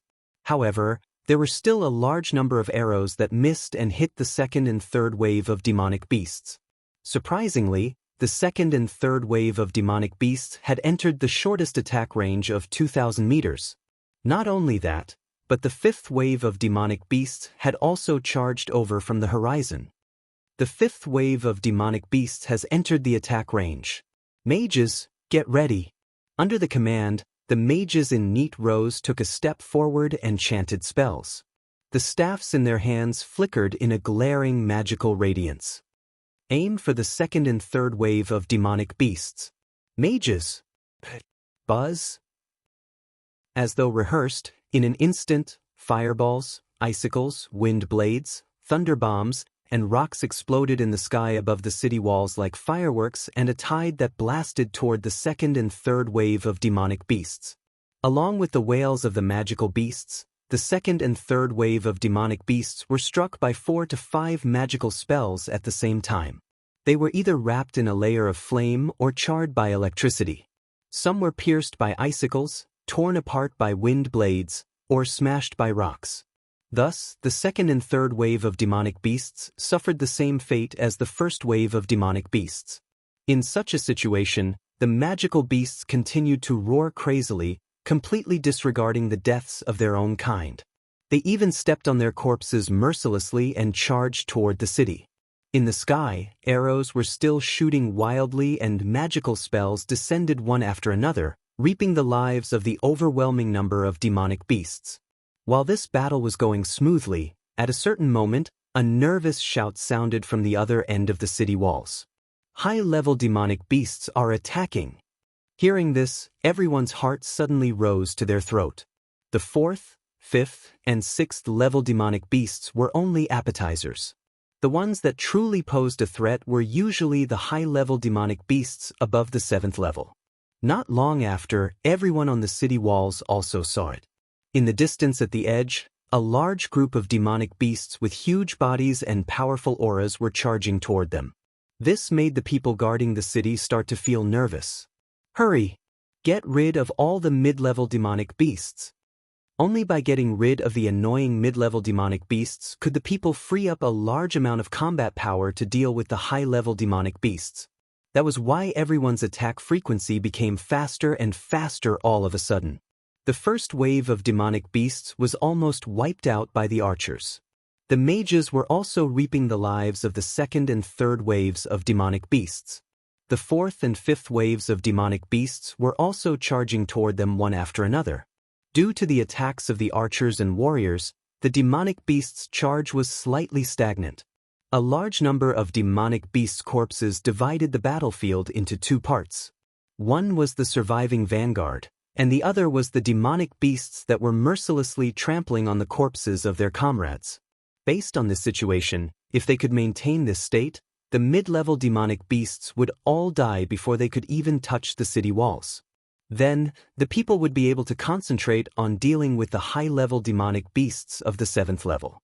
Unfortunately, the demonic beasts would not let this happen. Level 8 demonic beasts detected. Level 8 demonic beasts detected. This voice caused a brief moment of panic on the city walls. They saw that in the farthest distance, there were about 500 huge beasts that were 3 meters tall. They were following the charging troops in front and slowly revealing their full appearances in the air. Level 8 demonic beasts. That was not something that the ordinary city guards could deal with. Even if they were to use numbers to overwhelm them, who knows how many people would be killed. Therefore, normally, when a level 8 demonic beast appeared, it meant that the knights in the city would attack it or send out a high-level combat power to kill it. However, flying demonic beasts detected. Finally, flying demonic beasts that could ignore the sturdy city walls and directly pose a major threat to the city have appeared. Chapter 1904. At this moment, a group of people was gathered at the top of the palace in the center of the city. The leader of the group was none other than the emperor of the Ailu Empire, Kite. Aside from Kite, Lei Wang was also present. He stood beside Kite and on the other side was Sylph, whose expression was still as cold as ever. Fei Fei was also present. Bing Ling and Bishi were also present. In front of Fei Fei, Bing Ling and Bishi were two middle-aged men. These three men looked to be in their 40s. The one in front of Fei Fei and the one in the middle were familiar faces. He was the current patriarch of the Lori family, Lar. Since Lar was one of the three middle-aged men, the identities of the other two men who were qualified to stand beside Lar were obvious. On the left was the current patriarch of the Saito family, Zato. On the right was the current patriarch of the third largest family in the Ailu Empire, the Ladin family, Harlo. The patriarchs of the Ailu Empire's three great clans, Lar, Zato, and Ha Luo, were all present. Fei Fei, Bing Ling, and Bishi were standing behind them. However, even the patriarchs of the three great families were only standing to the side. They didn't have the right to stand on the same level as Kite. The only exception was Sylph, the genius princess, who was favored by the emperor. Other than a rank 9 powerhouse, no one else had the right to stand on the same level as the emperor. That was why Lei Wang was able to stand beside Kite openly. Because of that, there were two other people standing on the same level as Kite, Sylph, and the Thunder Monarch. They were two old men who looked to be in their 70s. One of the two old men had a gloomy face. His body emitted a faint cold aura. His eyes were filled with a sinister aura that made people subconsciously stay away from him. The other old man didn't look as gloomy as the former, but his hair was also white. His eyes didn't look as dignified as Lei Wang. Instead, there was a hint of arrogance in his eyes. One look and one would know he wasn't someone to be trifled with. Since these two old men could stand together with Kite, Lei Wang and Sylph, it was obvious who they were. The gloomy old man was the rank 9 powerhouse behind the Saito family. He was also the previous patriarch of the Saito family, Bol. The arrogant old man was the rank 9 powerhouse behind the Ladin family. He was also the previous patriarch of the Ladin family, Yak. Now that the royal city was in danger of being invaded by the demonic beast army, the Ailu Empire's royal family and the three great families were gathered at the top of the royal palace, watching the battle from afar in silence. However, this silence did not last long. When the large group of densely packed black dots gradually approached from the distant horizon, no one could sit still any longer.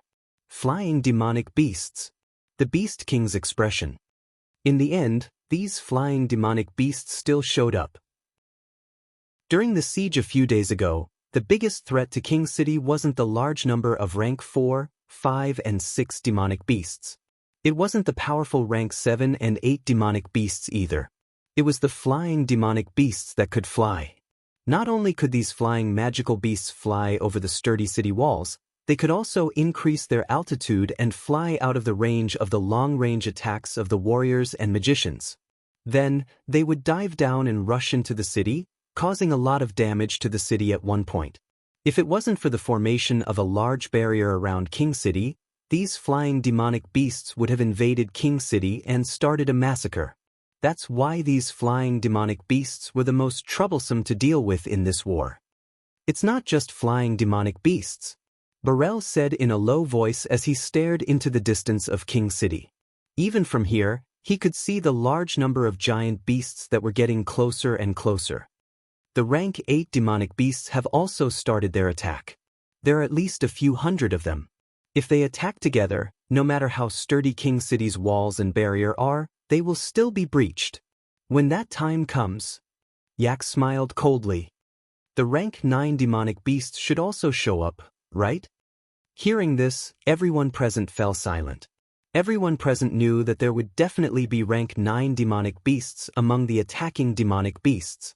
A few days had passed and the rank 9 demonic beasts were waiting in King City. They were waiting for the rank 9 demonic beasts to show up and block the enemy's strongest forces. However, the rank 9 demonic beasts didn't show up in these few days.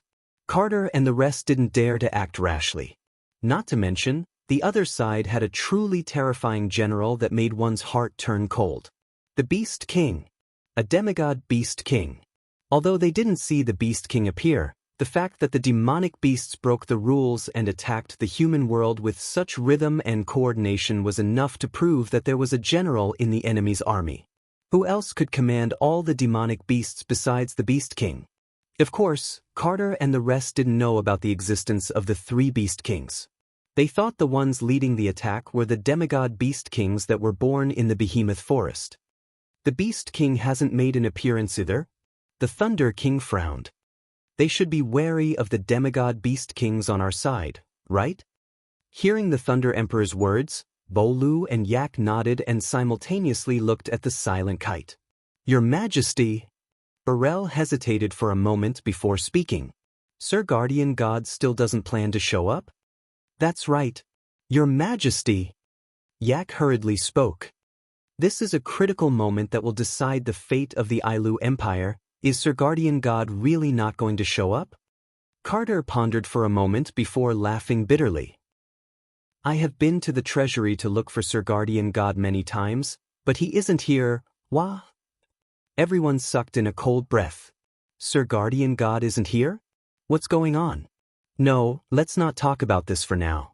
If Sir Guardian God really isn't here, then the Beast King will personally attack without the demigod Beast Kings. Wouldn't the city be doomed? No matter how many people there are, without a demigod Beast King, they won't be able to stop a demigod Beast King. Everyone was clear about this. Thunder King, Bolu, and Yak had ugly expressions on their faces. Lar, Sardo, and Ha Luo looked at each other. As for Fei Fei, Bing Ling, and Bishi, they were clenching their fists so hard that their knuckles turned white. Things were getting serious. That's why we can't let the Beast King know that Sir Guardian God isn't in the city. Carter said in a deep voice. Otherwise, the Beast King will personally attack and will be finished. That one sentence made the hearts of everyone present become incomparably heavy. They could not resent the guardian deity who should have been in the royal treasury, nor could they blame the guardian deity for disappearing. It wasn't that they didn't want to, but the current situation didn't allow for it. Carter took a deep breath and looked at Lar, Sardo, and Ha Luo as he said, in short, we have to deal with the enemies in front of us first. Moreover, we can't go into battle, or else we'll draw the Class 9 magical beast out. Lar, Zar, and Harlow, the three of you will lead the team and annihilate the Class 8 demonic beast. Yes. Lar, Zar, and Harlow lowered their heads. Sylph. Feifei. Carter turned to Sylph and Feifei. The two of you are also Class 8 demonic beasts. Follow the three patriarchs into battle. Yes. Sylph and Feifei nodded heavily. Carter didn't give any more orders after that. He turned around and continued to observe the battlefield. Bing Ling and Bishi gritted their teeth in frustration. The only reason Bing Ling and Bishi were able to stand together with these people was because they were the young masters of the second and third most powerful families in Ailu Empire. It was purely because of their status. In terms of strength, Bing Ling and Bishi were only Class 7 demonic beasts. They didn't have the qualifications to stand here. That's why Sylph and Feifei were allowed to fight while Bing Ling and Bishi didn't even have the chance to fight. After all, there were plenty of Class 7 demonic beasts in the city. Bing Ling and Bishi were of noble status and couldn't take the risk. That's why Carter didn't give any orders. How could Bing Ling and Bishi be willing to accept the fact that they were being protected like this? Just as the few people who received the order were about to step out to fight, Kite suddenly noticed something strange. In the distant sky, a black shadow suddenly rushed in, R1152. Chapter 1905. Whoosh! The airship that was as big as Fraxinus flew across the sky at a speed comparable to a plane. Sonic booms could be heard as the airship flew across the sky at an extreme speed against the wind pressure. The floating airship looked like a large yacht, but it was made of wood. Instead of a propeller, there was a large magic array that was almost as large as the hull of the floating airship. Like a propeller, the magic array rotated and pushed the floating airship forward. An invisible barrier protected the airship's hull, preventing the fragile wooden hull from cracking under the wind pressure. At the same time, it also blocked a large amount of wind outside, allowing only a slight breeze to pass through and blow onto the deck of the airship. On the deck of the airship, Shokuho Misaki, Kinuda Sai, Frenda, Takitsubo Riku, and Astria led the Misaka sisters to the front of the airship. Shokuho! Until a certain moment, Kinuhada Sai pointed to the front, or more accurately, below, and shouted. It's the royal city. Hearing this, the group of young ladies all turned their gazes to the front and below. Soon after, they all saw it one after another. Below the airship was a gigantic city, and at the center of the city was a dazzling golden palace. It was dazzling. However, looking at the dazzling city, the young girls' faces became a little shocked. There was no other reason than the fact that the dazzling city was currently being invaded by a violent invasion. The gigantic magical beasts formed a wave-like assault team.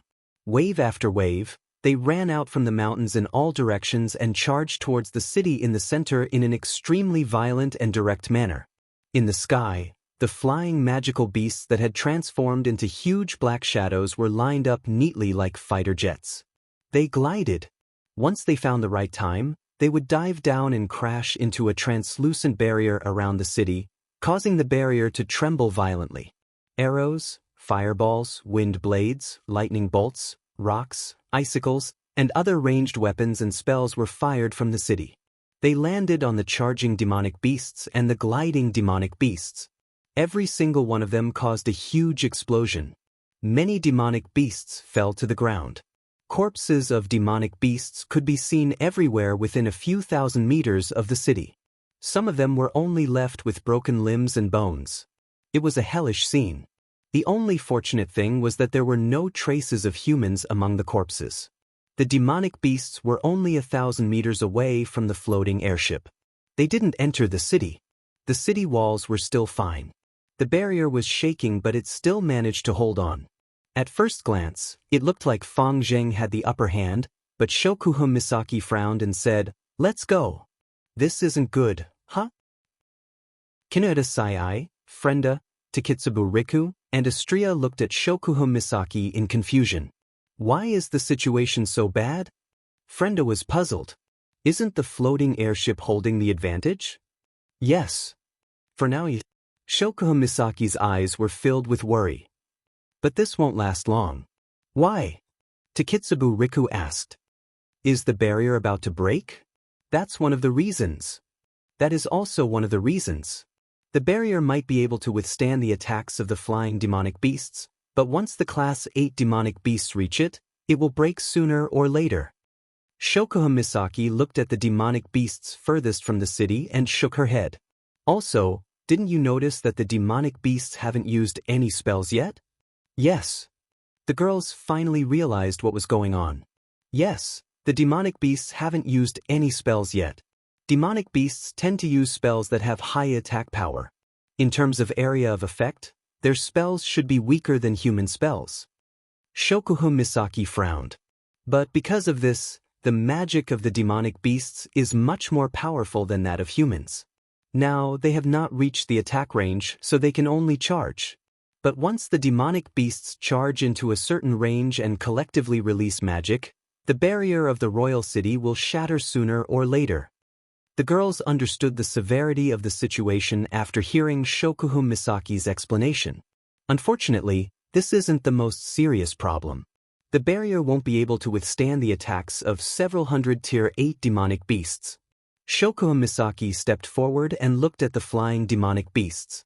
Now, the people guarding the city have put their attention on the Class 8 magical beasts, but they have subconsciously forgotten that there are Class 8 magical beasts among the flying magical beasts. When the Class 8 magical beasts appear, they only need to collectively dive down, and the barrier will be finished. What should we do now? Astria quickly asked. Should we charge forward?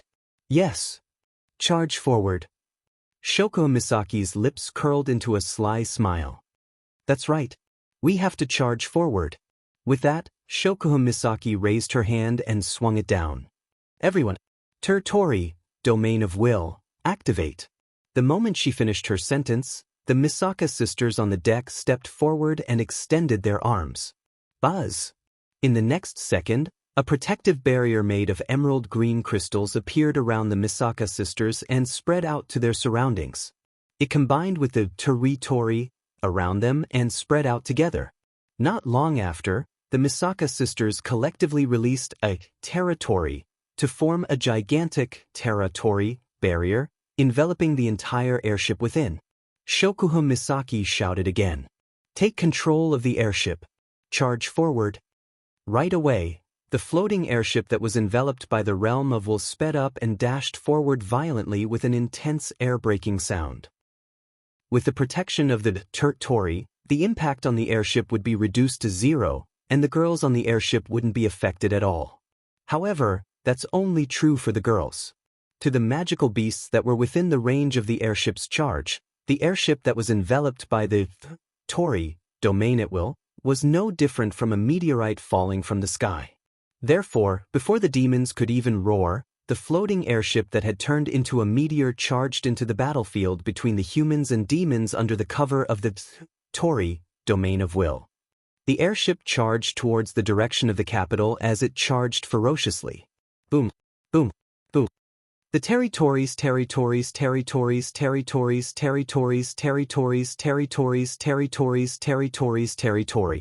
That was the sound of flying magical beasts that couldn't dodge in time or react in time being rammed by the gigantic airship.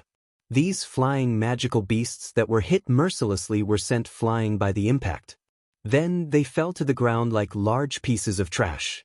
It seemed that they had broken bones all over their bodies and would not survive. Those flying magical beasts with weaker bodies were even worse off. They didn't even have time to make a sound before their bodies exploded into a bloody mist under the huge impact, dying without a burial place. Roar! Roar! Woo! The flying magical beasts finally discovered this unidentified flying object that posed a great threat. They either lost their heads out of fear or let out furious roars as they tried to avoid it in time. Roar!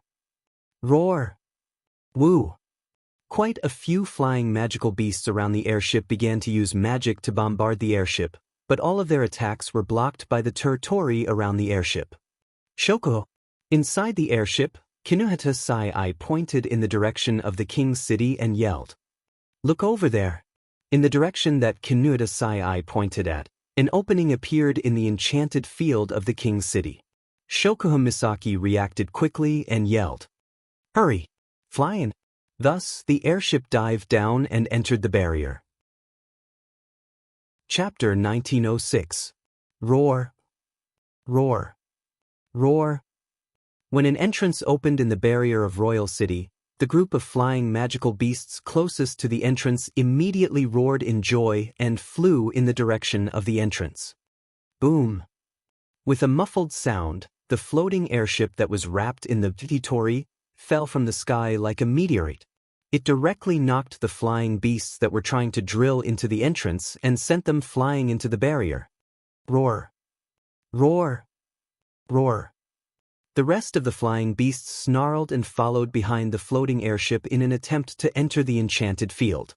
What welcomed these flying magical beasts was the relentless bombardment of arrows and all sorts of magic from within the barrier. Boom! Boom! Howls of anguish and cries of pain rang out from the flying magical beasts, but there were still other flying magical beasts who wanted to take advantage of this opportunity to enter the barrier. In an instant, many flying beasts noticed the enchanted field's entrance and formed an overwhelming vanguard that swooped down dauntlessly like bees to honey. Just the sight of the dark shadows that filled the sky was enough to make one's hair stand on end. Buzz! At this moment, the Tori that enveloped the floating airship that rushed into the enchanted field disappeared without any warning. Swish! On the exposed deck of the airship, the sound of something tearing through the air rang out one after another. The sound merged into an extremely orderly sound and echoed in the surroundings. It was the sound of the Misaka sisters equipped with seer units that took off from the deck of the floating airship.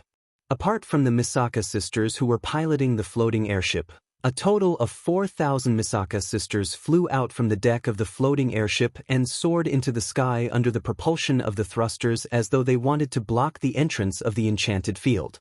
They lined up neatly in midair and raised the heavy cannons in their hands, aiming directly at the flying beasts that were converging toward the enchanted field. In an instant, the 4,000 Misaka sisters pulled the triggers of their heavy cannons. Deadly beams of light shot out from the cannons and converged into a gigantic beam of light that was the size of the entrance of the barrier. The beam of light shot through the entrance of the barrier and landed on the flying demonic beast that was right above the barrier. Boom! Following a violent explosion, the dense flames above the entrance of the barrier blossomed in the sky like bright fireworks. Along with it, there were flying magical beasts that were smoking all over and turned into charcoal that fell to the ground. Just this attack alone had annihilated more than 1,000 flying beasts. How terrifying! But this wasn't surprising. Originally, the Misaka sisters were all at least at the 7th stage. In addition to the CR units, with the best performance, the Misaka sisters were able to unleash the power of an 8th stage. The combined attack of more than 4,000 Tier 8 metahumans, if not for the fact that it might affect the barrier, the Misaka sisters would have held back some of the firepower. Otherwise, they would have killed more than 1,000 flying demonic beasts. Seizing this opportunity, the enchanted field trembled and the entrance of the floating airship was closed, leaving the flying beasts with no way to enter. The Misaka sisters landed on the deck of the floating airship with the help of the thrusters. The floating airship gradually reduced its speed and landed on an empty field in front of the palace. On that empty field, a group of people was standing there. Of course, they were Kate and the higher-ups of the Ailu Empire. Phew! The floating airship landed lightly on the ground, creating a small ripple of air. Then, the magic formation behind the floating airship disappeared and the floating airship quieted down. Shokuha Misaki, Kaneda Sai, Frenda, Takitsubo Riku, and Astria led the Misaka sisters down the airship and welcomed Kate and the others. Kate and the others walked up to them as if they were going to welcome Shokuha Misaki and the others. When they saw the CR units on the Misaka sisters, they were stunned. What is that? It can't be just their clothes, right? If it's just their clothes, aren't they a little too revealing? Perhaps Shokuha Misaki saw through Carter's and the others' doubts, but she suddenly smiled. It's just a set of armament with enhancement effects, don't mind it. Hearing this, Carter and the rest shifted their gazes away from the Misaka girls. The Thunder King even took a step forward and scanned the group of girls. When he realized that Lulu was not among them, he immediately panicked. Where's Lilu? Why isn't she with you? Lei Wang thought Shokuha Misaki and the others were Lulu's reinforcements. Now that the reinforcements are here but Lulu isn't with them, even Lar and Fei Fei started panicking. Shokuha Misaki shook her head at Lei Wang and the others. Lulu is currently looking after the 5 demigods in the capital of alternate generations. That's why she isn't with us. Looking after the 5 demigods? Kate's eyes lit up and he took a step forward. You're saying that the 5 demigods of the Spalier world are with you? Shokuha Misaki knew why they were acting like this and she sighed. Everyone was looking at her expectantly, nervously, and anxiously. I know you have a lot of questions and doubts. I will tell you all the information we know so far. Let's find a place where we can talk first. Kate and the others calmed down and nodded. They were in a large hall in the palace. The hall was quite spacious, occupying an area as large as a football field. However, in such a spacious hall, there was nothing else except for a long table in the middle, surrounded by seats that looked expensive. At first glance, one could tell that it was not a place that ordinary people could sit casually. This was the place where Kate used his status as the emperor to discuss important matters with the ministers of the Ailu Empire. Therefore, not only was the head of the long table in the style of a king's throne, but the seats around the long table were also made of real gold. It was a dazzling sight. Shokuha Misaki, Kaneda Sai, Frenda, Takitsubo Riku, and Astria were seated in the row closest to the head of the table. Shokuha Misaki explained the current situation to them, including the Beast King's seal and the current situation of the 5 demigods in the Spalier world. As Shokuha Misaki recounted her story, everyone's expression turned gloomier and gloomier. Kite sat on his throne and gripped the armrest as if he could calm himself down by doing so. He took a deep breath, but in the end he let out a bitter laugh. In that case, no matter if it's the 3 guardian deities, the other 2 demigods, or Lord Z, none of them will be able to help.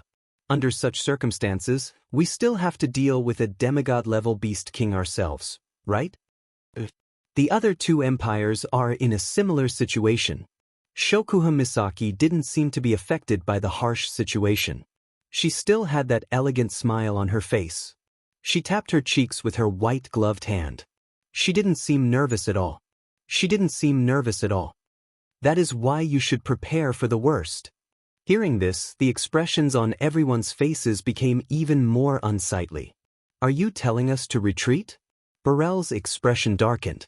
Do you know what the consequences are? What consequences? The Ailu Empire will be destroyed?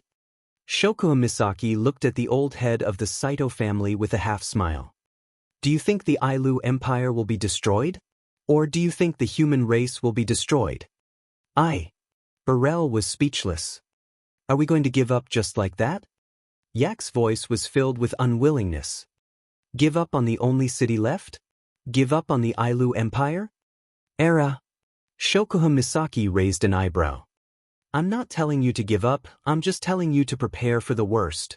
After all, we have to fight a demigod-level beast king without any demigod-level powerhouses around. That one sentence made everyone's mood drop even lower. Fighting a demigod-level beast king without a demigod-level expert's help? How are we supposed to fight? R1152. Chapter 1907. How many people were there in the Spalier world?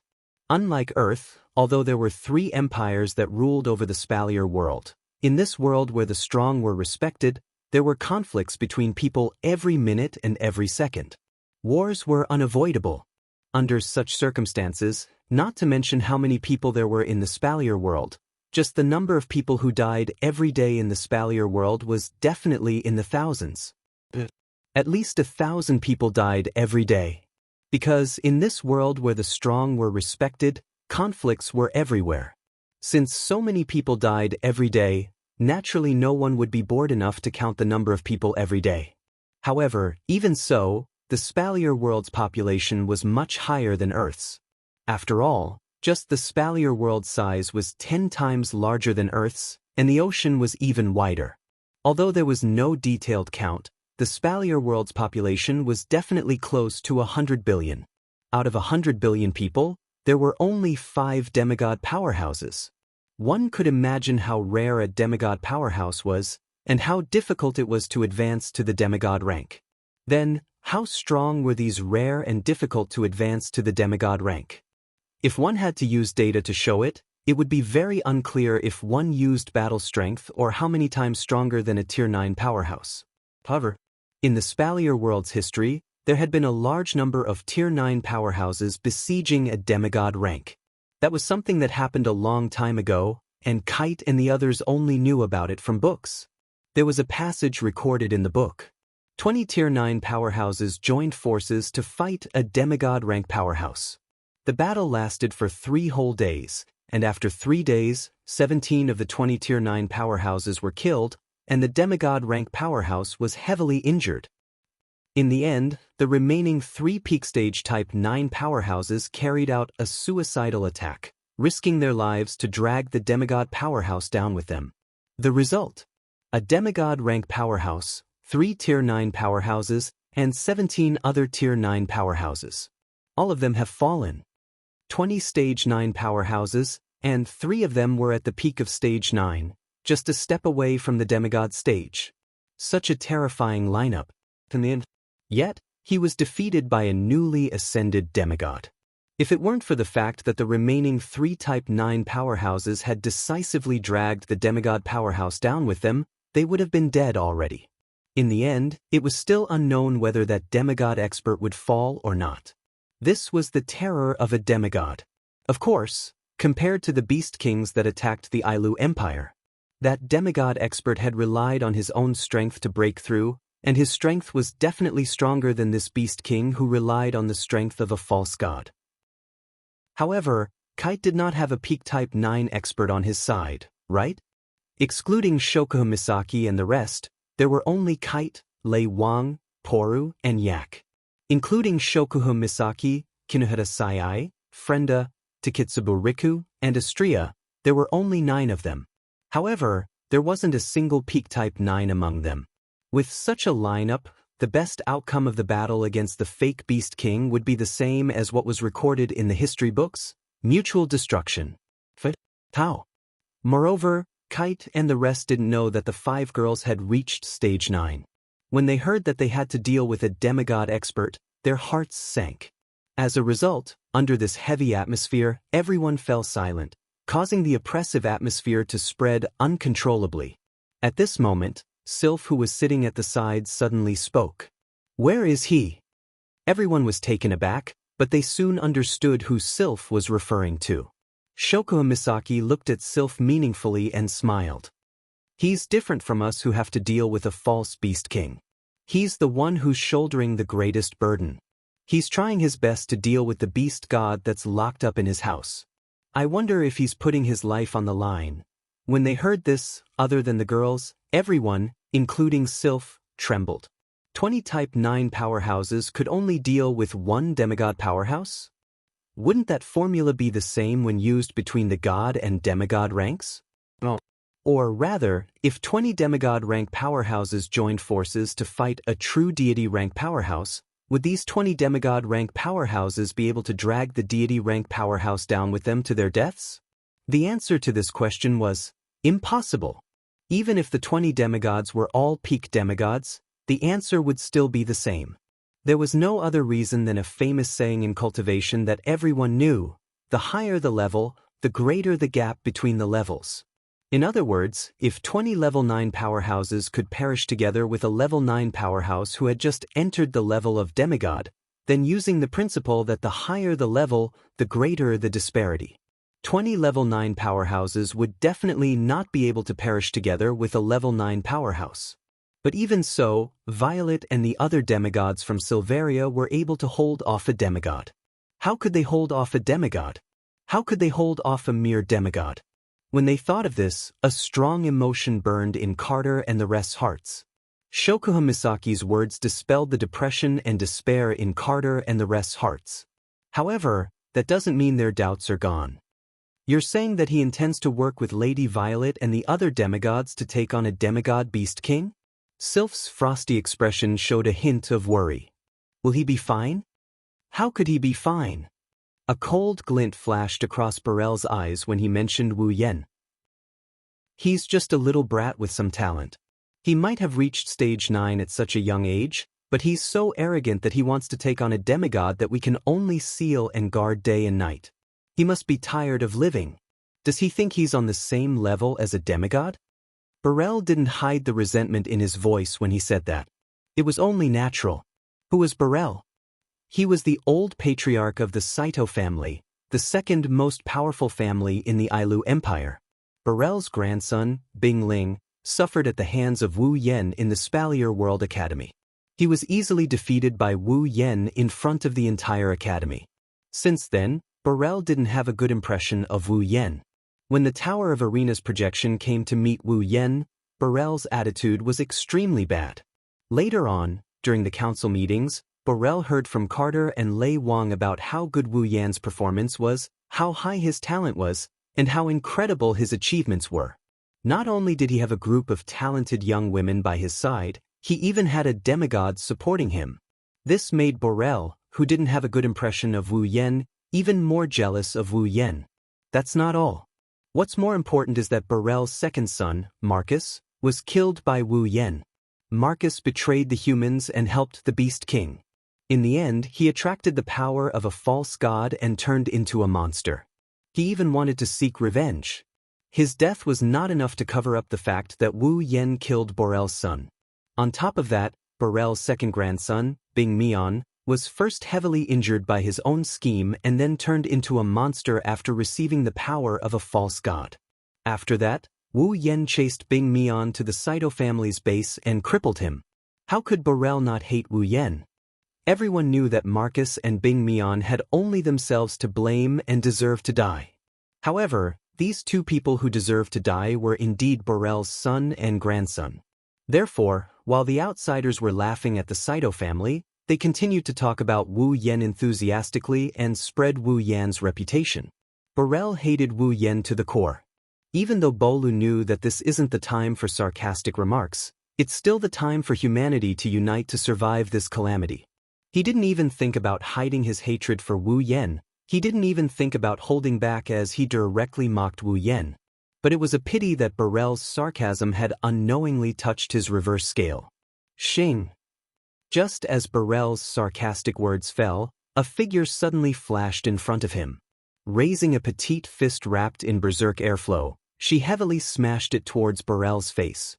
You're tuning in to the Han Li's Immortal Journey YouTube channel.